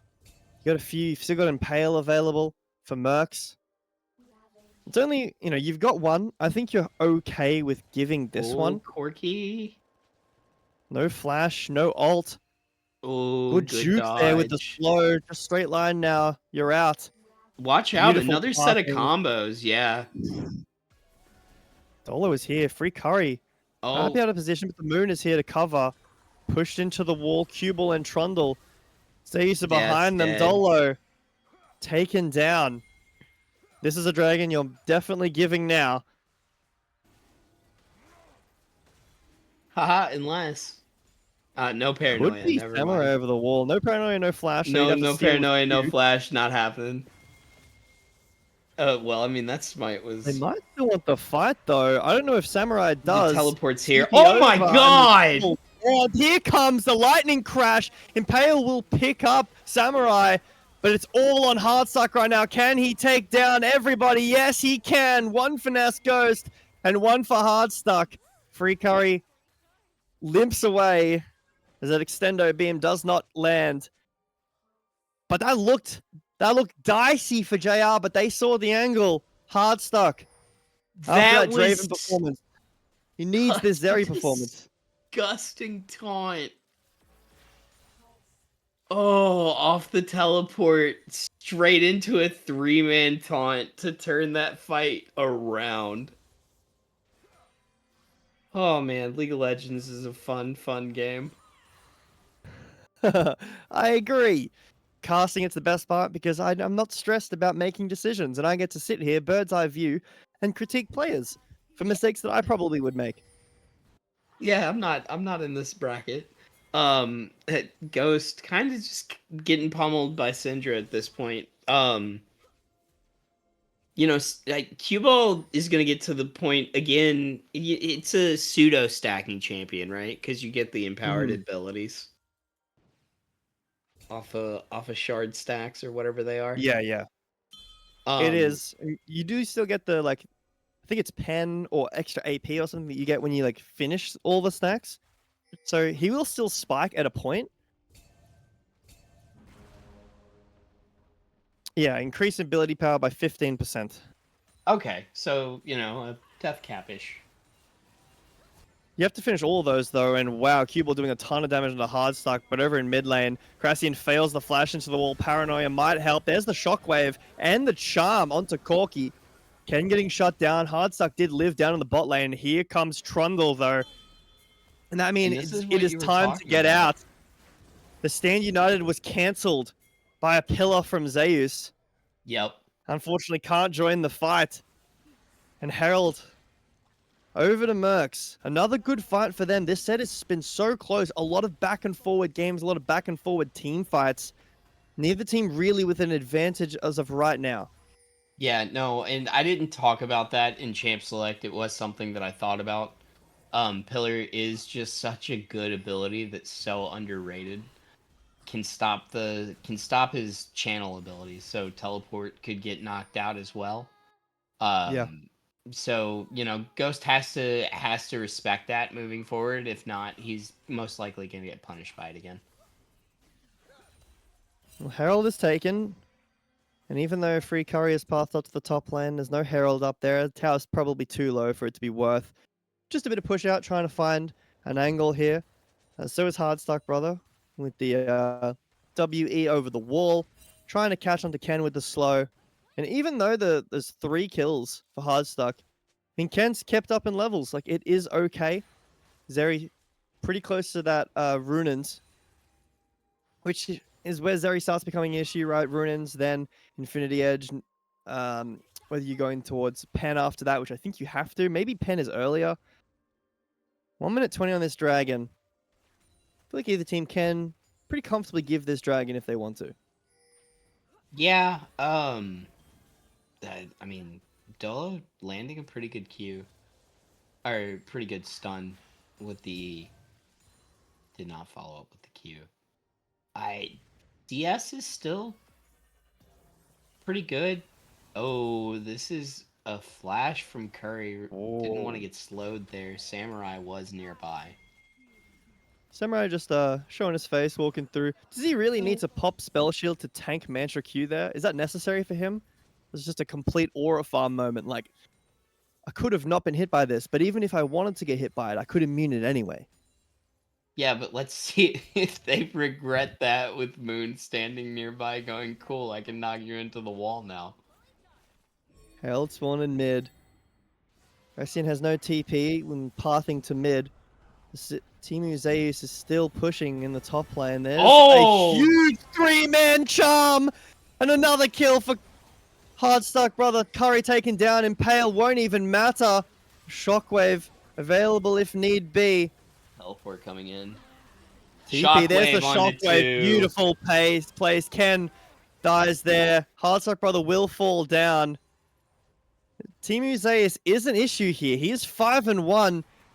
But this is a 1v9 performance that Timu Zeus needs to put up. Stride Breaker for the slow.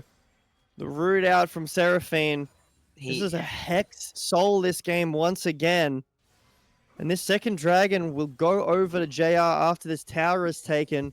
The moon is still 10 seconds away. Another great fight for JR. Yeah, I think for like Isaiah's to be, you know, effective, Skarner has to be there, or he has to get tankier. Hmm. Because I mean, you know, we just saw in the 1v3 they started to melt. They had to flash out. That's a good stun. This dragon hasn't been taken yet. Samurai using the spell shield, forced to flash away. No paranoia just quite yet. Hardstuck brother also, no lightning crash. So isn't feeling confident to dash over that wall just yet. But this dragon hasn't been started, which is a good thing for JR. It means that these ult cooldowns can come back up. Mercs might not be aware of that. Now all these ults have come back up. So there was a slight window there where Mercs can take a fight and feel really, really strong. But they've lost that window. They are on Drake right now. And it has no vision. Paranoia instead onto Cue Ball. Oh. Shockwave is flashed away from, but Cue Ball will fall down if it is slowly. Dragon is secured by Mercs, but the fight is what JR are looking for. Mercs try to escape, and they might be out. Nasghost might be able to find a taunt here onto Ken, and it will mean the end of him. And I feel like JR need more there. They lose the dragon. They force flash out of Cue Ball, but they only get 2. I think it gives them more time for scaling, sure. Hardstuck brother really wasn't able to do anything in that fight at all. Yeah, well. Anakan started up now. Do we care if we're up in gold? Like, I think it's okay to get an advantage on other people other than the 7 and 3 Zeri. Well, Anakan will help the advantage for the entire team at least. Remember, the protections are shredded. And no mana on Dolo might have to be the sacrifice here. But it looks like JL want to take this fight. I don't know if this is the fight you really want. That's the Impale right there. Lightning Crash doesn't really do enough damage of just yet. The Shockwave will find Can. Hardstuck is still autoing as he might do, smashing that Q key. Ult is still going, trying to find more. There's the stun from Cue Ball. They will only find 2. A back and forth game remains a back and forth game. Back and forth game stays back and forth game. Caster shocked. More news at game 4. No like here. That was a lot of good layering on CC over on the side of Mercs in that last fight. The 2-man Impale into I think a 3-man Scatter the Weak. Yeah. I mean, yeah, the pillar goes down. Just really well done on their part. Zeri not too far away from Infinity Edge now. And then I'm assuming it has to be Pen next for both Orianna and Zeri. And then most likely this is Black Cleaver for Samurai like we were talking about, because the moon will become an unkillable tank. There's not really anything that can kill. I mean, you've got enough frontline, right, with Skarner. Sorry, with we'll hold that thought. Paranoia out onto Ken one more time, but it's turned off onto Free Curry. 2 ults used. Shockwave was not. It's still available if you want to go towards that. Yeah, I think he's caught a bit by his ADC there. Ken can dash away, and then they all just turn onto, pardon me, turn onto the Karma. Curry unfortunately taken down. And the good thing is there is that there's nothing really to get other than an invade, some push outs of waves. You're not in a position to take any towers. There's no dragon up. You can't do Baron on spawn here because you've only lost the support. For Mercs, you're not able to like rip Baron with this comp. I don't think you do anywhere near enough damage before Skarner, Syndra can basically do what they did at bot lane just before. So even though you lose one, it's not terrible. No, and it's pretty like, I don't know. It's weird because you would think that with the Zeri you'd be able to get more damage. Maybe it's just the build path and kind of just the fact that they don't have a percentage damage anywhere. Hmm. Um, It is a bit tough. yeah, getting through this bug is going to be troublesome. This exoskeleton is going to be thick. Yes. I mean, we were learning a little bit about the Rethcon, so maybe this bug's a bit different to the one that you were talking about. Seraphine, not as lore accurate in this fight, unfortunately.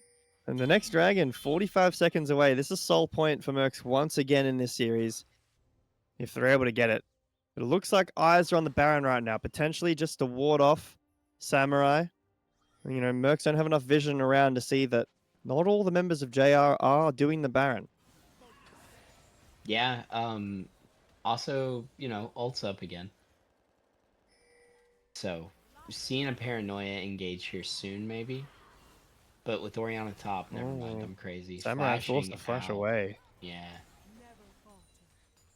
I mean, Mercs, I think that getting a that's... good tower. Whoa, TP up to the top lane from Q-Ball to stop this tower push.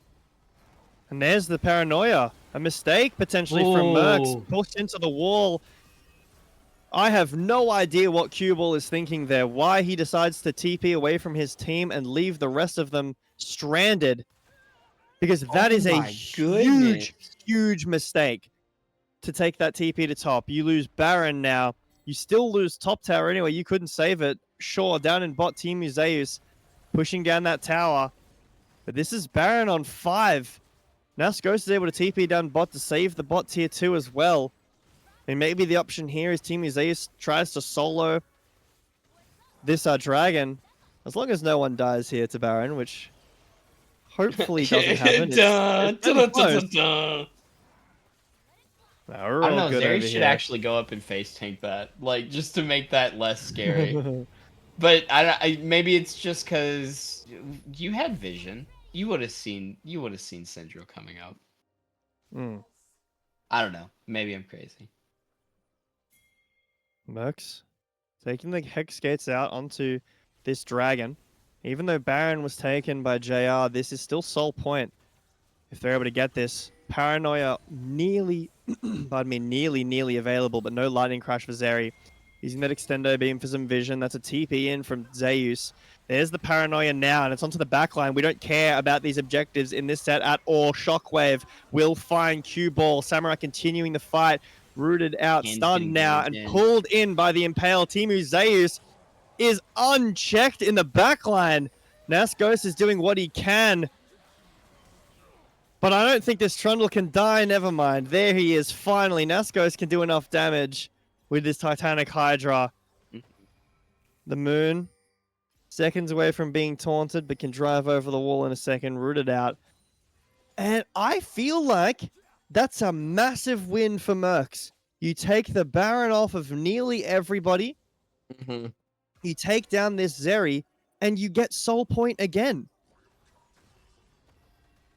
Yeah, like I didn't even think about Baron being in the fight there to kind of balance that out in their favor. Krazen flashed in to try and land a really good shockwave. I think only hit one with it. So that was a big miss in that team fight. And then the fact that Ken got to start hitting for free. Once he forced Samurai back a little. So I don't know, like, yeah, you're not wrong. Mercs got to play out, and you were watching the back line. I didn't even see Isaias like showing up. And He was 1v3 in that back line, still killed yeah. Heartstuck. Well, look at his Can build. you yeah, it's pretty strong. The Randuin's is huge against this Zeri build right now, and I mean, you got to go Pen, right? Pen is unfortunately crit, so it's just going to make it worse for you. Oriana is never taking down Trundle at this point, and still has no Pen as well. There's the Shockwave. The target is not the Trundle, it is Q-Ball. Executes him there in the lane, and even though they took out most of the Baron, you're probably not able to break the base, but you are able to get this tier 2 if that's your option. But Moon fleed away. There's the lightning crash. Hardstuck Brother doing a ton of damage. The extendo beam will do a little bit more. You're just buying time for Nascos in the top lane to push up to this tier 2. It's like Baron might have fallen off now anyway. We So have just ultimates, so careful of the turn, you're right. I mean, but you also have Shin ult, so it's not like it's going to be an outnumbering battle for the whole time.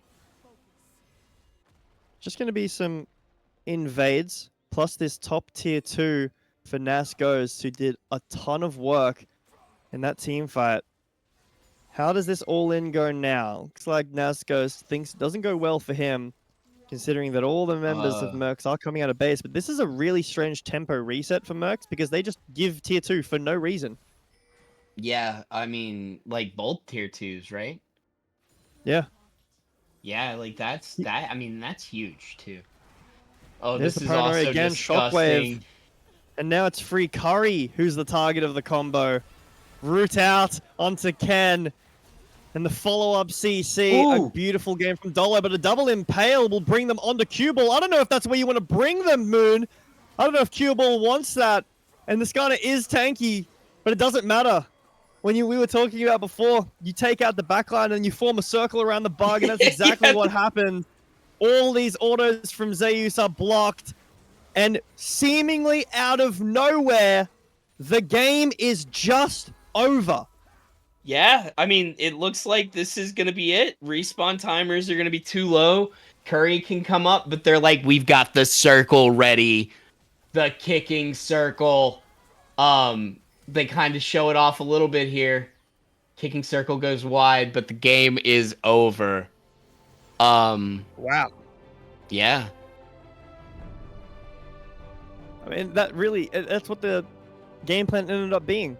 Okay, guys, we probably can't kill this Skarner, and the Trundle is an issue. What we need to do is just look for side lane picks with Nocturne Oriana. And unironically, that's exactly the correct decision. It works perfectly. They insta-kill Cue Ball before, make some good seesaw macro play. I think there was like 2 big mistakes there from Mercs. The first one is Cue Ball TPing away from that, like around Baron to go defend the top tower that he loses anyway, that allows Samurai to engage with ult, which is a very strange TP away. And then at the end there, if you, like, I understand Cue Ball's dead, so he's the only one with TP in that situation. You send Zeus up to the top lane to try to counter this Shen. And it is unfortunate he can ult over at any point and you can't now. But why does your entire team base at the same time to all run out topside and give tier 2? Then one person comes back over, that's free Curry. He's taken down by the wombo punch, 1-2, left, right, jab, alley-oop. And then a great route from Dolo finds Ken, and that's all the damage gone. Yeah, and you know, the other thing to think back to is the team fight where we had the teleport from Q top lane. Yeah. And then they instantly just, it's time to go. And you know, at that point, there's really nothing you could do. They definitely played the pick and delete super well. Yeah. So I don't know. There they are. They're itching. They wanna throw the exclamation point. They wanna win this one out. Can we go to a break, JB? We definitely can. We'll Thank go you. to a quick break, sort up some stuff out, and then we'll be back shortly after that break. See you guys soon.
Break a rule or two, so be it. The game is on. Now you a loser or a champion.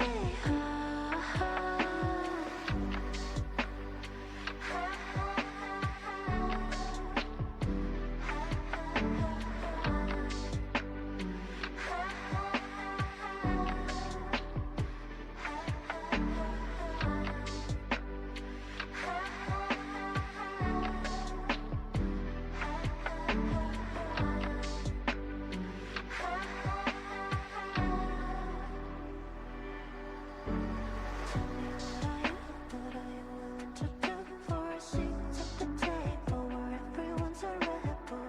It's all on you, don't cast chips and make a move for a seat at the table. Are you even available? Take what's yours, claim your power, take control, scream louder, take what's ours, take what's ours, take what's ours.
All is possible under cyber city lights. I'm unstoppable like a ticking bomb. I'll make this city mine. I'll do whatever I need to take what I want tonight. I'm unstoppable like a ticking bomb. I'll make this city mine.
Ladies and gentlemen, we're back. I wasn't the one doing the intros Oh, earlier. my fault. You got me. I kicked JB out. I was done. I was tired of him. Or maybe he was just tired. It was getting late. In Australia, it was time to go. So I decided to dig deep into my bag and find the quirky hater himself. That's right. I hate this champ. It's just so useless every time. It just does nothing. It does nothing. It doesn't matter how well you play on it. There's just better other 80 carries. I'm convinced. And once again, my bias stands strong. It does lose in that last game, but Amumu gonna be the first pick here. A little bit of a change of pace from that last game. I'm also kind of happy with this pick. You know, they did play Skarner all right, but Amumu way easier in my opinion. Still gonna have that impact that a Skarner would have in those in the team fight moments. So, and you know, like Amumu is just such a fun champ to play. You just cry all the time and you win. Well, it's like real life all over again. But you know, Amumu is also gonna have a little bit more stun on demand with the bandage toss having stacks. Over Skarner basically only having E and Impale. Is a fun thing, but I mean the Lysandra and the Diana getting through for Jolly Rogers. That feels fun, but you know we are at that point in time where we only have 3 bans. If we get to 5 games, that's when it's really fun. Yeah, no bans in game 5. Very fun. Rel potentially the logged in here. Will actually be the Victor response. Now, my opinion of this is I think Victor could do well in this game.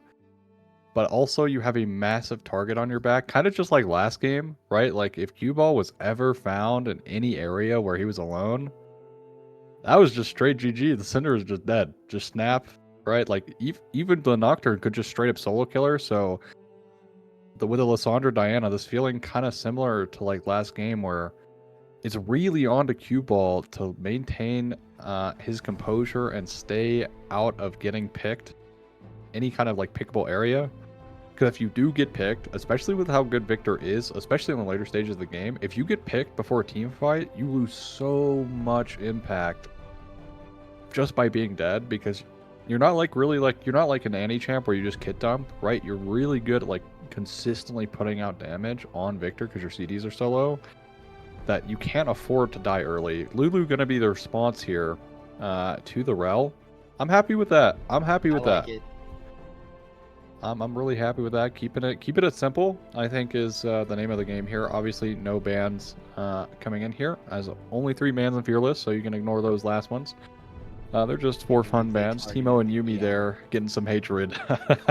Yeah, right. I can't believe we're not gonna see a Yumi in this series. So I mean, Lulu, I like Lulu as a pick. I wanted to see Lulu earlier in the series to kind of deal with more of the engaged support. So breaking it out right now for Jolly Rogers is fun. Twitch is another one that's in that if we ever find Q out alone, and they're one of the ones there, we spray and pray and take those. Yeah, also, right, Jinx is still on the table, and it does shut down Jinx, right? Like, one of Twitch's best matchups is Jinx, historically. So potentially cutting that one off here for the Jinx. However, will be the Urgot lock-in, completely blind. So hopefully Timu 1 Zeus can... I mean, he's had some outstanding moments this game, or like the series overall, right? The Kennen game I thought was really, really good from him. Even last game he didn't play too poorly, Okay. and it's going to be Sivir into the Twitch. I don't know if I necessarily like that, right? You get outranged by the Twitch. You're very easily gankable by the Twitch as well. In the 1v1, like, you do have the wave clear. That is a benefit. You do have the wave clear, so. I'm less worried. I don't care about the wave clear. If I'm Mercs, I'm looking at ult. Like, the speed boost that you're going to be able to give 3 out of 4 of your champions that want to be like hugging the enemy team, right? And the additional kite that it'll give you for the Diana and the Lysandra that are diving. The other thing that I've seen used like efficiently, maybe not by Mercs, because I'm just moonlighting over here in best of 5 finals in gold. Why not? Is the stun cage. Like if if Q throws it down on themselves in these jungle like ganks and everything like that, like they can't actually do anything after that. Lissandra wants to go in W. Like Diana wants to go in and W. I don't remember which way her kit works now. Ult. That's her E. Yeah, it's her E. Yeah. Okay.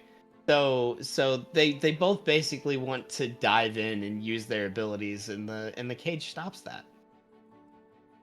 Yeah, I mean, Gravity Well, a fantastic button. We've seen a lot of usage out of it in the past, in previous games, right? Can be very impactful, but also at the same time, Gravity Well is kind of like that Kiss Curse of it can be very, very useful, but it could also just not be very good. And it comes down to your usage of Gravity Well that typically makes or breaks it.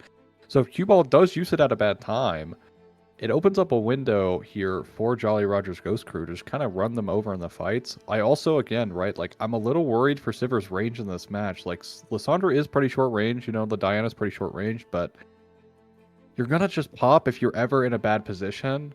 QST last game, Ken Kaneki last game, just not really looking that great on the Corki. I'm not even, like, biased against the Corki champ, just realistically just didn't play that well.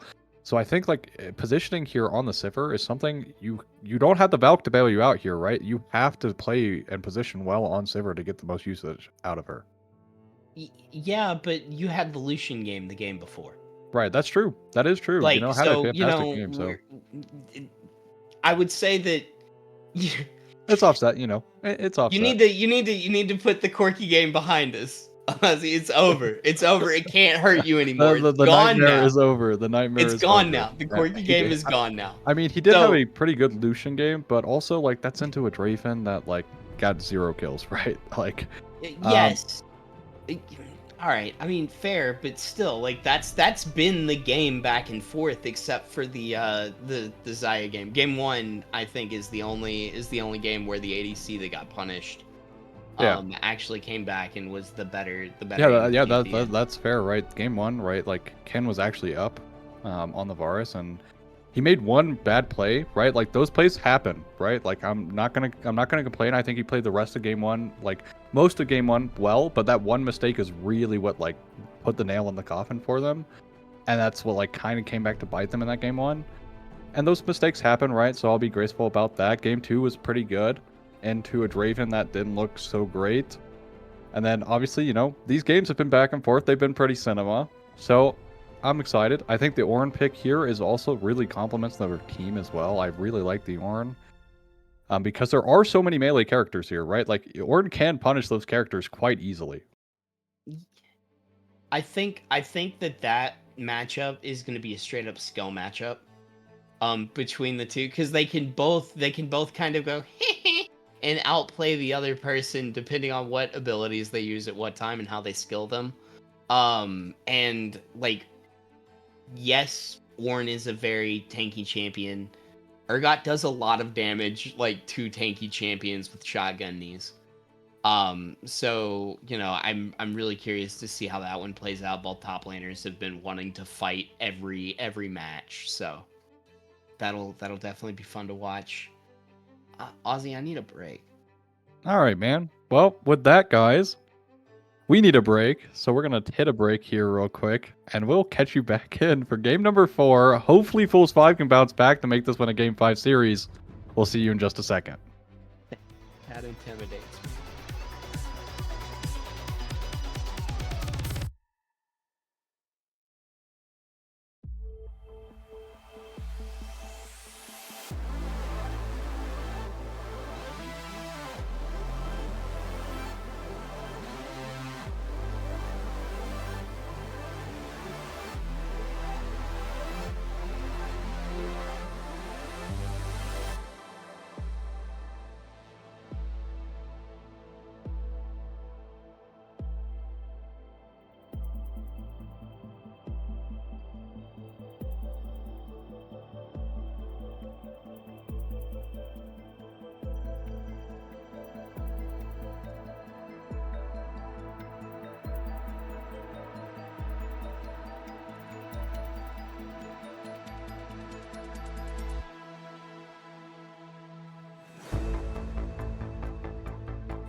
Hello and welcome everybody into game number 4 between Fools 5 Mercenaries and the Jolly Rogers Ghost Crew. I'm Ozzy, joined by Feedonomics here. And honestly, the series has felt very back and forth. No team willing to take the step to be the one to be hard dominant in a match. As I like that. I like those back and forth scrappy series, especially these finals. A lot of things riding on this, obviously, as this is the finals. So hopefully, for the Mercenaries fans, they're able to bounce back, and if you're Jolly Rogers, hopefully they're able to close this one out nice, quick and clean. Here, I think both teams have what it takes, as they've obviously made it here. Also, I think both teams have what it takes to do, with their comp here. I think both teams have a pretty good chance. Not really any horrible drafting going on here for either side. So my thing, I'm curious to see how the moon plays on this Amumu. A moon moo? The moon. We're Yeah. curious about a moon matchup. I mean, yeah, like I said, I think that it's gonna allow easier early level ganks, just because Bandage Toss is a little more utilitarian than charging in through walls. It just may not be as surprising. There are less ganking paths. Yeah, with the remount. Good engage. Yeah, really good poke gonna come down here from the bot side of from Mercenaries, but they do trade it back, so a little over engaged there from Free Curry in that support role, as they do win that that trade as for Jolly Rogers, as I initially stated, but a little bit mistakenly at the start, but it worked out. But As this level is 2 hit up, Crashdown is going to hit onto the Lulu, and the nice stun up as well. Dolo walks back to get the exhaust. Should be okay. They do have health pots ticking, but really big early game win here, especially on priority for this Rel Sivir. Yeah, I mean, especially whenever you get to the enchanter, you always want to kind of hit go before the enchanter can enchant well. I know this is like biting cutting edge League of Legends analysis.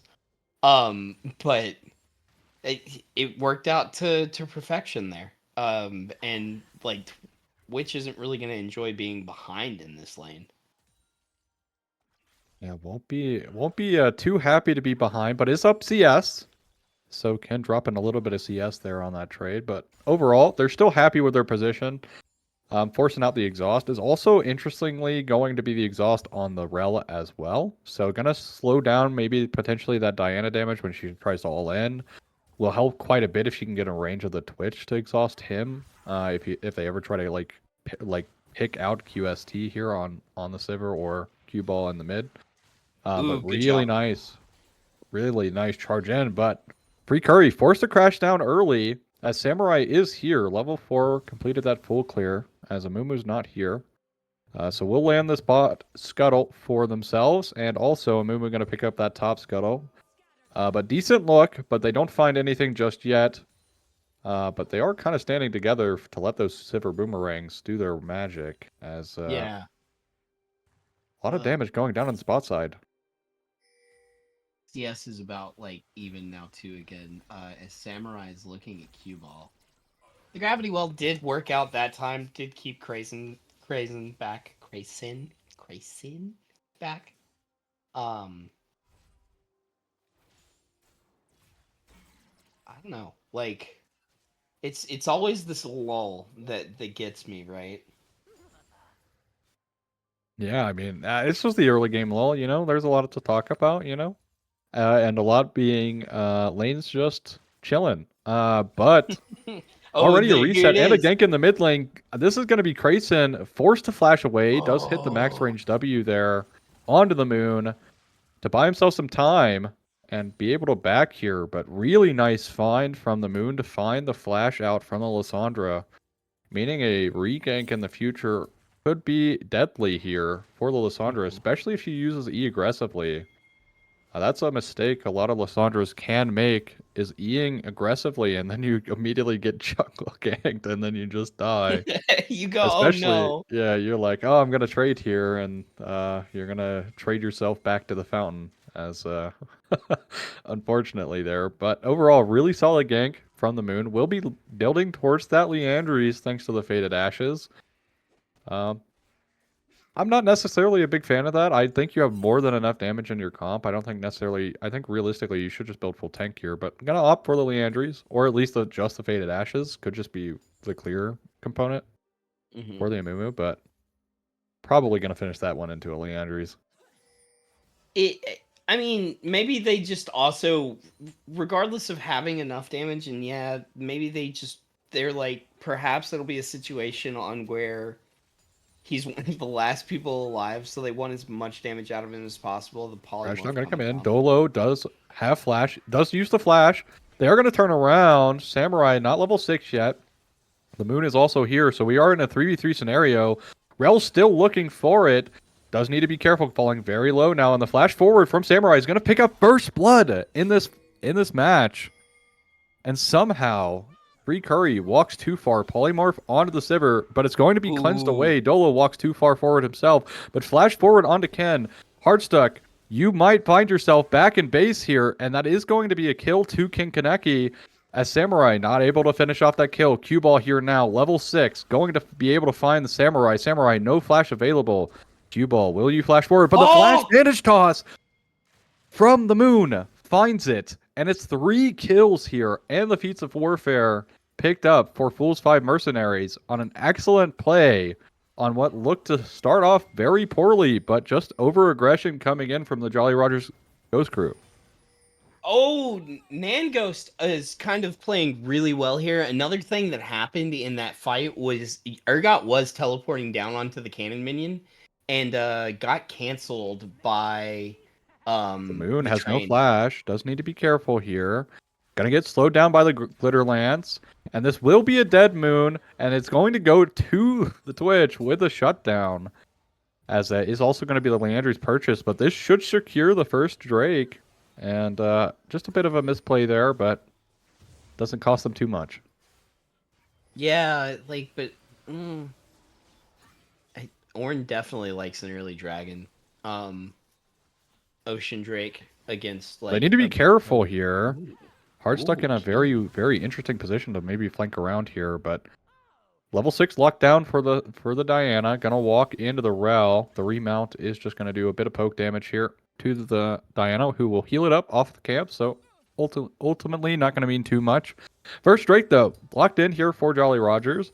It is going to be that Ocean Drake, which actually is quite good for the early lane phase. Gives you quite a bit of sustain, which, you know, you're happy with. Honestly, like, I think the solo Ocean Drake is kind of undervalued because you get actually quite a bit of lane sustain with it, and in the early lane phase, it's actually quite nice to have, so they find themselves a pretty decent Drake. Yeah, like I said, Ocean's gonna help out a lot in the top lane. It's gonna help out in the bottom lane if they keep getting kind of abused by Ken's ability just to kind of put out damage. Up a lot of CS now too. Yeah, taking over now in the CS lead there, but Nas Ghost gonna find quite a bit of damage onto Teemu Zeus. He's gonna flip him over his shoulder as Zeus using that damage, them shotgun legs, and it's going to be about an even trade here. Bellowing Breath going to hit as well. The E forward, as actually Teemu's one Zeus falling very low. If the Call of Forge God came through, that could have potentially at least forced the flash away, but does not lead to anything, just other than poke damage there. As Nas Ghost getting the better of these trades, as it will be the Call of the Forge God used up. It is going to hit, but nice E buffer to shield away the damage. As it's going to be a gank, a hard gank here coming in. Samurai's going to walk into 3 people, as a Nas Ghost, no flash available here, is going to get hunted down. But Samurai's looking, Krasen's also on the way here, but the Fear Beyond Death connects, and he falls down. Oh, that was so fun to watch. I knew we were going to watch the snipe, so I was waiting for it. Urgot's like, I did so much to deserve that. That's my favorite part of Urgot. That's how my favorite part of Urgot too is just like, yeah, oh, my team ganks for me. Oh, I got the kill. Yeah, that's fantastic. Pulling a Kindred out of her ultimate is funny. Oh yeah, but as we actually see here, right? So still an engage in the mid lane. Grubs are spawned up here. Twitch is walking mid, so looking like they potentially want to fight this. There is no Chaos Storm and there's no Fear Beyond Death. So potentially an angle where they can kind of brute force bad ult economy from the Mercenaries here, but they seem to not want to take that just yet. Twitch started walking back bot to pick up this wave. Don't want to let the Sivir get too far ahead. Has that Cole purchased about halfway complete now as well, so is going to be scaling up quite nice. Seems like the Twitch is still struggling, but it's going to be the all-in here, as the spray pray is going to be used, and does quite a lot of damage. Forces out nothing from Ken, though. Holds his breath, bites the bullet, doesn't go down there. Yeah, like almost spell shielded the expunge too. Was barely off. Ghost losing out on any of the abilities really landing there. I mean, Q Ball's doing really good in the mid lane too, so hasn't been punished just yet. I really have wanted to see like the Lissandra plus the Diana kind of like take over, but that's not really been happening. And speaking of, Grayson needs to be very careful in this mid lane, taking basically every single laser to the face. Even takes the explosion damage there. Is going to take the back, but TP is on cooldown here. So won't have that one to use. Gonna get back canceled there as hard stuck. Is baiting in Ken. And this is a 3v1 now for Ken. Does have flash, nice spell shield usage, but does use the cleanse. And the on the hunt is not going to be enough. Ken falls down, and just for the cost of the grubs here, so decent cross map play coming in from the Jolly Rogers. Obviously, I don't think that's necessarily the best thing in the world for you, because Urgot is going to be splitting this game more than likely, but you'll still take a kill on the Twitch to kind of even up that. CS is now even in the bot lane as well, just a 2 CS lead for the Sivir, so really nice pickup and a really nice play from Hardstuck to kind of bait in the Sivir with the stealth. Yeah, that was really well played, and then just completely getting collapsed on. Maybe I think the only way out there was to have ulted sooner, and you maybe had the speed to get away at that point with your cleanse and everything. But whatever, we can nitpick all day. I wasn't making that play either, so I don't know. Yeah, I mean, also though, but Q Ball getting low. This is what I want to see. They have so much gank potential. Q Ball, Polymorph. They have so much CC, and it's going to be enough. Chaos Storm not going to finish the kill onto Grayson either. But Fear Beyond Death is there. Does secure the kill. The nice thread, the needle. Fears out the Twitch as well. But Ornn is here with the Call of the Forge God. It is now a 2v3.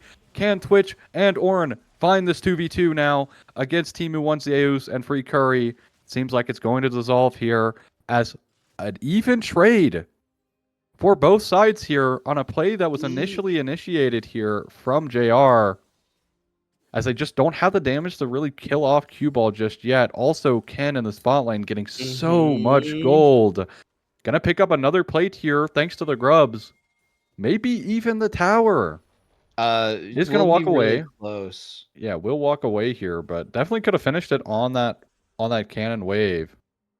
But a fantastic find from the Mercenaries to at least make it even.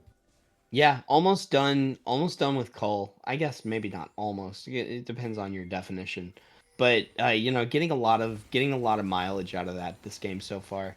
Cue Ball, Ghost has to be careful without any mana here. Maybe he just gets to walk away, but Q's damage should not be disrespected.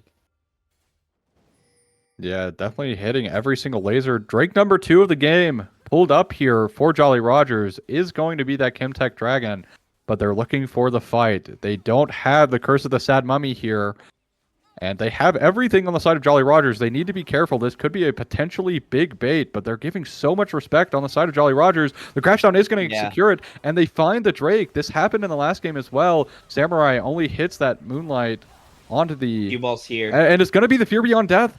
And so, guess what? They're doing so much damage, but it's not going to be enough. The shield's going to come out, and the Triumph heal is enough for the Urgot to live. And it's a complete disaster for You know how we were talking about that gravity wall, Ozzy? Yeah, it was perfect right there. Yeah. That was completely... I don't know. They definitely played that very, very, very well. Huge swing there. I don't know if backing off of the Drake is the right play there. I understand that you've got to respect Moon. Moon's smites have been very good this series. I think they've technically been better than Samurai's, like, when it comes to objectives.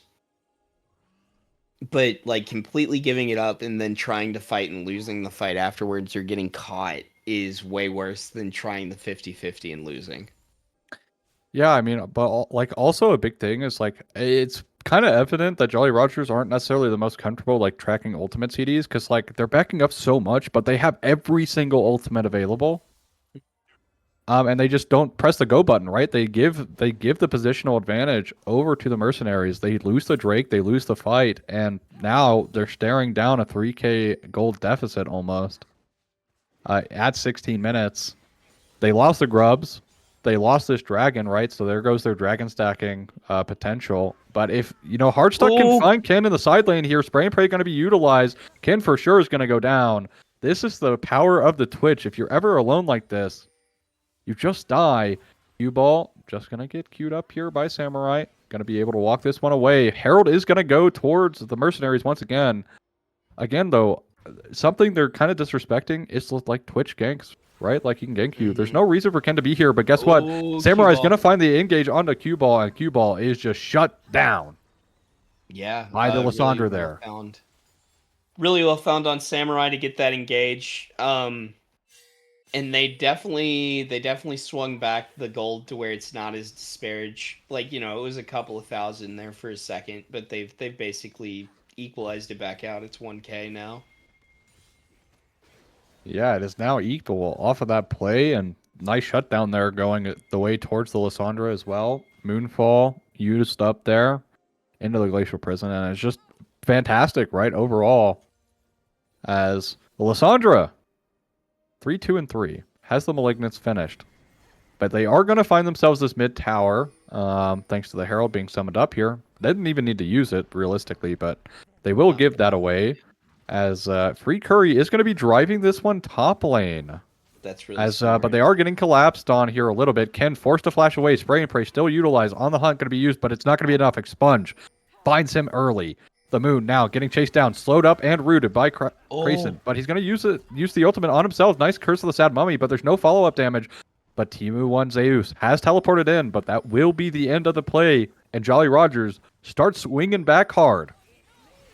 Crashdown now actually going to be used. Moonfall going to be used. Woo! Flash engage coming in for Free Curry, but where's the follow-up? Here on death.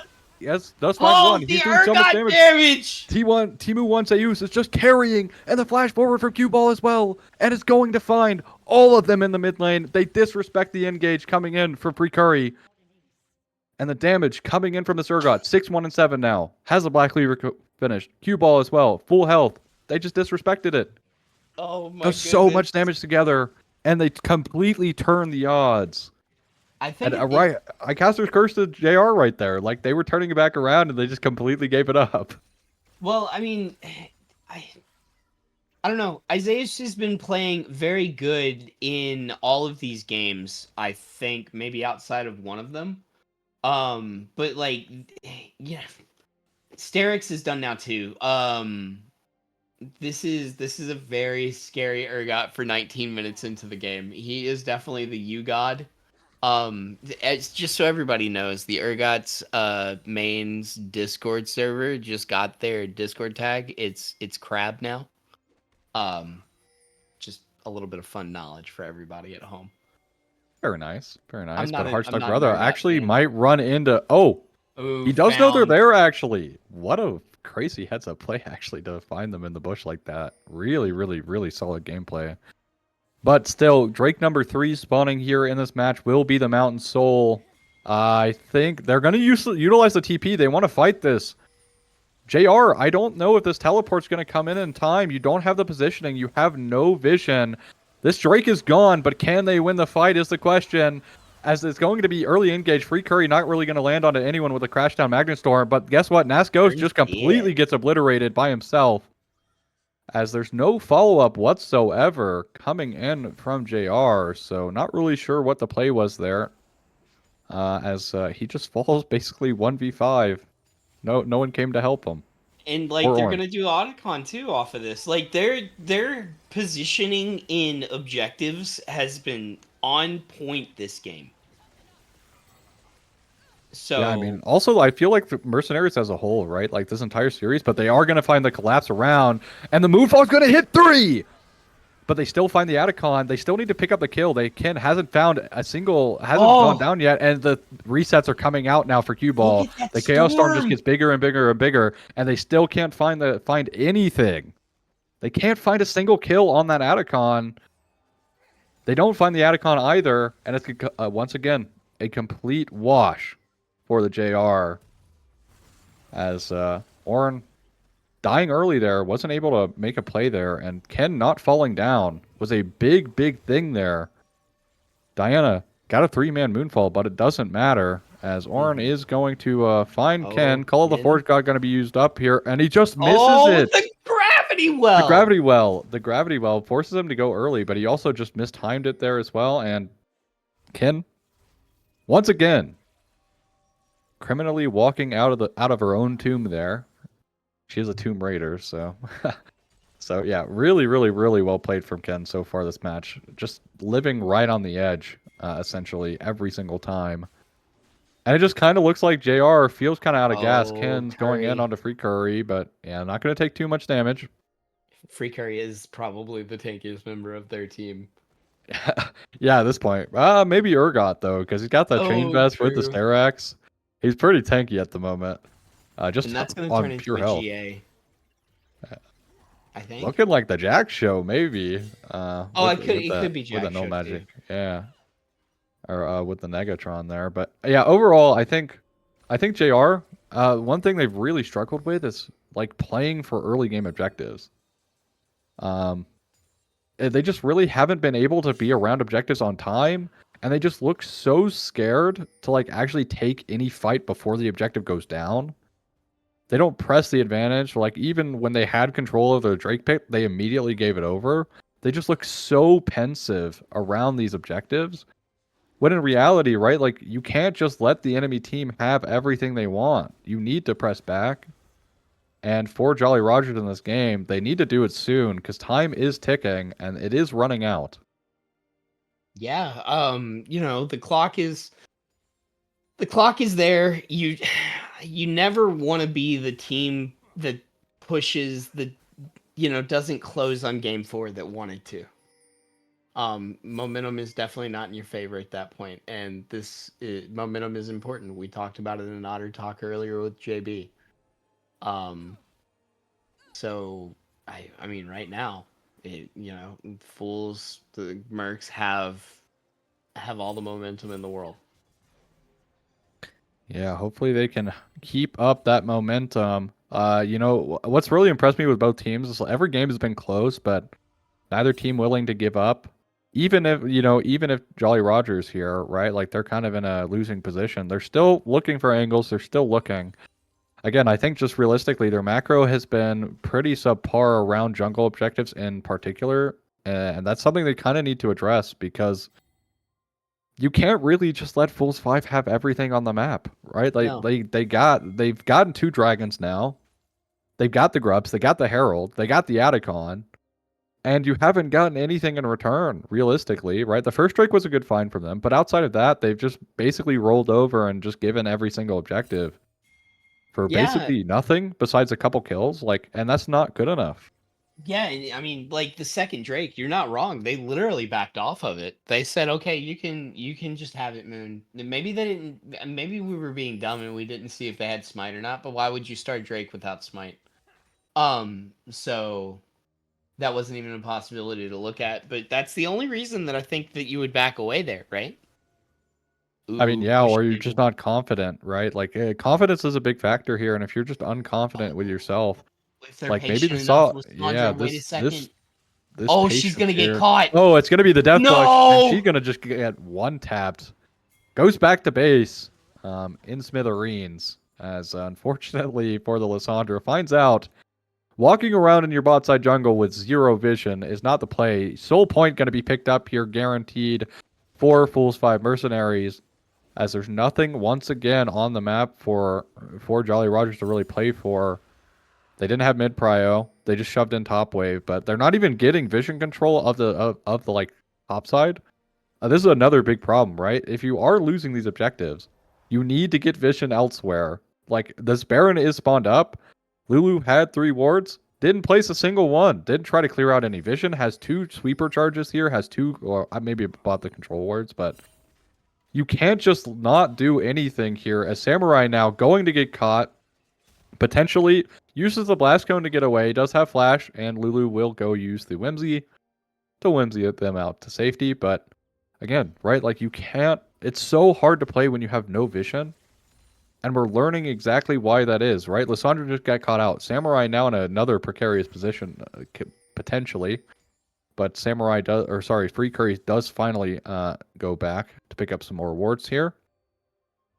But yeah, a big thing is vision control here, and they lack so much of it. They have 2 wards, 3 wards out now, 4 wards out because of the blue trinket, I think, potentially on the Baron. But still, it's not great, but you do at least have some. But you could still fight for a little bit harder here. It is just a trinket ward coming in from the Ornn, actually, so. But still, the aggression up mid lane for Fools 5 Mercenaries. Samurai pushed off of his wolves now.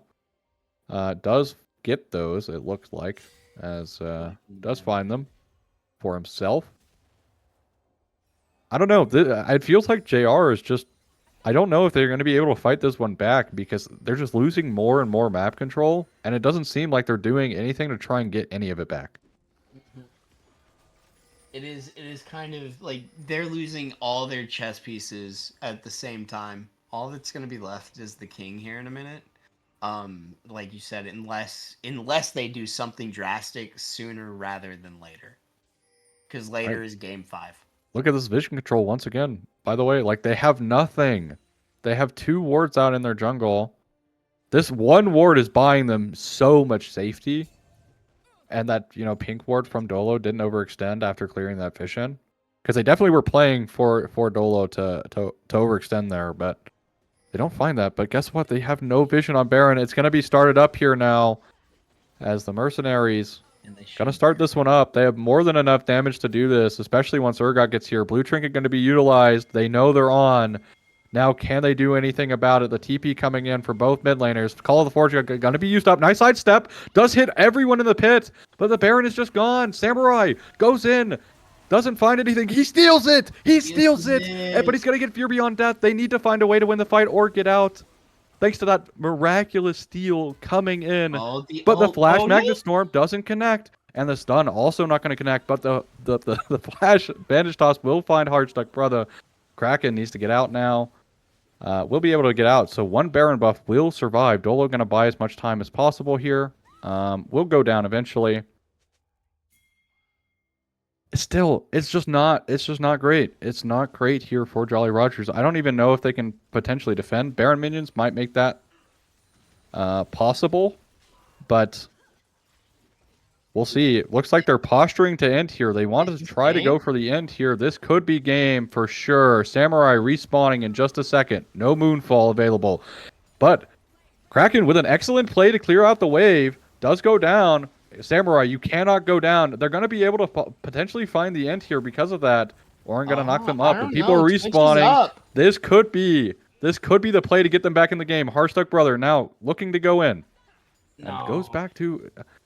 See, if JR are just a little bit more vindictive, have a little bit more gumption, it's plays like these where they're overstaying and overstepping that they can find angles back in, but they just back off right when they need to go in. And it's going to cost them potentially this game. They do buy themselves some time. Still, there are still fights to be had, but you're teetering on the edge of a loss. I honestly don't know how much they could have gotten there after watching Twitch doing the damage, even with the ornaments. I love ornaments.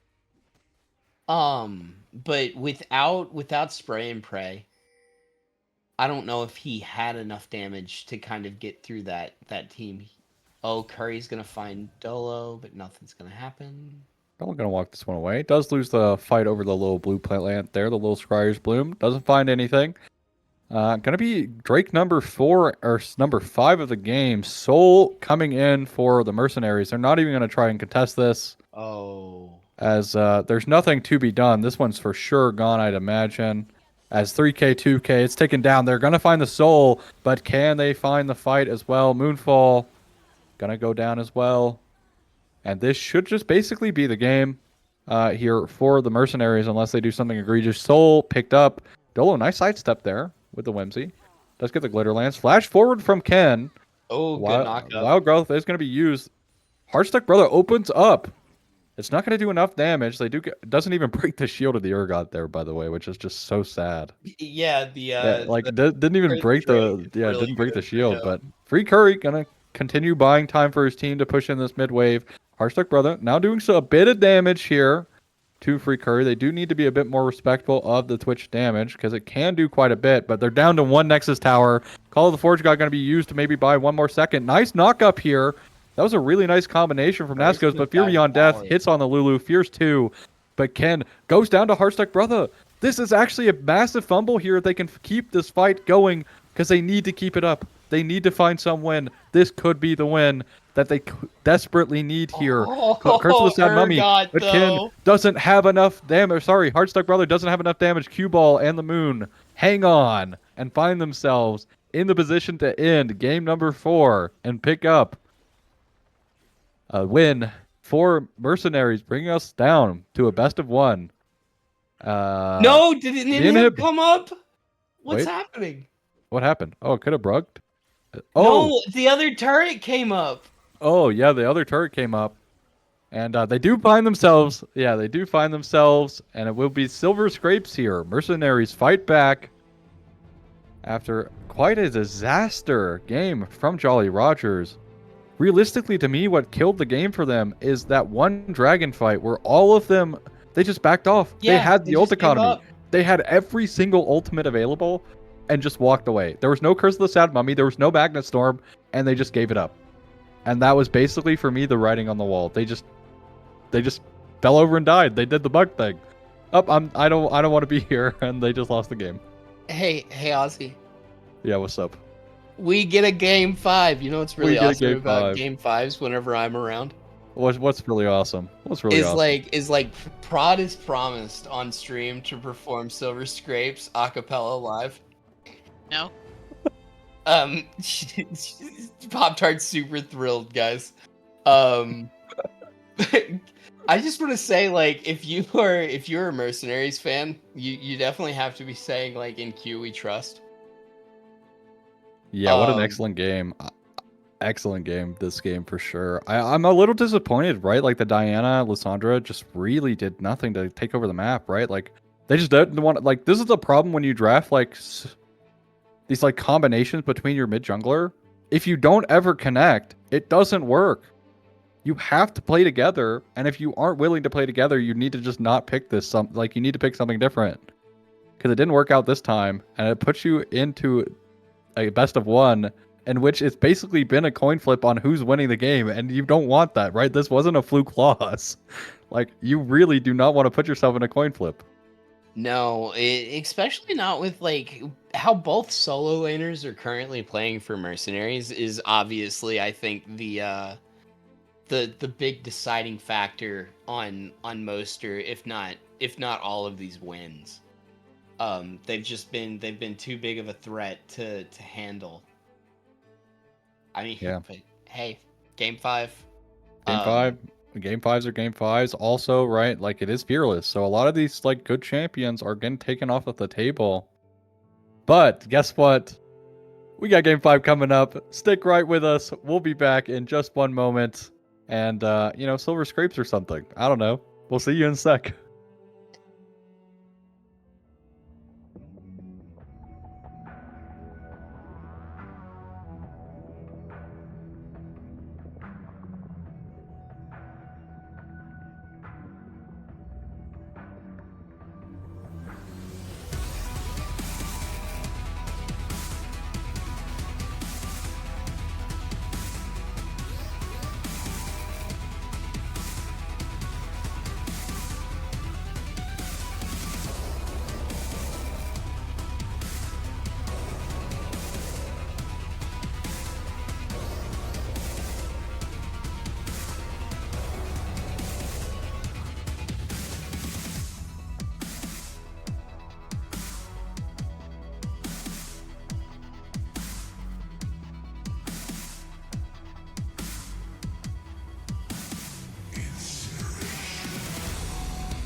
Well, hello and welcome everybody. We have a special edition of Lodal while we're waiting for the bands to come out. And it's gonna be a splash art here. Now this is looking like a pretty interesting splash art. You can see the little Teemo shroom there on the laptop. So it seems to be like a little laptop gamer. I'm gonna go this. I'm gonna believe this is Zoe, thanks to the little bubble there. Potentially, as there's a little mic, so this could be Seraphine. I think this is probably actually going to be Seraphine.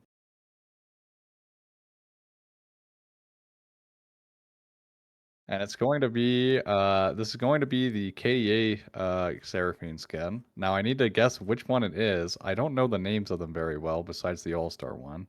Or like what's it called? The Kitty Out All Out one. Yeah, I don't know if this is Indie or I think it's the middle tier one. I think Indie is a bit worse than this, but I'm down.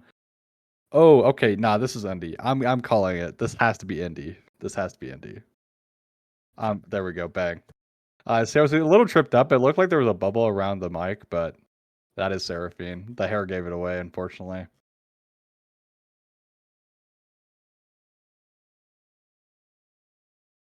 And we are getting into the last ban here. Obviously, there are no bans, which is why we did that little mini game. As looks like Nunu logged in. What up?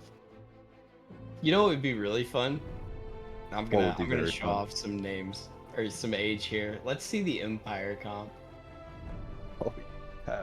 Give me that. let's see the Empire comp. That would be so fun.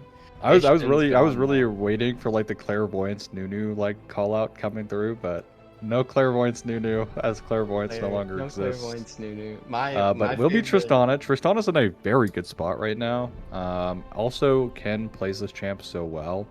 Technically flexible, but probably gonna go to Ken.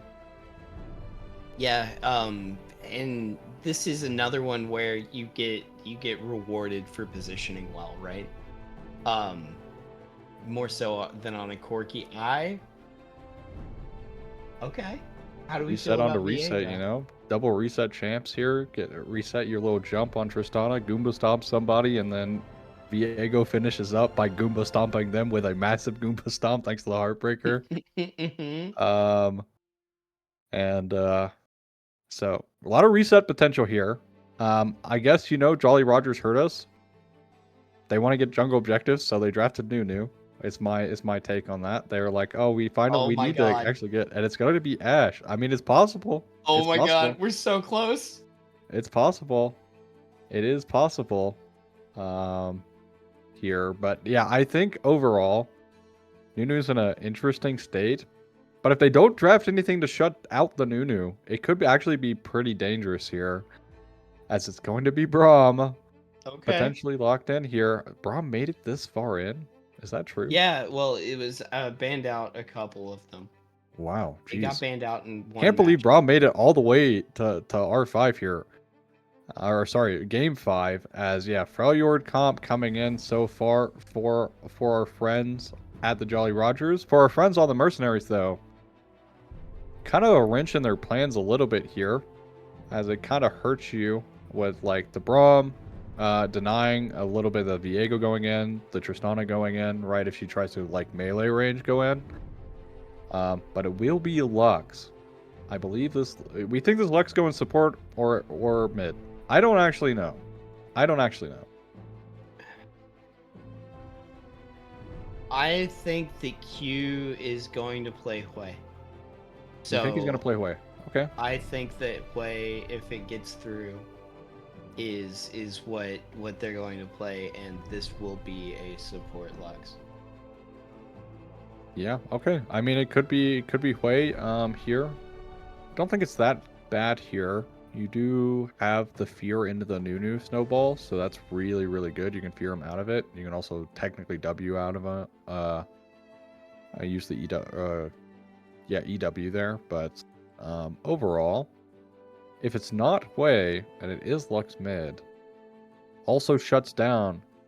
Shuts down. Oh, we could do another Lodal. Yeah, as they're waiting for bans. We got a lot of bans here. We could smash out like the emoji Lodal real quick. Actually gonna be, yeah, this is fine. All right, so orientation is weird. This is Volley Bear. I believe this is Volibear Q. Is it Volibear though? See, I'm a little weird about this because it looks like a Is bear it? It paw. doesn't show colors.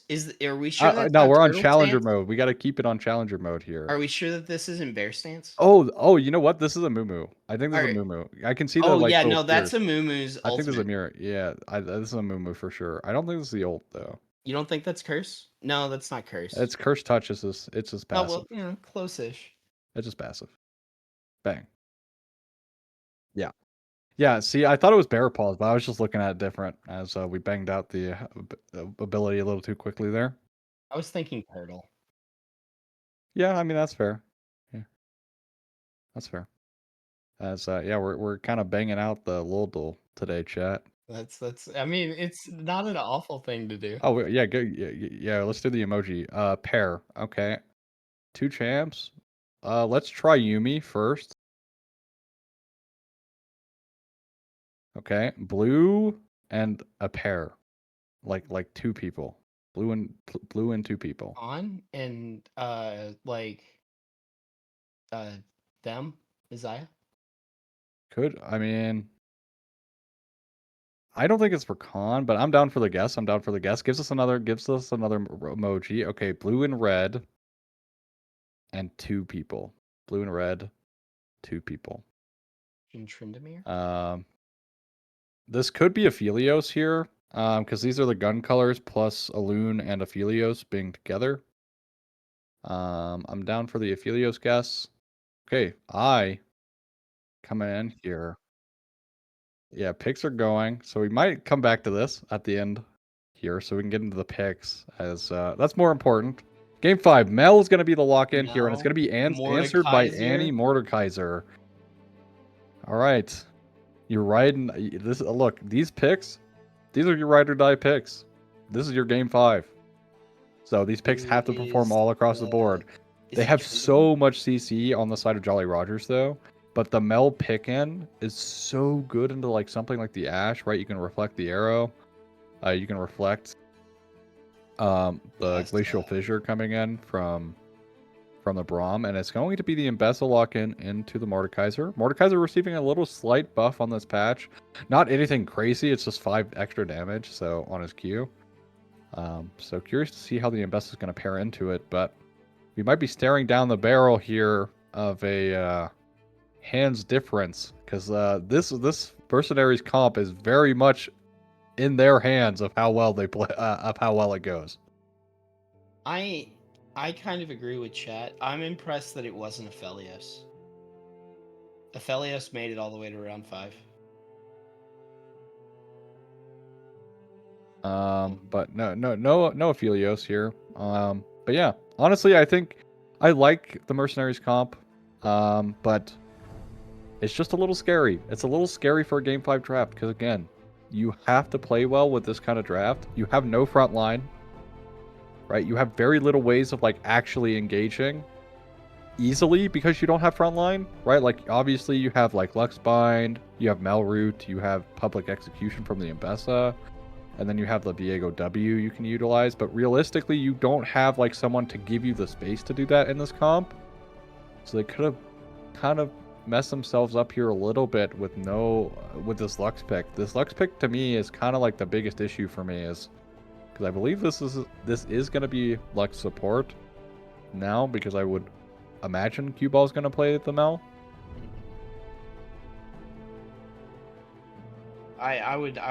Yes, I think that the Lux is gonna go support because Mel would be more impactful, kind of what I was saying, right?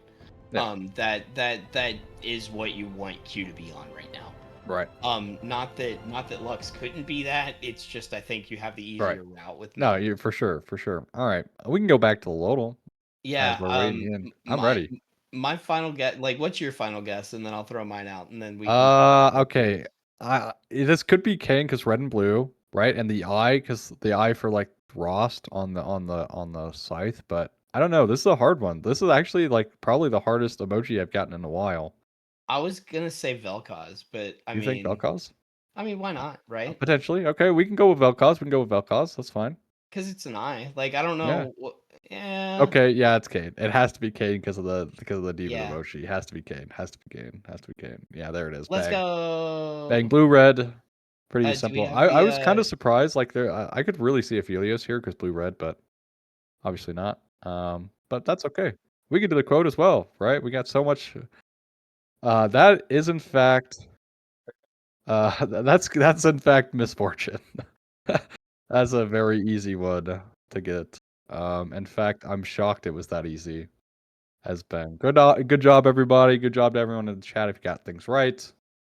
And for me, I think this draft, I think both teams, they've been playing all right. Again, I really think Jolly Rogers really need to bounce back on objectives, especially in the early game. They cannot get scared. You cannot be scared in a game 5 because you will just get rolled over if you're playing scared against this Mercenaries comp because it is designed to roll you over. I mean, but that's the thing, right? Like, the kicking circle is totally formable on Mercenaries' side if they instantly delete that backline. Like, Annie and Ash are not going Yeah, to it is survive crazy. any sort of, like, dive if it's anywhere near successful with Mel tagging them. Yeah, I mean, With it's anything. true. It's true. It's very scary for the Mercenaries, but again, the burden of execution is on the Mercenaries, right? They don't, like I said, they can also get popped, right? Annie will 100% pop half of their team very quickly because Annie has been fantastic ever since her changes a little bit ago. Like Mordekaiser going to be able to take out potentially Viego, so he can't utilize the resets as well. And Mordekaiser will almost always win that 1v1 unless Viego's fed. This comp for Mercenaries is just scary because you just don't really have space creation or like a really solid go button when all of your team really relies on doing a lot of damage very quickly. But you don't really have anything to like necessarily set that up very well outside of the Lux Bind or maybe the Mel Root, which is possible. Melroot and the Lux Bind are the only. Like- I mean, a decent gank from Viego too. But you're not wrong. I think that honestly, I don't know because I feel like Jolly can, like JR can definitely team fight well. We've seen them team fight early well. But they're just if they. I'm worried about them with objective play. I think that if Mercs keeps the objective like tempo up, this team comp's gonna roll. This is also gonna be the game where we get Infernal Soul, right? You already know, like that's exactly how this would go. Yeah, Game that would 5. be very, very scary. Game 5 Infernal Soul for the Mercenaries would go crazy. But they did lock in the Nunu, so maybe they're looking to change things up, or maybe they'll be a little too pensive as they've shown in the past games. Will they be able to bounce back, find some early objectives for the side of Jolly Rogers? And can Fools 5 close this one out in Game 5? We'll find out in just a sec. We'll rejoin you once spectator delay is over. Next exciting episode of Blue Otter League.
Ladies and gentlemen, like Johann Sebastian, we're back. It is game 5 of the Blue Otter League Gold League Finals. Are we gonna get an invade? Are we gonna get a big fiesta fight in the beginning? Because it looks like a 5-point start, so I'm sad now. Never mind, Ozzy. Yeah. I mean, you really don't want to risk it. Game 5. Game 5 nerves exist. For me, I need to see Samurai try and find like these new angles that are pretty unique, right? Like the level 2 gank potential or the level 3 gank potential. As a free curry, you do need to be a bit mindful here in the mid lane, Samurai, but it's gonna get slowed up here, and it might be free curry who needs to be careful. The flash stun in from Crayson. The heal's not gonna be enough. Chomped. And you get eaten and sent back to base there as first blood going to Jolly Rogers early, right around 1 minute there. As only one flash utilized, also going to be the Ghost Nunu. Yeah, I don't know. Not having flash bottom against a Braum is not going to be fun. Yeah, Braum Ash is very strong. They will, with a really nice ward from Ken here in this bush, they do know. Yeah, he's even emoting at them. They do know, and the E's going to come in as well to even more. But Free Curry needs to be careful. Does need to be careful. That Q lands could have been in a lot of trouble as Timu won Zeus. Just having a bit of fun here on the top side on this Mbessa. Trade is going to be worse for him, though. Going to go down to half health there, but Nunu Gank already here. Free Curry, you don't have flash, and you're going to go down again. And Dolo picks up the kill there, so a little bit of a mistake. Dolo going to get low here, but Ken gonna you get have to be stunned careful up. too. Yeah. Flash is forced out, and this is what I'm talking about. Playing the Nunu very... Oh, Moon needs to be careful now as well. Is just going to get beat down. Nunu not going to do too much damage at the moment. Doesn't really have that E to do that much damage, but still a little bit of poke there. So straight from the buff down to the bot side after that play is Nas actually misses the obliterate there off of his own grasp as needs to be a bit more mindful of that. Snowball going to be missing there. Biggest snowball ever. Rolls down mid lane and collides into the wall. As Nunu's looking to invade here. He's level 2 still. Timo wants Zeus trading very aggressively. You're kind of on the wrong side of this right now. Obliterate is going to land for a little bit of damage. It is Dorn's shield here for the Ambessa. So no pots left in the top lane. Nunu wasting a lot of time. Tried to invade on the Gromp. Didn't find anything. Tried to invade the chickens. Didn't find anything. And is now down so much jungle tempo. Obviously got the first blood, right? Got the kill in bot lane, but down so much tempo really, really hurts as a jungler. As funnily enough, Nass is sitting in the tri-bush. Places a ward there. Not going to find anything just yet, but we'll see Viego when he goes for this top scuttle. As still this bot lane in a lot of danger if they do misstep. It is going to be the cleanse coming out of Ken this game, so interesting pickup there, as pretty necessary in my opinion. The Ash, the Braum, the Annie, really nice reflect there on the Q stun from Crayson. Just means just some extra poke towards Q Ball's way, and he'll be happy with that. As Q Ball been playing the series quite well. Braum shield going to come out early. You know what? Mercs are gonna need a lot of Oh boy, how about you tell me? tenacity.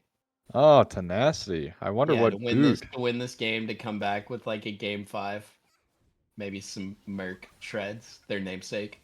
Ah, yeah. Do I 20 mean, I rounds. would not be mad at Merc Treads buys across the board this game. Triple AP topside. Makes Merc Treads even more valuable as well because it's not like the MR stat is wasted either. Like that's very, very strong. Good pull. Good pool, but kind of item disadvantaged here and taking the wave. Obliterate does hit. Nice little damage there. Evens up that trade and punishes Timu 1 Zeus a little bit here. As he just came back off of that reset with that teleport. Nice grasp again, and hits the isolated Q there. So very good trading patterns coming out of Nas Ghost on this Mordekaiser at the moment. As both junglers here bot lane, biggest snowball ever, rolling it down now. Free Curry still does have the flash available. Is going to be able to flash away. Has the heal, but there's so much slow potential here. Just going to keep dying. Dolo does need to be mindful, though. Very scary health bars here in the bot side. Could have potentially been turned back around. I don't think they try to engage again. Man, though, this is not. The ultimate coming out here from Nasgo is going to put you in the death realm, leading to your own death. The obliterate is going to get it done, and bonked back to Fountain is the Ambessa, as just disrespects the level up timer. Also, look at the CS lead. Nas hasn't even backed yet. Yeah, the CS lead was what I was going to talk about, like, right before that. Also, we couldn't see it, but I think that ult was perfect to cut the tower off. Yeah, just barely. Just Yeah. barely, yeah. Really well played. But Nunu guess who's coming back? The Nunu is rolling it back down. And the root is going to land. They do dodge the snowball, but Curry, easy pickings here. As but actually Ken walks back forward. Does Heartstuck brother needs to be careful. Very low. Viego is here. No level 6 available here for him. As a really nice Q, but biggest snowball ever. Just running around in circles. Just drifting it up. Oh, looking for maybe Ken. Snowball does run out. Collides with the wave. So it doesn't mean too much, as Samurai could... needs to be very careful here. They might lose drag. No, they won't. Ken hasn't backed yet, so... Still, Nunu making a lot of impact early in this game. I would still really like to see him try to pull this dragon early, get on the board. It is going to be the Ocean Drake once again as their first dragon here. You are Nunu. You're very good at doing these early game objectives. You're really good at doing any objective thanks to your chomp. Yep. But still, early game going to be even more helpful there as wards being placed around. So they are at least attempting to find something. Biggest snowball ever. Rolling towards the mid lane now. He is kind of low here. Cue ball could blow him up. And it does force out the flash. And Tippers is used, but he's just dead. He's just dead. This is the problem of ganking Mel. You're level 5. You have almost no HP. You have no defensive stats either, as Heartstuck Brother is just going to die here. Really nice root. Flash, barrier, going to be used. Teleport coming in as well. Mordekaiser is here. Ken has no jump out. Thanks to no reset, and Ken's just dead. Unfortunately, a bit of a wasted TP, but it does get them to back off. Heartstuck Brother somehow manages to live there, as really well played. Flash barrier used, but you'll be more than happy with that one. Dolo, you're walking into a Viego, buddy. Needs to be careful here. Has the shield. Heartstuck, walking melee range. Heartbreaker is available, but the Moon actually dies to the volley. The volley gets it done, and Free Curry is just dead once again in this match. Oh my goodness. It's 0-5, and Mel, no flash available now. Also going to get rooted up. Also gets stunned. Cue ball using the W. Heartstuck Brother goes down, and Cue ball does die to the W flash of Grayson. And Ken gonna be able to walk this one off. Gonna be able to walk that one off, and finally the Drake is gonna be started at 9 minutes in this game. And yeah, Heartbreaker still available there, so the Moon not utilizing it. Utilizes it at any point, probably just straight up kills Ash, and he just doesn't die. But This is a scary lead 9 minutes into the game. Like, you definitely feel 2,000 gold this early. Ugh. Yeah, I mean, this is, funnily enough, no pun intended, snowballing a little bit out of control. Samurai has so many camps up is kind of the problem. They are going to lose grubs here as well. So Samurai doing a really good job at ganking. Problem is not doing a great job at doing camps. So you kind of need to prioritize getting yourself back on tempo a little bit here. As Grub's going to fall down here.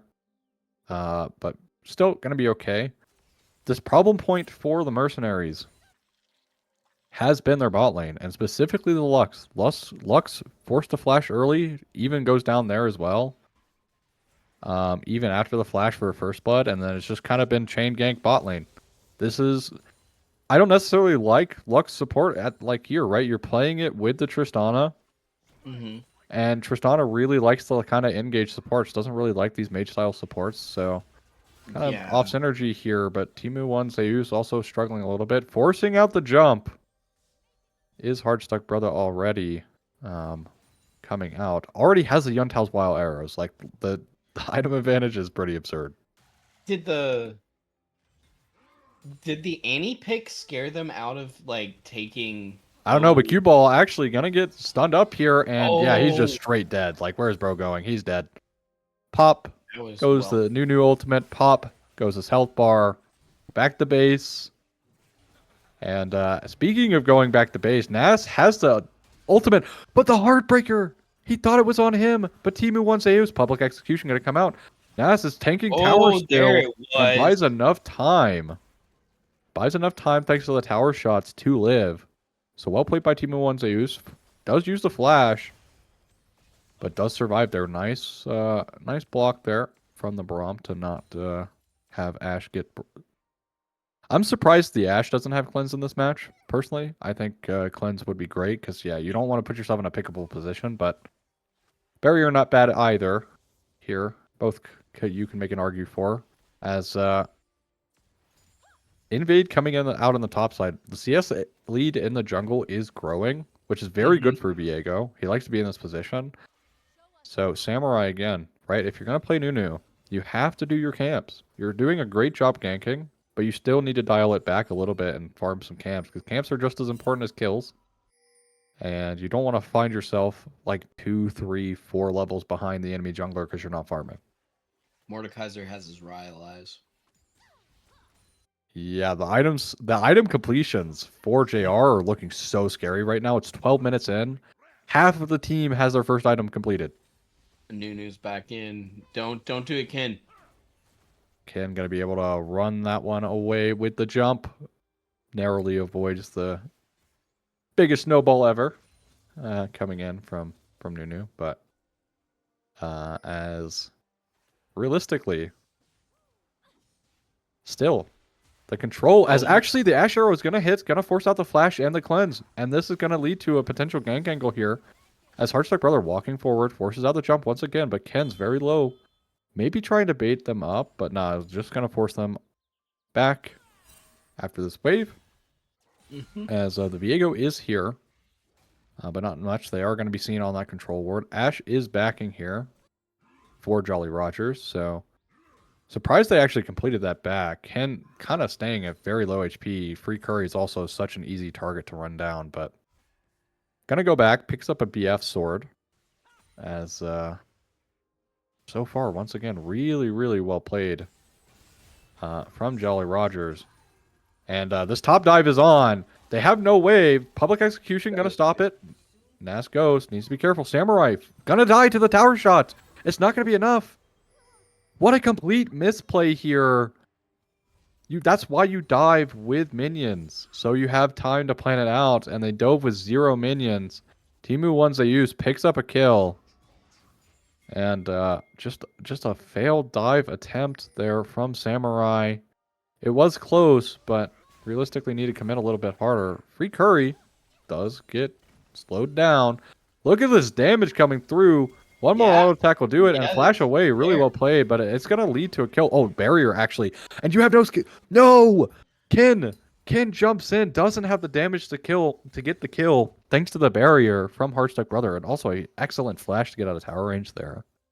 And the bot lane is just completely in shambles. First tower potentially going thanks to the Ashe buff that came across, where her Q actually gets to charge on towers, so we'll be able to pick up that one. And Samurai running down Moon, but you can already see this XP deficit happening thanks to the non-farm coming from him. They are looking to potentially play this. There is Enchanted Crystal Arrow available here. Only thing not really up is going to be the Nunu ultimate, but this one should just be a free one. Will be the Cloud Drake. Unless Curry can steal. Yeah, but not really going to be given that one. So Now as that Enchanted Oh. Crystal Arrow going towards Ken, but Ken's gonna avoid it.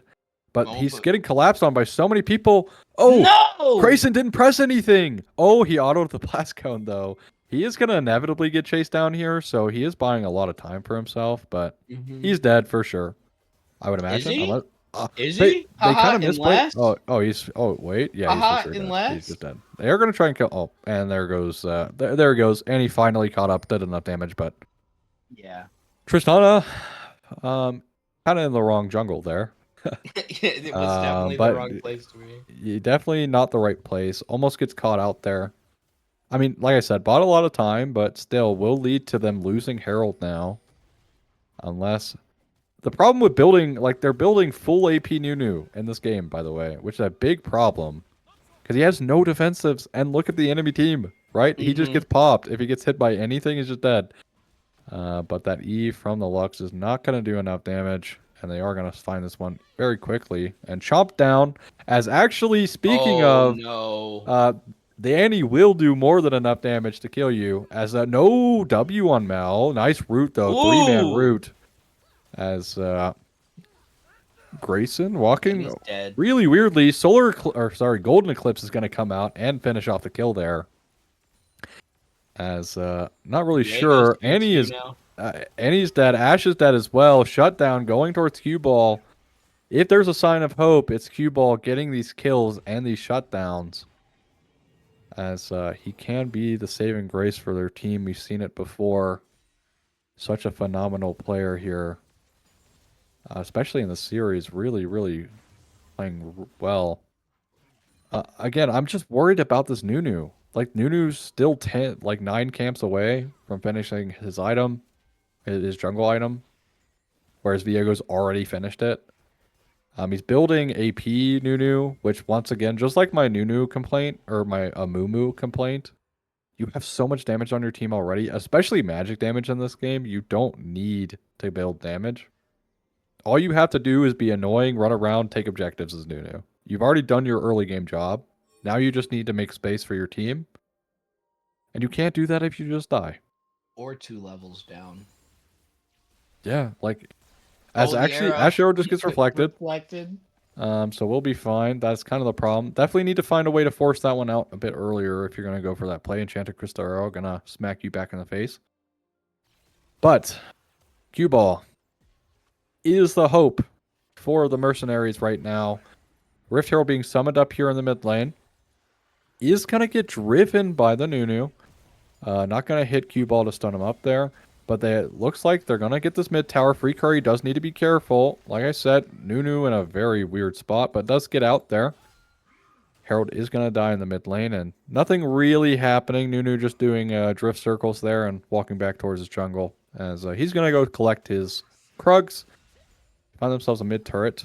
We've been giving a lot of props to the Mercenaries about their early game objective control, but that's specifically with jungle, like with the jungle objectives. They've been dropping quite a lot of towers throughout the series.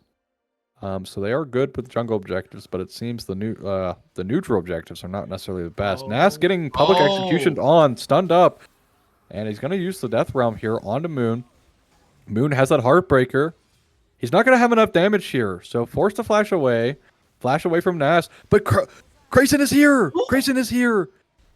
Nas bought enough time with the flash, flashes down to his mid laner, and it secures him not only the survival, but also a kill for Grayson on this Annie.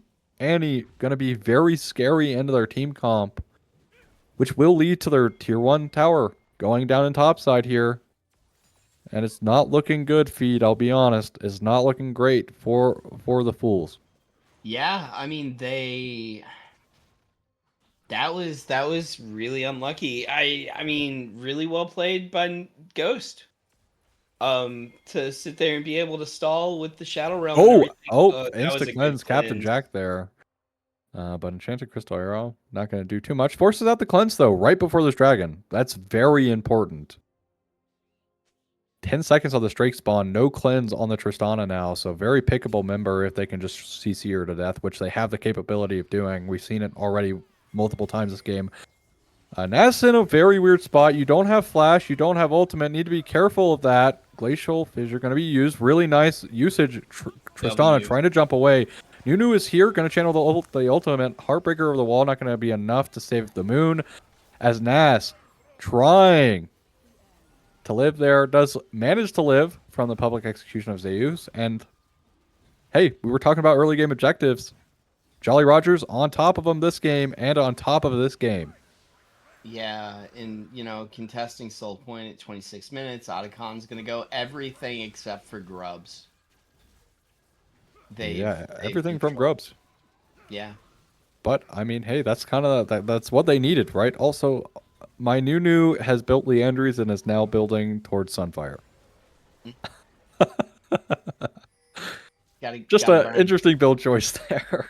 Interesting build choice, but it's working out. So they do find themselves the Atacon as well, as they're going to inflate their gold lead here to just under 5,000.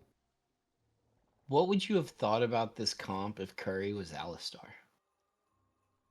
I mean, I think it's great. They have a lot of CC. It's really good into like some of the shorter range coming in. The problem is, right, you don't necessarily want to play Alistar into Braum. Yeah.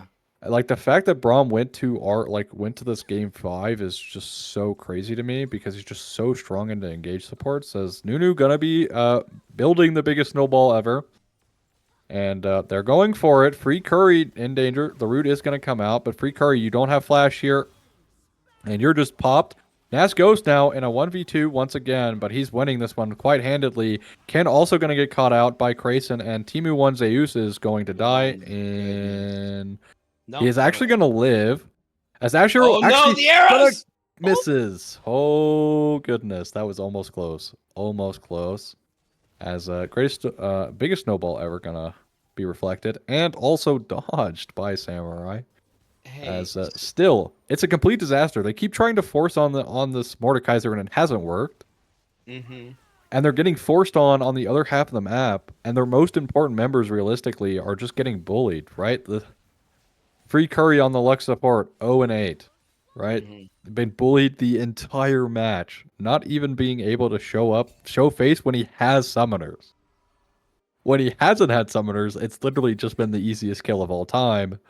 And even with his summoners, it's just been he buys like 2 or 3 more seconds of lifetime for himself.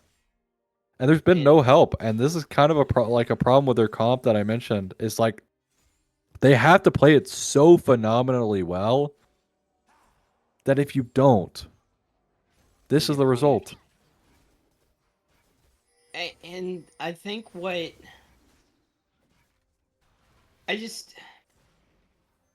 man, it's just a really well played game by Jolly Rogers, like hands down too, right? Like you can't take it away from him just because they didn't play like a precipice comp. And no cleanse in the mid lane. It's just barely off cooldown. They're actually gonna find Ken almost, and yeah, it's gonna be enough. Nunu is gonna fall down. Golden Eclipse gonna be utilized. The reset is gonna come out. Greatest snowball ever. Oh, really nice grass forces out the flash. And there's no more chase available, and the heal's also going to be utilized. Make sure they get out okay. Really nice E usage there from the Lux. Slow them down. But a 1-for-1 trade. If you're the Mercenaries, I'm sure you're happy with a 1-for-1 because it could have been much, much worse due to the gold difference here and the control difference that JR have. And you were talking about JR being performing really well in this game, and what we talked about last game, they've really cleaned it up. They've really started prioritizing these dragons. They've started prioritizing early game objectives, and look how it's turning out for them. But Heartstuck Brother in a very precarious position as gonna walk into the W, but Heartbreaker gonna be utilized away from nobody? No, they saw them on the map coming down. So they did not want to be there when Braum and Annie showed up. Okay. Even if they were going to clear. Okay, I suppose that's fair. 40 seconds on this dragon now. Baron also spawning up here in 7. As dude, they're just bullying this bot lane. Look at Ken. He's just gonna get snowballed, and they're cutting off his escape. You're running right into Annie, and you're just dead. this comp and this gameplay loop that JR have put themselves in is just so disgusting. This It's bot so lane strong. is 1 in 14. They cannot play the game. Do you There's think, nothing for them to do. If they keep playing like this, they keep disrespecting it as well. Like, you just at this point you have to sacrifice CS. You can't get CS right now, otherwise that just happens. And it's fueled the fires for JR. They want this victory. And every single death like that is building them closer, as this is the soul, the mountain soul has been claimed here for Jolly Rogers. As what a phenomenal showing coming out of them this game. In this game 5, when they really needed it most, the mental tenacity of this team coming these kill through. leads are just rough? Like, because Mel was farming well. Q actually has good CS numbers. Like, they were, if without the kills, they would have stabilized. Yeah, they definitely, again, right? Like, the problem is they're just greeting and greeting and greeting for waves and waves, and they just keep going down, right? Lux was a bit more unfortunate, right? Like, you're playing Lux on a comp where realistically, if you ever get hit by anything, you can't ever escape, especially with how level 1 went for you. Like, part of that is a little bit of your fault, right? You're kind of disrespecting the enemy, but at the same time, right? Once you make that one mistake, you are just going to get punished for it over and over and over again because of your champion. That I'm not going to blame you too hard for that, because, like, kind of out of your control. You're kind of just Yeah, already in the bad situation, and there's not much you can do to make it better besides not playing the game, essentially. And you can't really do that here, so just not great. No, the backsliding that kind of happens at that. Like, it's like just falling down a bunch of stairs, standing up at the landing with a bunch of stairs underneath of you, and then somebody yanking the rug out Yep. over and over. Biggest snowball ever being channeled here. Gonna be rolling it through the river. They are looking once again. Ken forced to flash in Clintz. He's gonna run into. Oh, never mind. It's going to be the Moon who runs into the enchanted crystal arrow, but it still doesn't matter. Annie with Tibbers proving how futile your cleanse and flash happen to be, as Baron looking to be claimed here for Jolly Rogers. As actually, Samurai falling a little low just heals 526 HP off of the Baron there, no problem. But if you're gonna need a hero moment, it's gonna need to be now for the Mercenaries. Baron falling lower and lower vision, but Moon, he flashes over. This is stealable, but it's not gonna happen. The Golden Eclipse doesn't find anything either, and it's gonna be the Viego falling prey to his failed attempt. Heartbreaker not gonna be channeled there. It was a solid attempt. But outsmiting Nunu is so difficult. And when you're this far behind, it's more and more difficult. You know As what it's was looking like the doors are closing shut for the Mercenaries.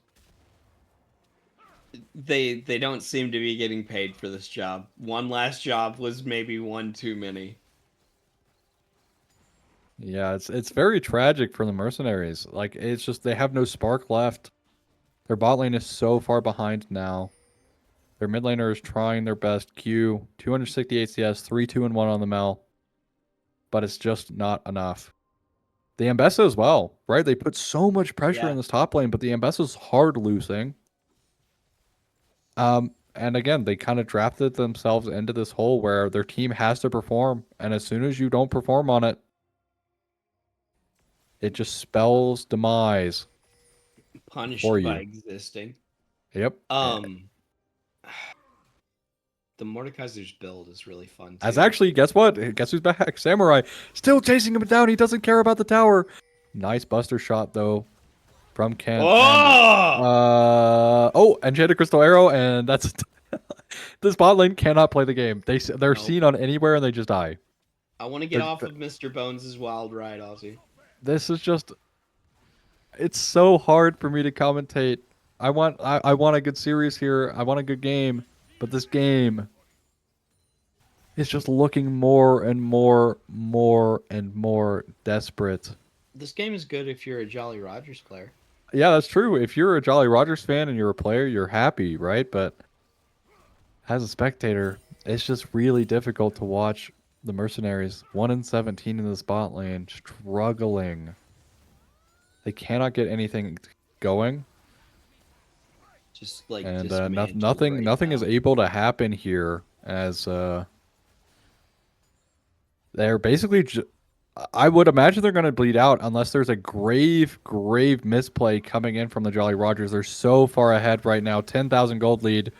Free Curry already getting gone on. That will be the 10 death. Power spike coming in. Ken getting very low. Hardstuck brother pushing forward. They're looking to end it right here, right now. Ash Arrow is going to get reflected by Cue Ball. Cue Ball still alive. Flash over the E there from Hardstuck brother. Really well played. 3-man alive here to keep their series hope alive for this finals. But the Baron minions are looking to be too strong. Tibbers also helping out. Ken falling lower and lower. Ambessa not going to be able to do much. Zeus going to fall down. Hardstuck brother doesn't even die. This will be the end for the Mercenaries. Their contract gets claimed by the Jolly Rogers Ghost crew, and they win the finals. There we go. Game 5, like, handily won. 20 kill advantage over on the side of Jolly Rogers. So, just like, man, that was ridiculous. Yeah. Who's your MVP? Well, I think my MVP. I mean, there's been a lot of highlights for me, right? I think Grayson has played pretty well. I think struggled a little bit in the Victor game, but I think outside of that, pretty well. I think the Annie played really, really well. 11-1-6 here. Hardstuck brother had some pretty good moments as well, but I think I'm gonna give it to Grayson. I think Grayson really, really performed well this series. And really locked it down. It felt to me like the battle of the mid laners, right? Like if one mid laner wasn't performing, it kind of spelled the doom for their team. And Grayson able to lock this one up when it mattered most. This was definitely like a solo lane slaughter. It was whichever solo lane walked out of their lane kind of as the winner and was the bigger one out of the two. It was they were going to be victorious, and just in the last game, instead of being a push between one or the other team having the stronger top or mid, they had both. Right. I mean, they had the stronger everything in that match. Yeah, and you know, like we said, right, for the Mercenaries, as soon as you watch it happen where your Lux forced to flash early and still dying, misplaying level 1 in the bot lane there and just falling down again because Ash Braum can just chase her down infinitely. And then Nunu coming in for a level 2 gank as well, basically sealing the deal for the bot lane and what looked like essentially the deal for the entire match because they just could not stop getting picked. But the Jolly Rogers, once again, well-earned victory. As it was hard fought. Very hard fought, very back and forth games. That last game was very dominant. You know, I was mentioning it hasn't really been like a super dominant game yet, but that one was. Mm-hmm. They ended that one off on a banger. They did. I don't know. We've gotten through our MVPs. There you go. I was just about to ask Prod if we had things going on, and you know, she apologized for the no silver scrapes thing. She just gets so shy. But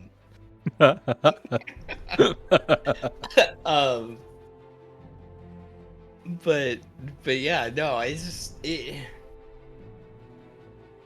mean, there's nothing to really talk about other than kind of the other games. This one is so open and shut.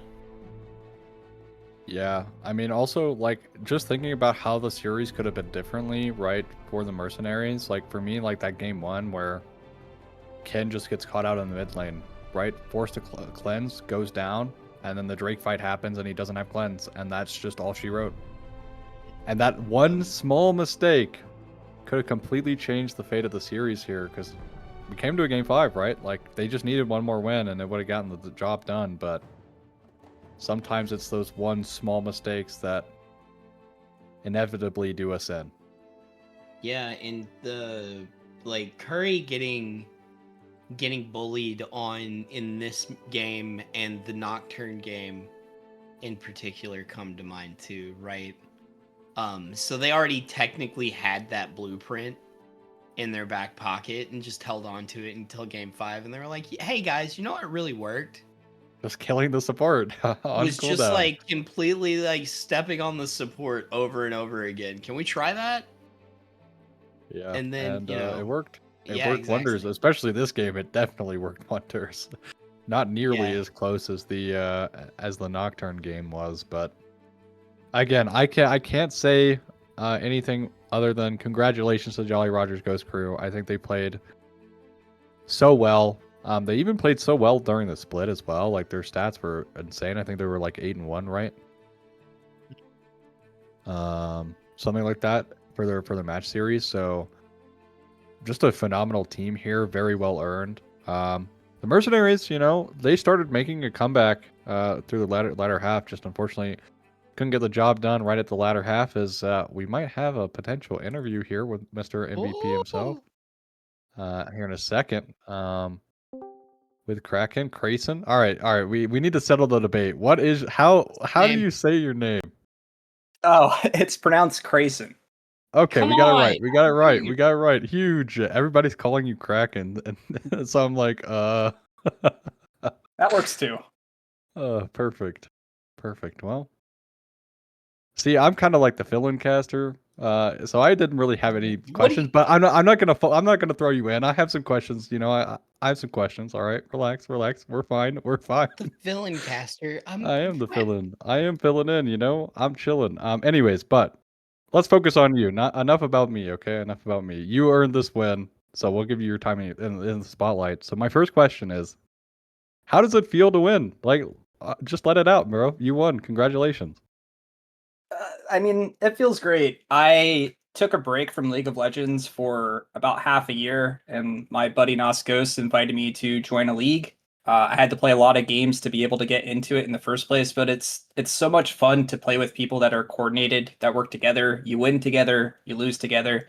There's been so many great teams that we've played against. Anyone that slept on Fools 5 was a fool because they were incredible, really good. Cue Ball, you had my heart racing constantly every game. Those were some stressful matchups. I really, really enjoyed it. I'm glad that I got into this league. Yeah. Congratulations again. My next question here is, for a majority of the series, I felt like you guys were struggling to really get those early games objectives, but this last game, that completely changed. How, like, was that brought up? Like, did you guys talk about that? What was the internal dialogue about that? Because especially last game, like game 4, I felt like you guys Mhm. kind of gave up moments in which you didn't need to give up, and it kind of just put you guys at such a massive Drake deficit that forced you into bad fights. I think for a lot of the games, we had to be to the objectives a little bit earlier than we were, and we tried to force them too often when we didn't need to. As the series went on, and I think there was just less overall picks because of Fearless. Like having the Nudu in that last game is so much easier to secure objectives, but obviously getting that early priority bottom really helped us to secure those. Um, yeah, it was honestly they Fools 5 just moved really well around the map on all the objectives. They were almost always there first, good support rooms and everything else. So it's hard to get in there and feel comfortable with getting in there with a lot of our team comps. Um yeah, I think we need to be there a little bit earlier. We definitely had the communication of what we needed to do, but we were always a little bit too late, I think. But yeah, that last game it shined through. We finally got some dragons and it worked out. Dragons are pretty impactful, especially right now in the state of the league. You get that soul. Soul has, I think, at like a minimum, like over 70% win rate for the worst soul. So, obviously that's more indicative because teams are winning most times that they get the soul regardless. But still interesting. Thanks for the insight there. As yeah, I mean, once you guys got like the objective thing down, you guys just completely took over the game. Like it was just so insanely well played. For me, right? Would you say that would you say that your guys' mentals were good like throughout the entire series, or would you guys say that you kind of had some slip ups here and there because game fives, like a best of five series that go all 5 games gets very tiring. It can be pretty frustrating at some points. Do you guys have like someone that necessarily like dials back in the like some of the mentals as they start to like get less loose, or are you guys just non-tilters, like you just don't tilt at all? I guess I can't really speak for everyone, but I can at least say what I heard in comms, and I'd say that no one really tilted. We definitely talked about misplays, ways to make opportunities later on in the games, and everything else. I think comms kind of shifted a little bit with the last game. I don't know if it was just people being a little bit more anxious, like who was making shot calls. Like there was uh, a lot more audio going on in the last game as what to do, what we could do, and we were just all there and on the same page. Everything was clicking that game. Again, it was another one of those things where it felt like the series we just got a little bit better as it went on. I'm sure stress levels were high. I know my heart was racing, like I said earlier, and maybe that tension helped a little bit because we were on point. That last game, we were really on point. Yeah, I was very impressed with that last game. Feed, if you have anything you want to say. So really, really important question that I'm gonna put you on the spot here. What's your cat's name? Oh, my cat's named Chrono. Excellent, excellent, excellent. Thank you for the soundbite, Chrono. Second important question is a little more on point for the league. Um, if you had to choose an MVP of your team, and it can't be you, who is it for like the entire like season? I mean, you can include playoffs or not. uh I'm going to go with consistency, and I'm going to say Ghost would be my MVP. I think Hardstuck really pulled it out the later half of the season for someone that was not maining 80 carry to get as good at it as he did and to be able to do what he did in those games was incredible. But I'm just going to go with the consistency. I think Nas held the glue together in some of the games. He helped get us through the series. He played champions that allowed Hardstuck to carry. Yeah, I'd give it to him. And then, what's the meaning of life? I wish I knew. I wish I knew. Yeah, that's a All hard right, question. That's a we'll hard take question. it. You got to lead with the It's hard questions, man. you don't have to lead with the hard questions. If we're not like 42 is the answer to everything, so Yeah, it can be the answer to life, but it that can can be be. something more specific, chat. Uh, I'll say something corny, and I'll say that I think being able to play with people that I had never met before, for the most part, and becoming friends, and really being able to enjoy their company, spending some of my nights after work doing scrims, practicing for games, doing the games themselves. If there's a partial meaning to life, I'd say hanging out with people, having fun, maybe playing some League. the friends we made along the way. Yeah, exactly. Right. Maybe it wasn't the league that we played. Yeah, I think you just answered it right there. But my next one was going to be if you had any parting wisdom or like an insight that you wanted to share. Yeah, I'd say if you enjoy League of Legends, don't be afraid to try to join one of these communities and get to be a part of a group. We all have played solo duo queue. We know what it's like. We know what it can be like. And the amount of communication and cool people that you can meet in these communities was great. It's definitely built my respect up for this game again and like have a newfound love for it. It's going to be hard to play it any other way, if I'm being honest, going back to solo duo queue. But people pressuring me to get better, and it's a good way to get better because the games are just so different than being able to solo carry. Really having to work as a team is something that takes a bit to learn, but it feels great when you're actually doing it, and it definitely built a whole new respect for the game overall. Yeah, for me, it's a completely different beast when you step into the competitive jaws, basically. So for me, like one last thing, what I usually do when I have interviews and stuff, like for finals, I have a tradition. If you would like to shout out anybody, this is your time. You have the floor completely. Shout out whoever you want, anything you want to mention. The floor is yours. All right, I'm going to say my friends that are in a Discord call watching this game right now as well. They supported me over the last couple months, talking about different picks and stuff like that, things to try, talking about the games afterwards and everything else. They made it even all the more fun. So I really appreciate them. Great group of people. Hoping we can get more of them to be maybe in a group in another league at some point. Well, very cool, very cool. Thanks for joining us, and congratulations once again to you for being the MVP and to Jolly Rogers. Yeah, honestly, just really well played series from you guys. Hard fought, and honestly, those tend to mean a bit more, right? When it's not just a dominant slam, you guys, those hard fought really makes you feel like you earned it, and you definitely earned that one. Game 5 was very well played. Partying in Thanks. Tortuga is gonna feel great. Yeah. Good game. Yeah. Good game, Grayson. Yeah, Well great played, man. games, great games. And yeah, for us here on the cast, I'm Ozzy, joined by Feedonomics. Thank you all for tuning in to the Gold Finals. And again, thank you for Blue Otter League for putting this on. Thanks to all the players that decided to show up this season. Everybody, have a fantastic night. Have a great little off season, and we'll catch you back in the next one. Love you guys.